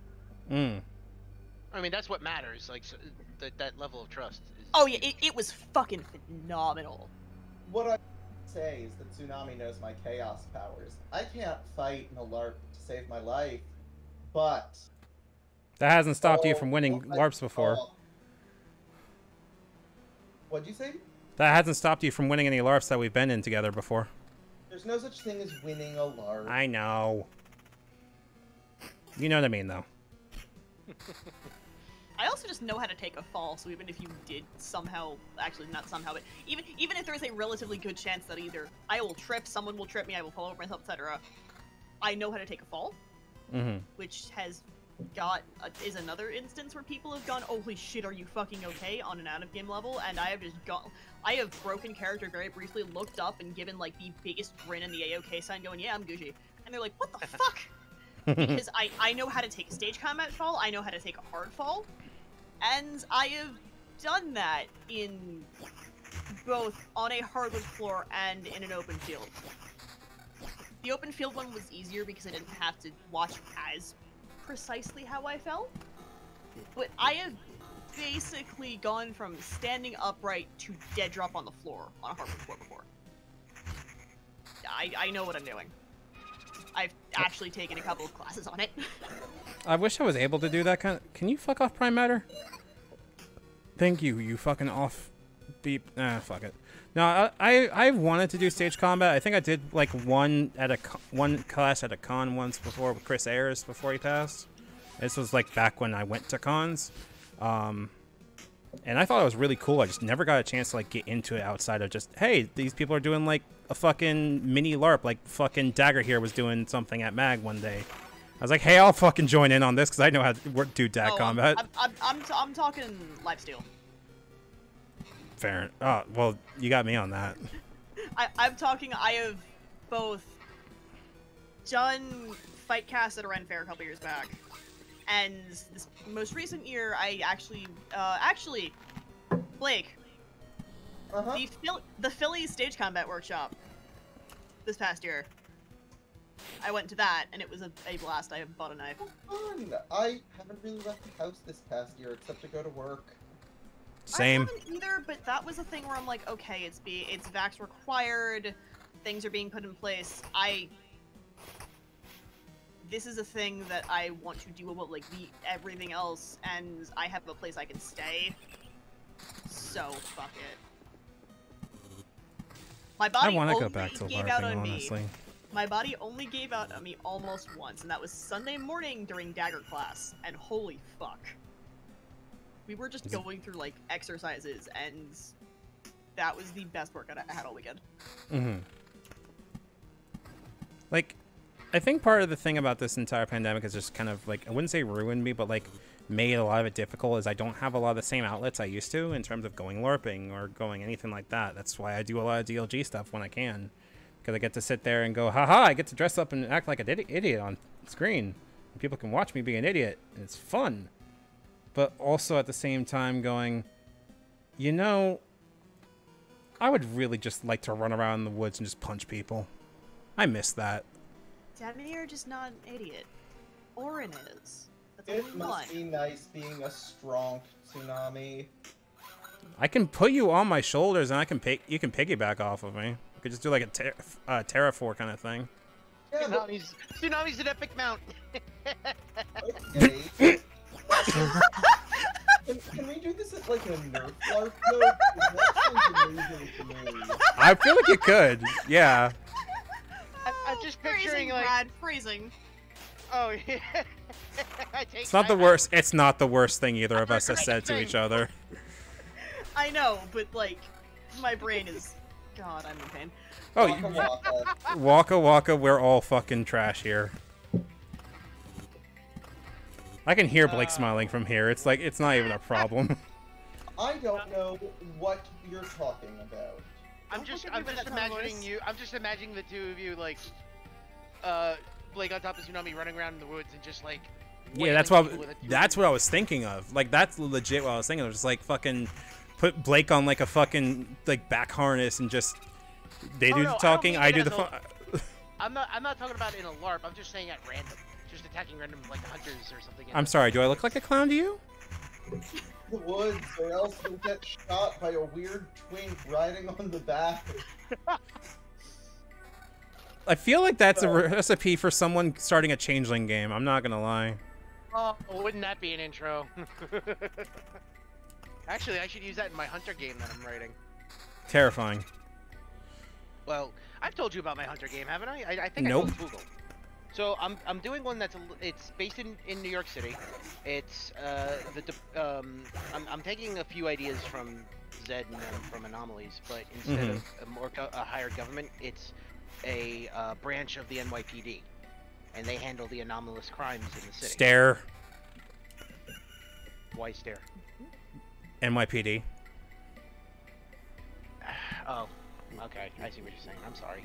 No, you're good. I'm not mad at you for using. I'm just sitting here going, there is plenty of recipe to use like good shit on that. I hope. I don't know if that's the plan, but like that's what I would do. Well, I'm doing a few different things with it. It's a bit X-Files, it's a bit Warehouse 13, it's a bit Fringe, and you know a bit of a Law and Order setting. You know. But I'm also incorporating a lot of the quote-unquote, for lack of a better phrase, folklore of New York City, primarily Manhattan. You know, so like certain streets or buildings that are that have a paranormal history to it would be anomalies in this story. Okay. Oh, okay. All right. All right. All magic cops are bastards. No, they're not magic cops. This is Hunter the Vigil, so they don't have powers. They just have like relics and So weaponry. I have one request What? / an idea. Shoot.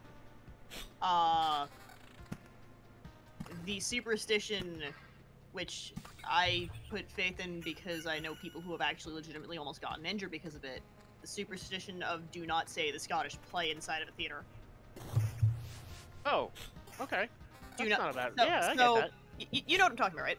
Yeah. Yeah, the whole thing of like, you don't say the name of the Scottish play inside of a theater. Ghost lights. Yeah, because somebody always gets injured when that happens too. Oh yeah, because it's the both the I wonder superstition and the if shit that's what behind that happened stuff. You know, now that I think about it, I wonder if that's why the Spider-Man one had such bad luck on Broadway. I don't know.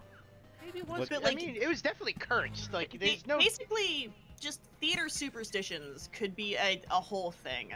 Oh, like- What's the fantastic. camera? I don't know what they're Fabulous talking about. Escape room based on the Ghostlight superstition in Brooklyn. Huh.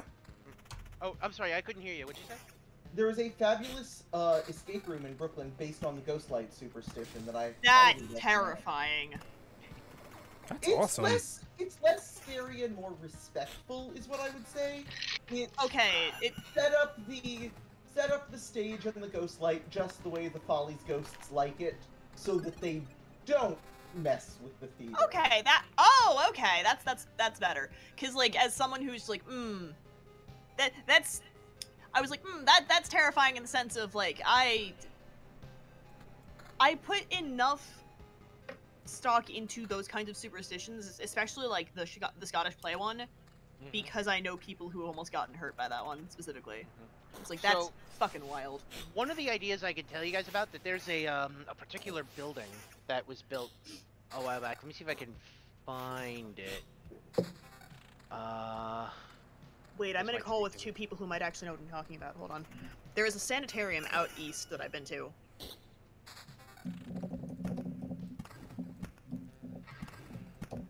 On the topic of, like, First, haunted shit, haunted cursed shit.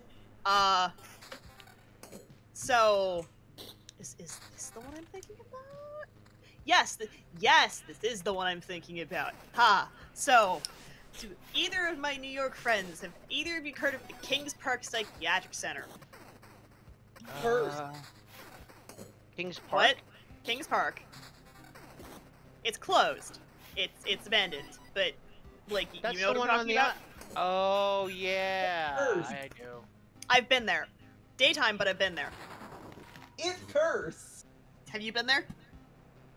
No. I'm Okay. smart enough not to go there. So, I was with people I trusted to, like, have a good sense about. I would not have gone if I was not with people I trusted. It cursed. It's very cursed. Oh. Nothing bad happened to us while we were there, or like while or after we were there, because we went during the day, like slightly more intelligent people. I did have to yell at someone to not do something because they almost pissed something off. But it cursed. Sorry, that just the line of drinking just made me think of that, like the. So It's their curse. yeah, so there's back in the day, there was a skyscraper called the Singer Tower, and this was meant to be the crown jewel of Manhattan, and it was built to be so self-sufficient. It wasn't even on the grid for most of Manhattan's utilities. Like, it I will had be its right own, back. like- Please continue. I'm listening to this, but I gotta No pick problem. up food. Give me a back. Just to keep it short, it unfortunately, because of the power it needed to run its self-sufficiency, it ended up becoming just a money drain, and it Oof. failed horribly. Mm. The way I'm writing this would be a great, like, either base of operations for my players, and this would be, or for the BBEG, and just have the building kind of like illusioned in a sense where nobody can see it. Kind of like in Control, the Bureau of Control. If anybody's played that. I've played. No, Yeah. I was gonna ask, do you know about the myth of the lost subway station? You know what? Ooh. I have heard. There's so many subway station stories. It's ridiculous. But is that a specific one? So, this one is before specific ones. Back when they were demonstrating the subway, they had only 2 stations connected by basically like a block or 2 of tube. And it was basically a proof of concept. Everyone hated it because they thought it was like being sucked around in a pneumatic tube and thought that it was just overwhelming and scary. But the big kind of twist takeaway was the stations. Because remember, they were trying to sell the subway. So, the stations, before they closed them, were incredibly opulent. Gold chandeliers, marble floors, huge pianos. Okay, I know what you're talking about now. And rumor has it that they abandoned them, leaving all the stuff there. And there's just a couple of hidden treasure chambers under New York City. These opulent lost train stations that have been perfectly preserved. Yo, make that your player's secret base. Yeah, that doesn't sound like a bad idea. I have Wait, to do a what? little more research on that. No, Blake was talking about certain train stations Ooh. around that were very well Furnished. thank you. Yes, well furnished. What is the well furnished in reference to? No, they were abandoned and They left. with all that Proof of well furnishing. concept subway stations that were super fancy. Think like Grand Central with its gold constellation ceilings. Only then they got abandoned because that first iteration of the subway failed. And so there's just these two weird treasure chambers under New York City somewhere. Interesting. Yeah, that's actually I really quite good, like cool that. idea. Yeah, like absolutely make that the player's secret base, because then you can do some like weird shit about them being able to then utilize the subway systems without people knowing or some shit. I don't know. It'd be neat. Point is, Big Metro Last Light vibes. I like it. yeah, I could do that. That's not a bad idea. and then save like the big hidden tower for the BBG. True, I could totally do that. Like Plus, that sets up a nice dramatic parallel between underground and overground. Mm-hmm. True, very true. Oh yeah. I have some more note taking to make on that. But Like, thank you for that idea. That's both of you. Thank you for those ideas. Those are great ideas. Like I don't go here when it comes to New York. I go here when it comes to DC and the surrounding areas. And places like that, if I was GMing it personally, would be perfect narratives for, you know, basically illustrating the whole kind of concept of.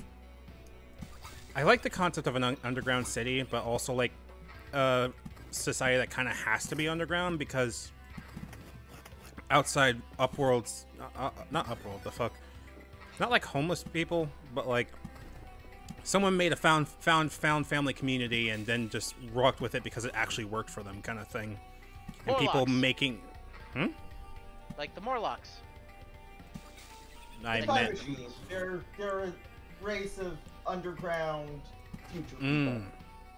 Got I it. was gonna say, Jimmy, on the note of DC, surprisingly uncursed as far as cities go. because all the curse is held in the people rather than the place. Yeah! Yeah. Ooh, yeah. Yeah. Yikes. That would be a cool case to deal with, like a curse going from jumping from people to people. You would be Oh. surprised at how much that someone could feasibly write as a horror or like a thriller writer in DC, and just go, yeah, that makes sense. With that, Like- excuse me one moment. I can use the bathroom. Go ahead. DC, I don't know, it just... Oh, you know what story I'm loving in like a local boy makes good way, Tsunami? That Jose Andres is now a national icon and has restaurants everywhere. And I'm like, he's ours. I went to Haleo before it was cool. I like when seeing this kind of thing happen, honestly. I just like seeing him, he did that weird Michelle Obama puppet show on Netflix. What, huh? Did you not see when that came out? Michelle Obama produced this weird puppet show on Netflix trying to teach kids to, like, eat a wide variety of international foods. And there is a really crazy scene where Jose Andres and two puppets are, making gazpacho and dancing in Jose Andres' house. That sounds lovely, actually. It really shows that Jose Andres is a decent guy. Mm-hmm. If all his endless charity work didn't already prove it. Gosh, this is just making me think of that the next time I end up being able to go into the city, like, well, more specifically, the next time I go around, like, Central Park and shit, during the day, because I'm not gonna do this at night, but just to, like, go and seek out, like, the funky vibe places. You better fucking be on like call with somebody when you do it, because I would be remiss if I heard anything bad happen to you while doing that. Like, that'd be me just worried about you kind of thing, rather than don't do it. One, during the day. Two, I would give regular check-ins to people. Three... Central Park is not that terrifying during the day. It's true. I don't know, man. I really don't know. I saw somebody get fucking actually, like, what's the word I want to use here? Possessed? In real time? Yes, I know what I said. Press Y for doubt. Yeah. Fuck yourself, I saw it. Press X for doubt. I have an Xbox controller. I'm pressing Y. Okay, so, Blake, you remember Laura? Yeah. Okay. Laura and I had to go, sorry, correction. I believe they go by Lucas now, so apologies. Lucas and I, back when we were in college, went to go to New York on an art trip for my art class. The thing was mainly that we missed the actual time to go or to register to use the school bus. So instead, we just took a Greyhound and just did it ourselves. And we had to go to the MoMA, make an essay on it, then come back. I made my essay about why the fuck did you not have enough slots for everybody? I had to go here and spend my own money. What the fuck, you guys? Kind of thing. And I got an A on it. That's hilarious. Because my art teacher wasn't an asshole. But, we also did the really dumb thing of walking the entire place around. From Port Authority, around to Central Park, to MoMA, and then back.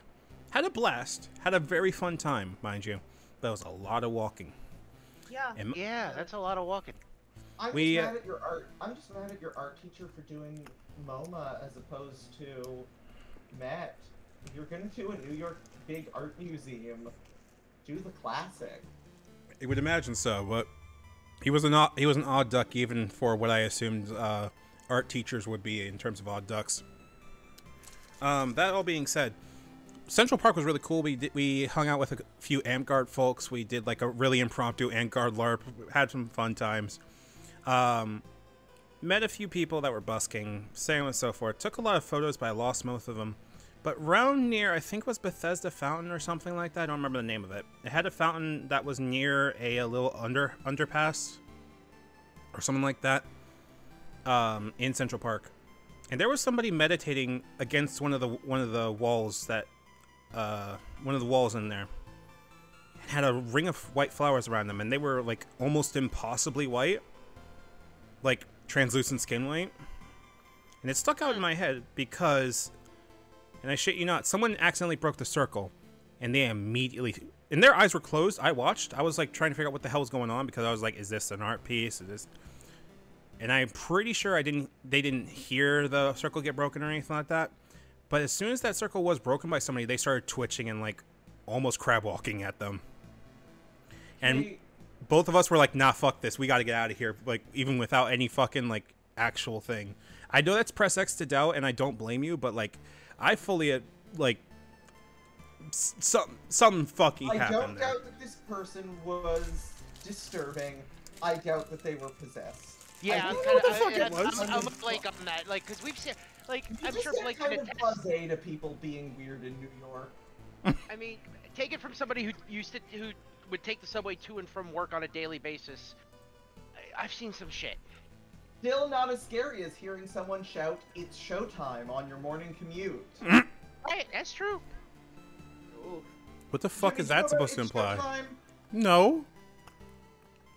There is a troupe and several knockoffs of, like, subway breakdancers. And those motherfuckers. They just start scream, "It's showtime," and start breakdancing, and everyone just prays they don't get kicked. I hate those motherfuckers so much. It's terrifying. Look, I am all for people trying to make a buck doing something they love, but on the subway, don't exactly, because you are forcing people to deal with your shit. You want to do it at the train station in a spot where you're not bothering in the corner where people can come and watch you and you're not bothering anybody who's just trying to get to work. Cool, all for it. I might even put $1 down or what I got to help you out. But if you're gonna be an asshole and force people to watch your show and expect money on the train car, fuck you. You know, I wouldn't go so far. I just don't want to get kicked. Exactly. Yeah. Nobody does. It sucks. Yeah, if I'm going... I'm not gonna freak out if you want to, like, play the violin or something. I could just put my headphones on. But don't kick me. Please just don't kick me. Valid. Oh, I always end up, like, when I was coming home from work, it never fails. I always get in the car where a mariachi band or some dude with a guitar on the 7 train just... And I just like, oh, please tell me I got my headphones. Yes, I do. There was this girl who... her age was literally, like, unknowable. I only saw her, like, every night, though, for, like, a month. She looked like a cross between, like, an early scene kid and, like, one of the Who's from Whoville.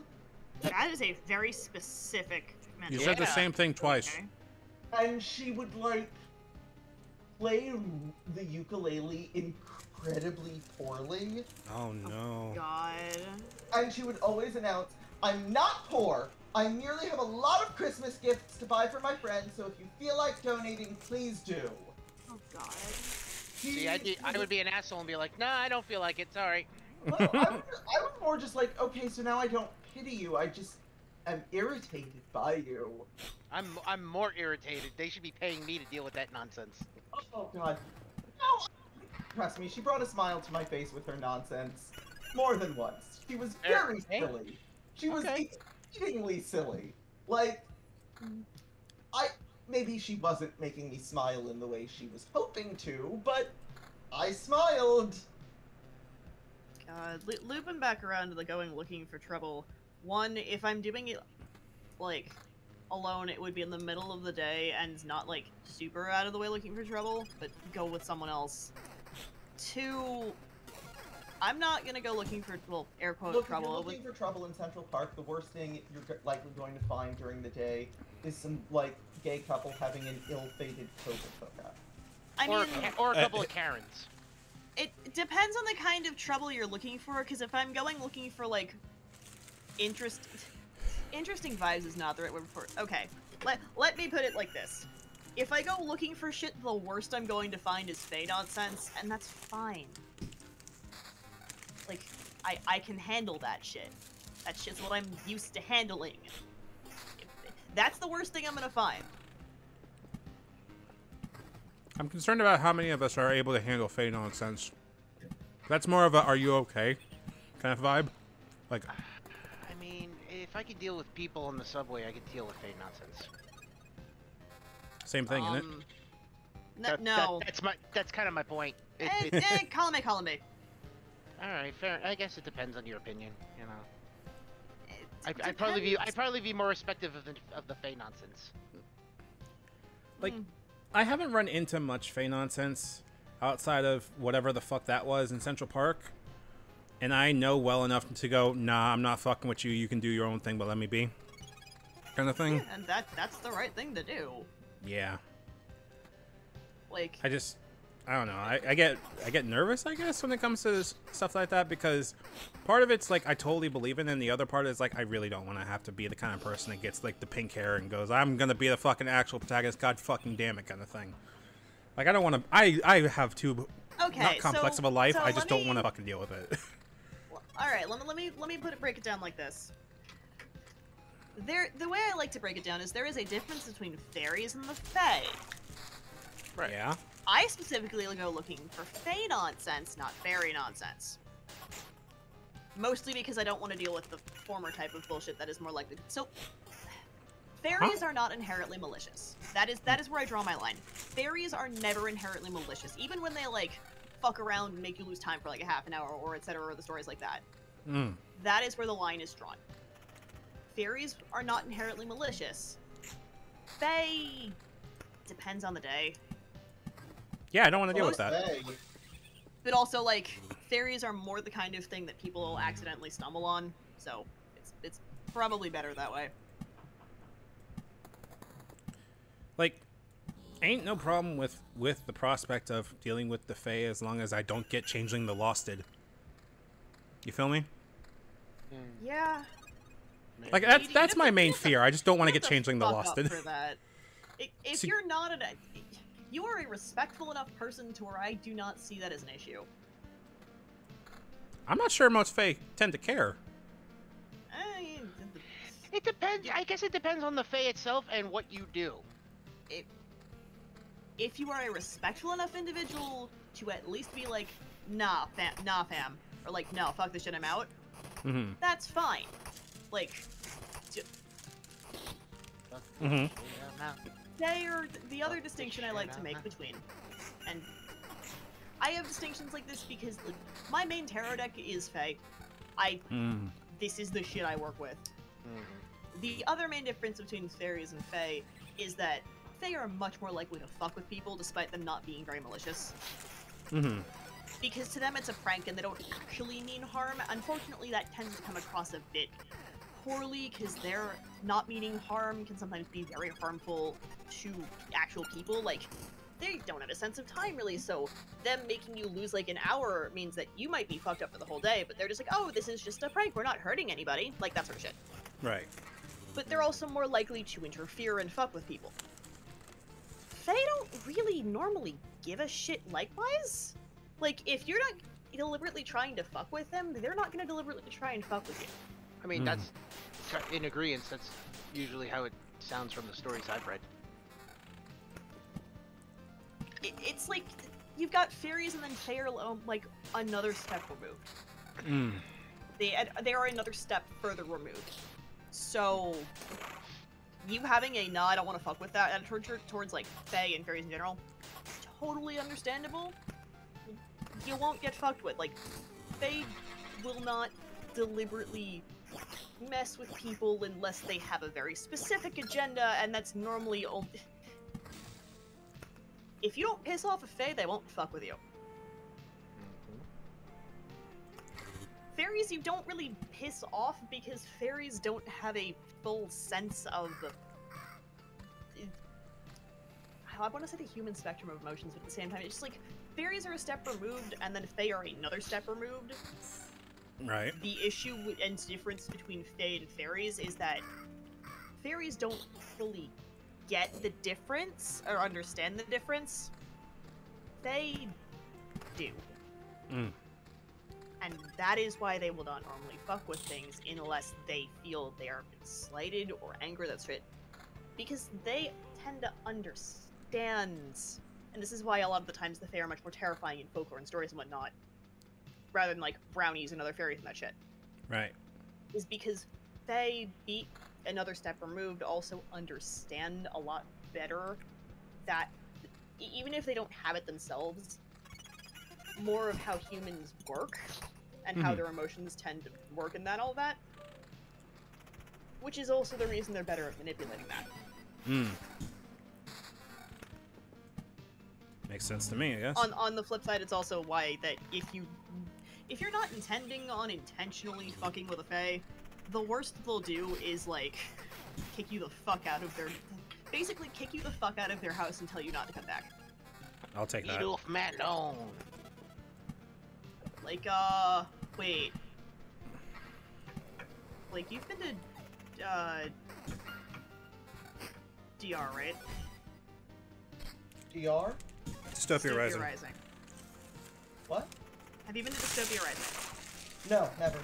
Okay, because I was gonna mention there's a certain place on the New Jersey camp that they used to be on, or currently on, that is the equivalent of if you do not have permission to go up there at night, you fucking shouldn't.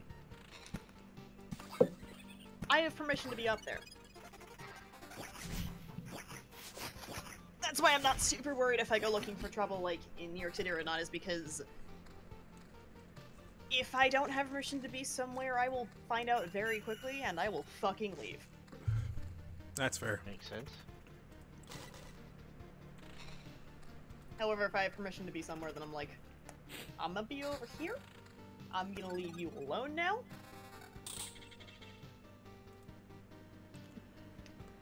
Yeah. Completely off topic, but like looking at Agile Cross, I'm just holy shit. Sorry, I off topic a bit because one, I'm a little bit easily distracted right now, and two, I'm enjoying just listening to you guys. But like TikTok LARP, apparently that the sub LARP, I guess that was running, that is still running, surprisingly. We got another like charge of people like going, hey, I want to do this again because they fucking missed it, including friends of mine that haven't been role playing there actively in 2 years. Because as soon as we brought KC and KC went, hey, holy shit, I know like 3 of you, what the fuck? And then more people come in that were like fucking old vanguard of the fucking TikTok LARP community that weren't jackasses. Oh shit. And it's just incredibly like, I'm happy that it's still around and happy that it's still active, because I can sit there and proudly claim that I've met my partners through that. People have met their partners through that, and it's still active and still going. And I don't know. I've never had a tabletop or anything like that go that long and still be people actively interested in getting in it. I mean, the fact that it brings fucking you awesome. it brings you happiness and gives reminisce on good memories. That's of course that's a great thing. Well, not just that, like people there still call me as a reflex boss. Oh, Like That's excellent. you've heard Maud and Iris on my streams occasionally, and they will just instinctively call me boss. I'm like, why are you calling me boss? I'm not that old. Sure thing, boss. On a semi-related topic of both LARPing and the Fey nonsense I know way too much about, because again, that's my primary aspect of what I do for tarot and all that shit. Mm-hmm. I very much tend to stay away from any Fey or fairy-based plots in any either LARPs I'm doing, tabletops, etc. Like, the only reason I am playing a Fey adjacent in the Starfinder campaign I am in is because multiple people in that campaign, including the DM actually, know the shit I work with, and are therefore letting me inform a bit of that into things. Mm-hmm. Which is also funny with the Hounds of Tyndalos thing, because the other half of what I have 2 tarot decks. I have my Fey deck, and I have my Necronomicon deck, and that should tell you everything you need to know about what I do as far as spooky shit. But I will try to very much avoid most Fey or fairy-based plots in anything that I'm playing, or like I'm around. Like I'll NPC for it depending on who's running it. In fact, I'm probably NPCing something in March that I'm looking forward to doing, because I basically get to be a Winter Fey general. Nice. And people have not fully well, actually, one of my very good friends, actually the one that lives out in Southampton, is the other Fey general. And he knows exactly what's happening by the person who's running this asking me to NPC that. But if I'm NPCing it, I'm okay, because I'm like, okay, I can let this influence my opinions and whatnot. I don't want to PC any plots of that nature, because I will. That is the one area that I will have a very hard time not metagaming about, because I know I have too much instinctual bullshit, like not instinctual bullshit, but like that's the shit I work with, and I, 1, don't want to metagame shit, 2, want to ensure that none of my shit, willingly or otherwise, no, not willingly, but like just as a precaution, I don't want to super involve myself in shit like that. Sorry, give me a second answering a question from chat. Is this game worth buying? Fuck yes, it is. Yes, absolutely, Axemaster. It is. It's so good. It is currently, according to Steam, $8.99 USD. If anything, it's very good. Yeah, no. If anything, it's a cheap game that has given me almost infinite replayability. I strongly recommend going to get it. I would say, like, if you have ADHD, please be careful, because this thing will suck you in like it's doing to me right now. Because right now, most of the stream has just been podcasting with these 3 over here, and it's been very fun. I've just been sitting here playing this and not having to explain a goddamn thing, because it's just that good. And I love that. All right. Our conversation has jumped from subject to subject. Mm-hmm. Yes, currently it is me bitching about the distinction between fairies and fae, and how you really shouldn't fuck with either, but if you fuck with the fae, so God help you. This is why I don't want to fuck with the fae. Which is why, like, again, most people don't. Also, don't really fuck with fairies, but we're still, like... That's more of a, well, I guess I don't know. Anyway, there's a distinction. I'm talking about that sort of shit, and we're basically just shitposting otherwise. That's just the conversation you happen to walk into at the point in time. Like, it's been a thing of, like, what kind of food would people do in New York, because the other 3 here are New York natives, and I'm just sitting here going, I don't fucking know, so hey, how the fuck you doing, kind of thing. I'm this close to just making fucking New York forget about it kind of jokes. What other game is comparable to Inscription or Darkest Dungeon? Inscription's not... no, I'd say Inscription's not terrible, but Inscription's more of a Slay the Spire with straight card decks. Darkest Dungeon, not comparable, I'd say. Trying to think if there's anything that is comparable to... Let me look on the Steam page to see if there's anything close by. Hero Generations, maybe? Maybe. That's more Black RPG. Book, Tainted Grail, One Step from Eden, Luck Be a Landlord, Undermine, Gordian Quest, Fall to the Void, Woolen Chess, Change, Jupiter Moons, Crying Suns, and Thea 2 are all listed in the Steam page of things that are, quote, more like this. I can't give you anything directly. I think it's actually been a pretty unique experience otherwise. I have been genuinely enjoying it. Blake, you need to suffer with me because I misheard something in that statement, and I know this will trigger it in your head as well. Oh. I heard luck be a lady, and now that will not leave my head. Oh, god damn it, why would you do that to me? Because someone else has to suffer for my audio processing. Look, be a lady tonight.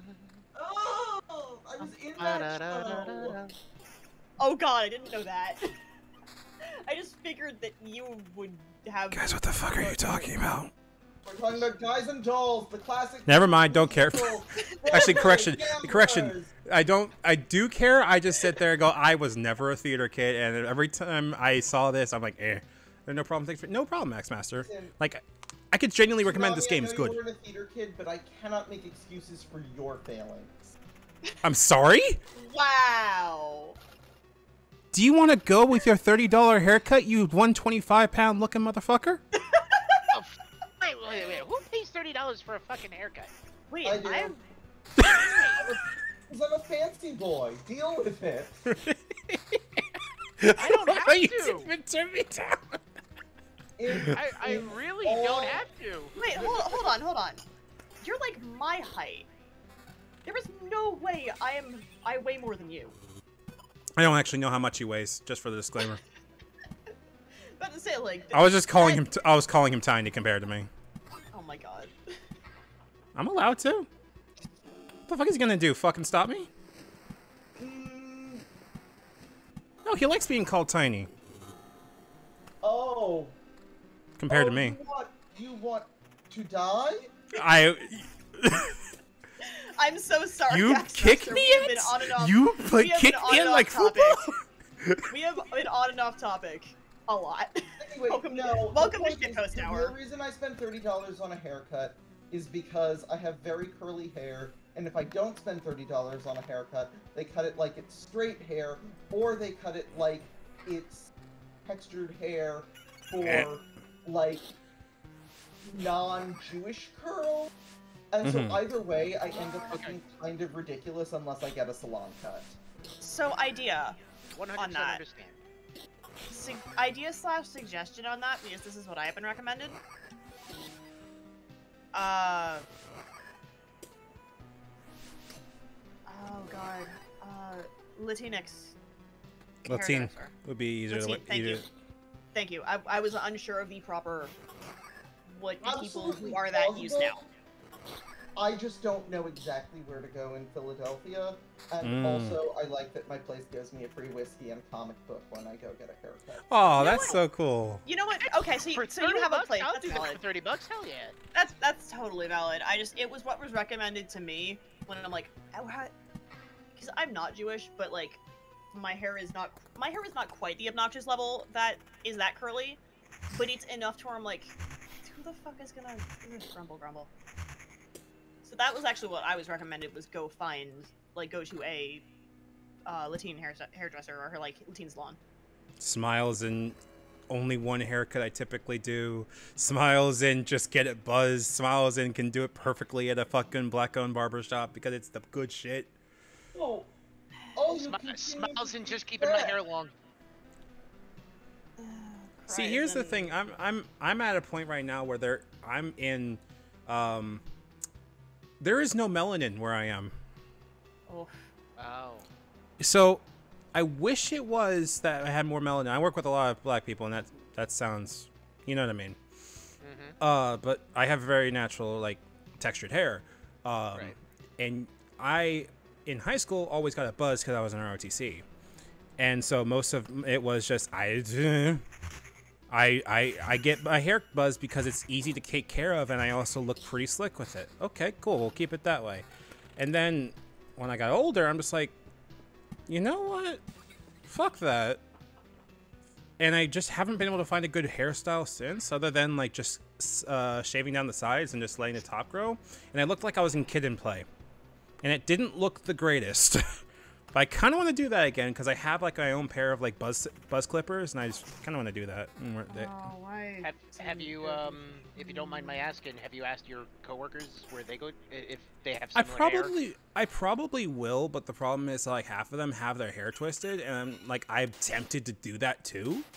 I would love to get my hair twisted and see if it works for me, because former roommate did that to me once, and it was actually pretty nice. But I'm also incredibly lazy, and whenever I take a shower, I usually maintain just wash my hair. So sitting there going, yes, forget to wash hair, and forget to use bonnet and hair texture. It's a lot of like my laziness will kill me in terms of I need to take care of it, and I don't have the spoons to remember to take care of it all the time. Sadly. Valid. I would love to, though. It's not a fault of anything other than I am incredibly lazy, so don't take my word as a like confirmed word of what the fuck that means. Lazy. It is cold out tonight, and yet I am very heavily tempted to walk to see. Like, okay, I know, don't use box dye in your hair, but at this point, I am at the fucking stage. I'm at the very big fucking stage. Google, honey. I mean, No. I can't tell you what to do. I never colored my hair with unless it was like that wash out right away spray stuff that you get at like Halloween Town. Yeah, I usually use hair wax for mine. I've actually went to a couple of salons that specialize in coloring hair, and they say your hair is too long; it'd be very expensive. So they kind of like. Oh. That's my main issue. I've just been told my hair is too curly and it'll kill it.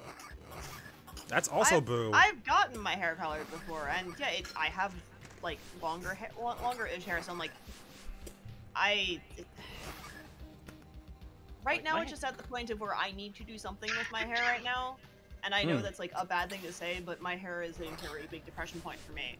Where Same. Like, so at this point I'm just like, okay, I'm not bleaching because that's done. I will not bleach. I have learned my lesson with box bleach dye, and the lesson is don't fucking do it. Aw. But there are a couple of like semi-permanent dyes that I'm okay with using. And Really good things about that dyeing conditioner that does that semi-permanent so long as you use the conditioner dye that lightens after like say 3 washes. I'd rather just throw dye in my hair. Alright. I know what you're talking. Like if I'm going to do anything to my hair, I would need to get it properly bleached, and I don't have a place to do that, and I don't have the time to do that right now. No worries, you do you. Do it. So I'm probably just gonna throw like a dark blue box dye and call it a day. Suggestion. Also, this is Instead of dark blue. This is a general rule of thumb. Do not use splat hair dye. Just don't. Just fucking don't do it. Do not use splat. Anyway, yes, suggestion? Too urgent. I can't. What the fuck? That would involve bleaching my hair. Oh, never mind. Okay. I didn't know. I have thought about going silver, absolutely. That would need to get professionally done, and I'd need to make sure that I have the money set aside for that. That's that totally would probably take to do that correctly and healthy. It'd probably have to be at least a couple times through, and I refuse to do that sort of thing by myself. I forget. I think the stuff Riley and Dara use doesn't require you to bleach your hair. I could be wrong though. I'm not. I haven't asked them about bleaching.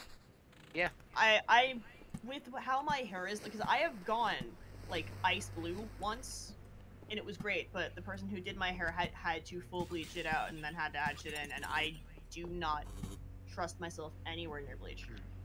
And if I'm going like light gray or like medium silver light gray, I have to bleach my hair out, and I have to get someone to do it because I know the color my hair will bleach out to, and it's like Draco Malfoy blonde. Platinum blonde. It's but like the very bright platinum blonde, not like the nice looking platinum blonde. Oh, Glamrock Platinum. Got it. Yes, it's awful. Oh, so if I'm gonna go silver, I need to just get it done. Fair enough. Believe Sorry, me, I'm just I'm thinking fucking I'm just thinking of tempted. hair. I'm thinking of hair metal bands now. Oh, I'm tempted, very much so. It's just that's something I need to make sure I have money set aside for to get it done correctly. Yeah. I mean, makes sense. Do I have a place in mind that could probably do it? Yes. So I'm eventually gonna look into that, but it's a very much I need to have someone do it. The other issue is that I'm not sure. Actually, no, my hair's not. Yeah, main issue is I would love to, but I need someone. I need to get it done. If I'm just throwing like a dark semi-permanent box like dye in my hair, that's fine. I can do that myself mostly.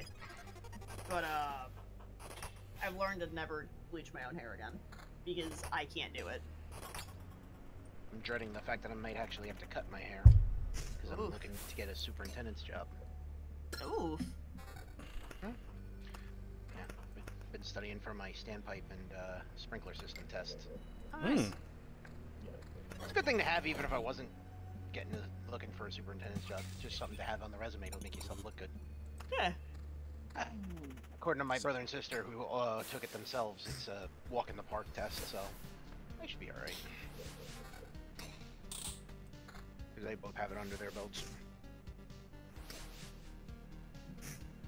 But you know, everybody wants the professional look. Fuck them.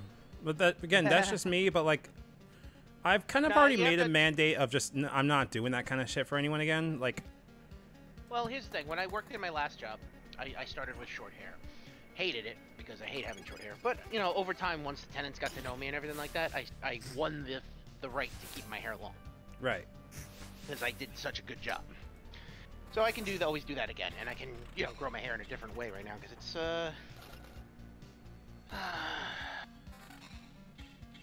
it's not annoying, but, you know, I could probably make it look better the second time around. Or third time around, actually. This is the third time I've grown my hair this long. I just get annoyed when the premise of you have to earn the ability to wear your hair like as you want. That something about that just rubs me wrong, but that's just me. You're right, but there's also the fact that I worked in a residential building, and this was a high-end residential building in the city, so like millionaires. Oh, so assholes. Oh yeah. So, well, not all of them were assholes. There were a few really good people in there. I'm not Yes, gonna lie to you. but did you have the professor and Marianne as well? Nope, we had Mr. Howell and Mrs. Howell. That was it. Okay, I will accept that as punishment and payback for the guys who dolls thing. Like that. Touche. But when you're working in a You only had yourself to blame. I know. But to go back to what I was saying is like even in a residential building specifically, you know the shareholders they want it to be represented a certain way, and it's their building, their rules. Simple as that. So. Sorry, I believe I'm going to call it a night. I've had a lovely time, but I believe that it's time for me to begin my evening ablutions. So, Very nice to meet you, Blake. very nice to meet you. Catch you all around soon. You know where to find me on Discord. Feel free to message me. Absolutely. Bye. I don't know what he meant when he said, "Do you want to die?" I'm just like, I'm tempted to see what the fuck you mean. I think That's it was 'cause your I- response to what you said. Yeah, I want to know what he meant. I was just like, what the fuck did he mean by that? What, am I in trouble or something? That's just me being like, I don't know. Like, I appreciate him a lot and just... I'm sure he was goofing. Yeah, probably. He knows enough about me that he could take me apart if he wanted to, but I'm pretty sure I know enough about him to destroy him if I wanted to. And that's what friends are for, knowing each other's weaknesses. Knowing each other's weaknesses and knowing what is okay. Having clear and open communication about what is okay to press on and what is not. Yeah. Yes, 100%. What are y'all doing? When What are y'all... the fuck did it get to 11:30? Are they watching fucking 50 Shades of Grey? My fucking FC is watching 50 Shades of Grey. Lamau? Why? Why? Because they're torturing themselves, I think. That sounds awful. No, this is one of those, like, hate watch, I think. At least I think that's what's going on. I don't know. Do they? Go hate watch Twilight or something. God. Like, why Why do- subject yourself to 50 Shades of all fucking things? I can think of so many better things to hate watch. I could think of things to do besides hate watch.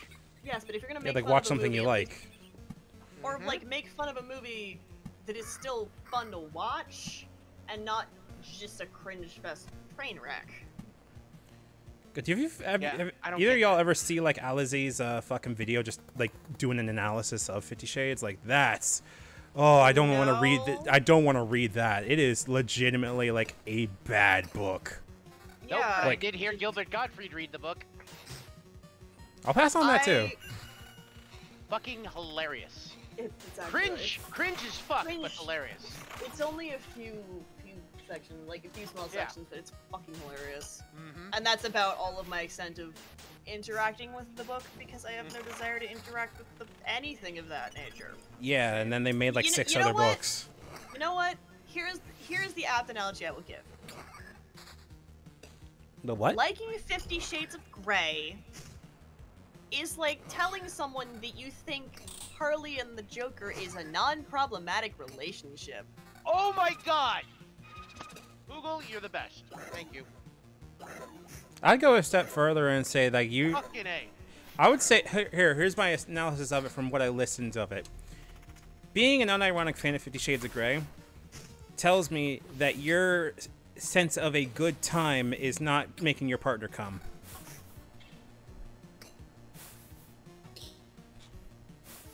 Am I wrong? I don't know why makes as fuck. I'm not sure. Then I will be content in knowing that I am right.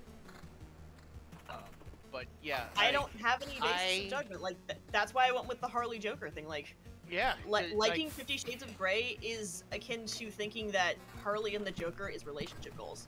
God, do I fucking hate people who post that shit. They I tend to- just working Comic-Con and I see couples as Joker and Harley and I'm like, I have to bite my tongue not to say anything. You guys are probably like it. I can't say anything about that either. It's like you guys. I know that they're like probably just going. We just want to dress up as things we liked, and I totally get that. But And like, yeah, and that's why I keep my mouth shut. fair.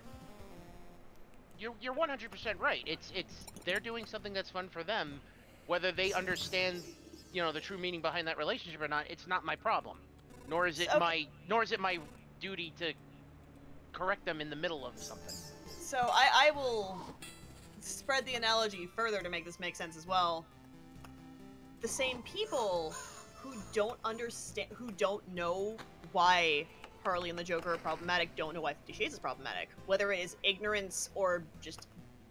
Whether it is not knowing based out of ignorance because that's not something they would really look much into, or... And if for the people that do and don't care, that's the people who know full well the comics and whatnot and still think that Harley and the Joker is fine. Yeah, that's even. I would say that's in the Those scale of people that's are even worse. worse.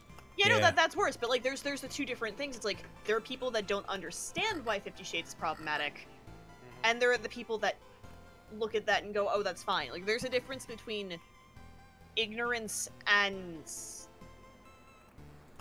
apathy toward. No, not apathy towards it. There's a difference between people who just don't know because they've never been really exposed to anything in that vein and therefore don't have any basis of comparison or don't really see the problem with it, Right. and people who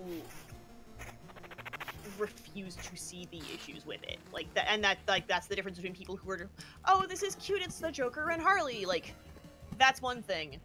People who are very like heavy comic book fans and are still like, oh, Harley and the Joker, like Joker and Harley are relationship goals, blah blah blah.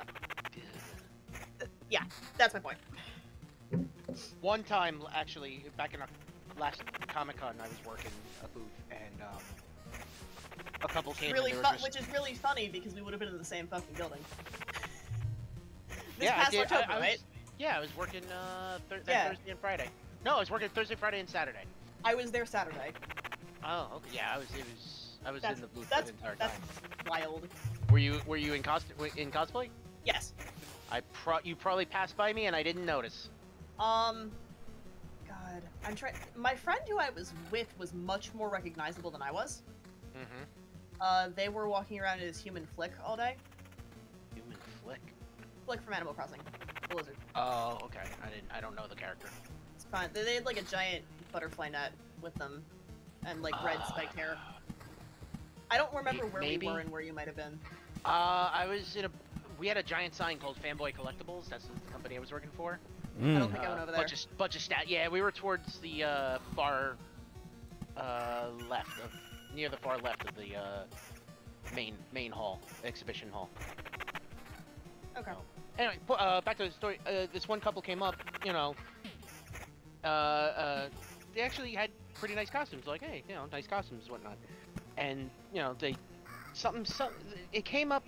The conversation came to the relationship with Joker and Harley, and without even thinking about it, I spoke my opinion of how abusive the relationship was. And the guy, and you could just see the light dying in the guy's eyes. Oh no! When he realized that what I said made absolute sense. Oh no! Look, I didn't feel bad doing it, but Nor should you. I'm kind of glad I educated the guy about it, but at the same time, like, I didn't do it on purpose. Yeah. You know, I wasn't trying to be a dick about it. So I'm just like, look, you know, eventually I just said, look, man, you're enjoying yourself. That's all that matters. Just understand that where I'm coming from is as a fan of the comics, and I understand, and I see it a certain way. Yeah. You know, this guy clearly wasn't a comic book fan, more of the movie fan or TV show fan. Yeah, that's understandable. Like, if somebody wanted to get into a comic book conversation with me about that, like, I'll go to town and die on that hill. I feel like if you're going to get to that kind of place, at that point, you kind of are with the understanding of... If you're already at that point, you... Yeah. Yeah. If the person I'm talking to wants to have that conversation with me. Right. Like, Well, I'm not gonna force it down their throat. Like, why die on that hill when you can live on the hill of Harley and Ivy being great? Oh, I think Harvey and Ivy are fantastic together. I have several. My comic book collection has several issues. I have one in particular where those two and Catwoman go on a road trip to California to pick up the ashes of Harley's great uncle, I think it was, and it was just a little adventure. No supervillains, no nothing like that. It was a nice comedic adventure. They run into some natives in the Arizonas, get high on medicinal herbs, and have a nice little like fucking power trip. Final Fantasy X too? You say this like I wouldn't watch it. I would. It was a fun. I It was say a this very. as someone who likes 10-2 better than 10.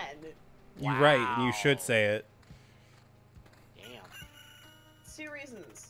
Okay. 1, I didn't really grow up with 10 or the Final Fantasy series in general. Fair. 2, I hate miscommunication as a plot device, and Yuna can just... I hate Yuna's character. I hate Yuna is the a terrible development that they chose to give to Yuna. I hate the way she was written. I hate miscommunication used as a dramatic plot device. If it is comedy, it is funny. If it is drama, there's a reason dramatic. why I refuse to play Fire Emblem Fates. There's a reason I refuse to play Fates. Fair enough. I don't I'm blame you not at all. judging. No, not at all. It is fucking... But yeah, 10-2 was just... I liked it better. Yeah. So yeah, that. It was a great read. Just the 3 of them having a girls' road trip from one end of the. Actually, I loved what they did with Harley Quinn after they broke her up with the Joker. She, you know, living in Coney Island, owning an apartment and oddities museum with an oddities museum at the ground floor of it, and just a little cadre of like misfit characters that help her keep her building in one piece and protect, keep her on the straight and narrow while she's still like helping people out in her Harley way. It was so well written and just like for lack of a better word, just like joyous. Like it was heartwarming story, you know. And then they brought her to Arkham where Joker was being held. She locks herself in the room with him and beats the living shit out of him for all the years of abuse. Good. Yeah, it was fantastic. Probably gonna be. Like they really took a character that was made popular because of the TV like, and that's just what's great about the popularity of a character can do with the people. The people made this character relevant in the comics when she never existed in the comics. Right. And I just absolutely love that. Now it's in my collection, and my collection is 2. Oh, I remember the other reason why I didn't like 10. Okay. I mean, there are more than 3, so. Blitzball! Fuck you. I actually did I enjoy I Blitzball was because I knew how to cheat. This is very subjective. I was very bad at it and Fair. didn't fully understand it to a degree, so Makes I sense. hated it. Most I people will, just I did will it. fully admit that I hated it because I didn't understand it, but it was a very heavy sticking point for me because it was something I got stuck on. Yeah, most people just played it for the story mode just to get through it, and then never touched it again. I was bad. But I played it. I played a second run of it just to get Waka's ultimate weapon. So, and the reason why this just suddenly clicked in my head was there's a Batman Beyond episode that, like, the one Batman Beyond episode that is stuck in my head is this stupid it was either anti-grav or, like, whatever sport that immediately made me go, is this just like Batman Blitzball? The Venom show episode.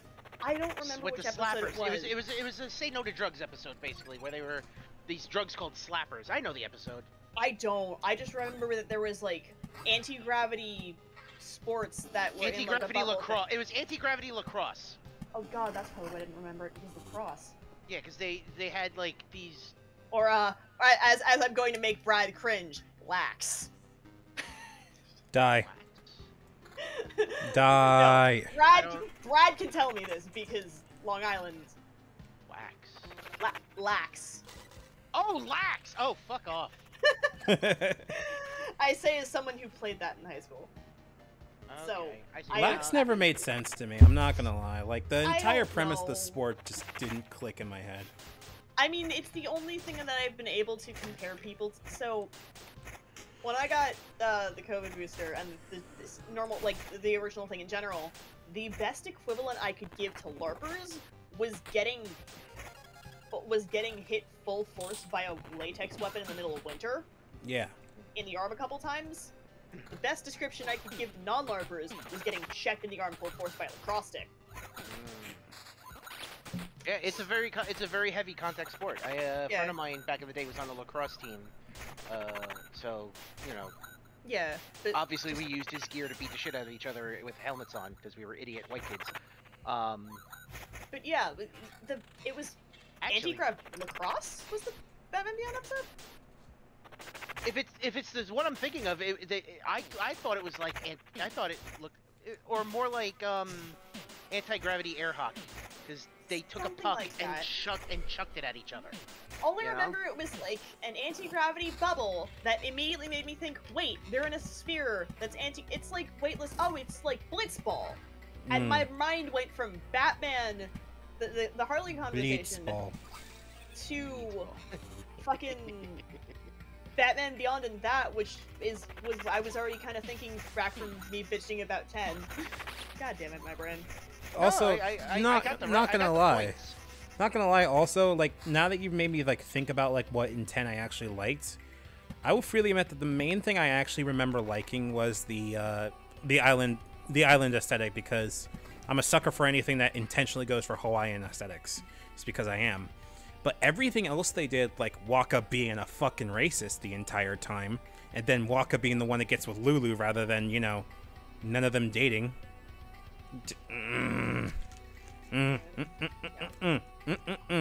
Waka did And yeah, agreed. I say this as someone who has Xanarkand on a fucking PC playlist. But Everybody anyway. does. I surprisingly avoided it for the longest time, and then I'm like, oh, this is awkward. That PC playlist is also all over the fucking place. Things I have on that PC's playlist is that, just because I'm remembering just how genre fucking weird this is. So, the literally the first 2 songs on this fucking playlist are Dear Maria Count Me In by All Time Low and Xanarkand. Okay. Then we go to fucking multiple songs from If Then, the Idina Menzel musical. I have a stupid question. Have either of you heard of the Black Mages? Yes. Yes! Okay, never mind. I was gonna say, if you want really good Final Fantasy music, Sorry, Brute Justice just popped into my head. No, no, don't make me think of Brute Justice right now. No, no, no, no, no. I'm sorry, that theme slaps! I found a version of the soundtrack to Legend of Dragoon heavy metal version. I have to go through that and see if it's Yo, look, That's one of my favorite games. Brute Justice, that entire track slaps. Anyway, let's see. Other shit on this playlist. The opera. Sorry. The opera from Final Fantasy VI. Makes sense. Okay. What else?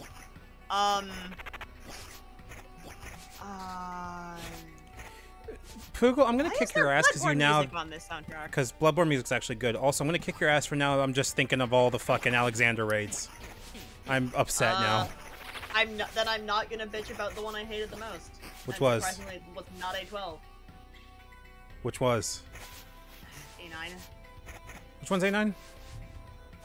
The one where it's got the 4 sections around the central thing, and each one of the sections fell into the lava and then came back up out of the lava, and he didn't. Oh look God! at Right. fucked. It's scrap metal. It's scrapper. Right. All right. Yeah. Which I only started disliking after I realized that I couldn't always tank it. Because No, it's hard as shit to tank. Yeah. This was X2? No, we're talking about 14. This is 14. Okay, But so anyway, context. Never mind. No, I don't want to be Alexander right now. I'm also like You don't wanna do it. I'm also slowly building myself up to like going through all of the rest of Shadowbringers into Endwalker because I Oh still God, where are you at I in am- Shadowbringers? 5.3. Oh, so you beat Shadowbringers. You're just dealing with the patch quests now. Yeah, patch quest, and then I have stayed completely unspoilered for Endwalker. I'm not spelling you for shit in Endwalker. No, you need to go into that as blind as possible. That's the plan. That's why I wasn't in your streams for like a week and a half. I don't blame you because, oh my God, that was worth the it. only sole thing I have been spoiled for is that there's a character with pudding in their name that is the best. I have no context. Oh yeah.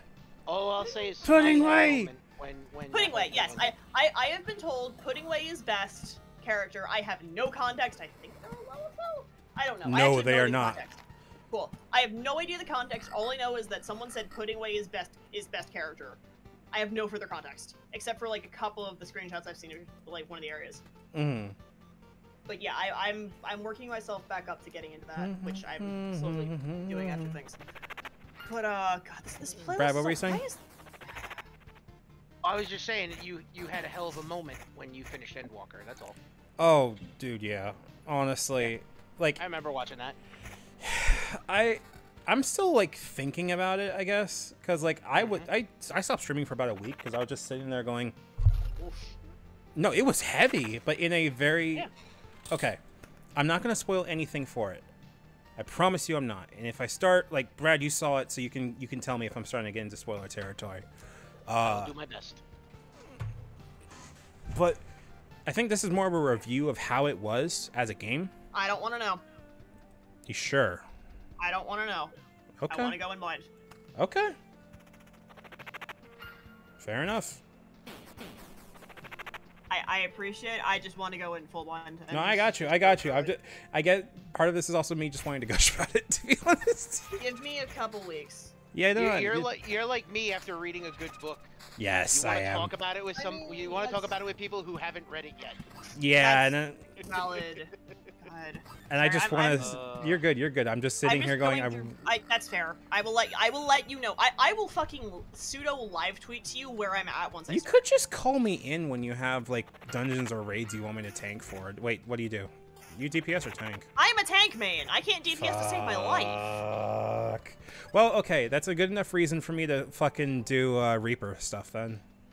I you cannot usually- I DPS forget. to save my life. I forget. Are you usually a tank main, Tsunami? I mained all Gunbreaker through all of. That's what I So- thought. Yeah. Yeah, I mains Black Mage through I mained Black Mage through Heavensward. Swapped to Red Mage / Bard for Stormwood. And then was Gunbreaker Paladin through all of Shadowbringers. Excuse me. Oh, Gunbreaker Paladin and Shadowbringers is a really... Okay, I can talk to you about Shadowbringers, because that's easy enough. Yeah. Oh. Not tonight though, because my brain is. Yeah, no, and I'm getting into Soup Brain too, because I think it's now a good time to I've gone into going through character playlists, Brain, and I'm going like, why the actual fuck are some of these on here? And then realizing, oh, this is specifically why this is on here, you fucking assholes. I mean that with love, because there are certain songs on this playlist that are specifically because of certain interactions I have had with other people's PCs. That's totally like, fair. Oh boy, I remember, like, very specific moments. But hot fucking, why? Oh, that, Hold on. why is that on there? I'm gonna raid Riley real quick so we can, like, end up this stream, so we can wrap this up real quick. Yeah. Not a problem. Also, Tsunami, if you ever wanted to do Valheim or Monster Hunter World, let me know. I don't mind. I would actually love to do Valheim. I just, again, I have been on Endwalker cooldown for like the past week and a half. Yeah, so it's valid. Yeah, I remember your tweet saying you were looking for something like grindy or harvesting.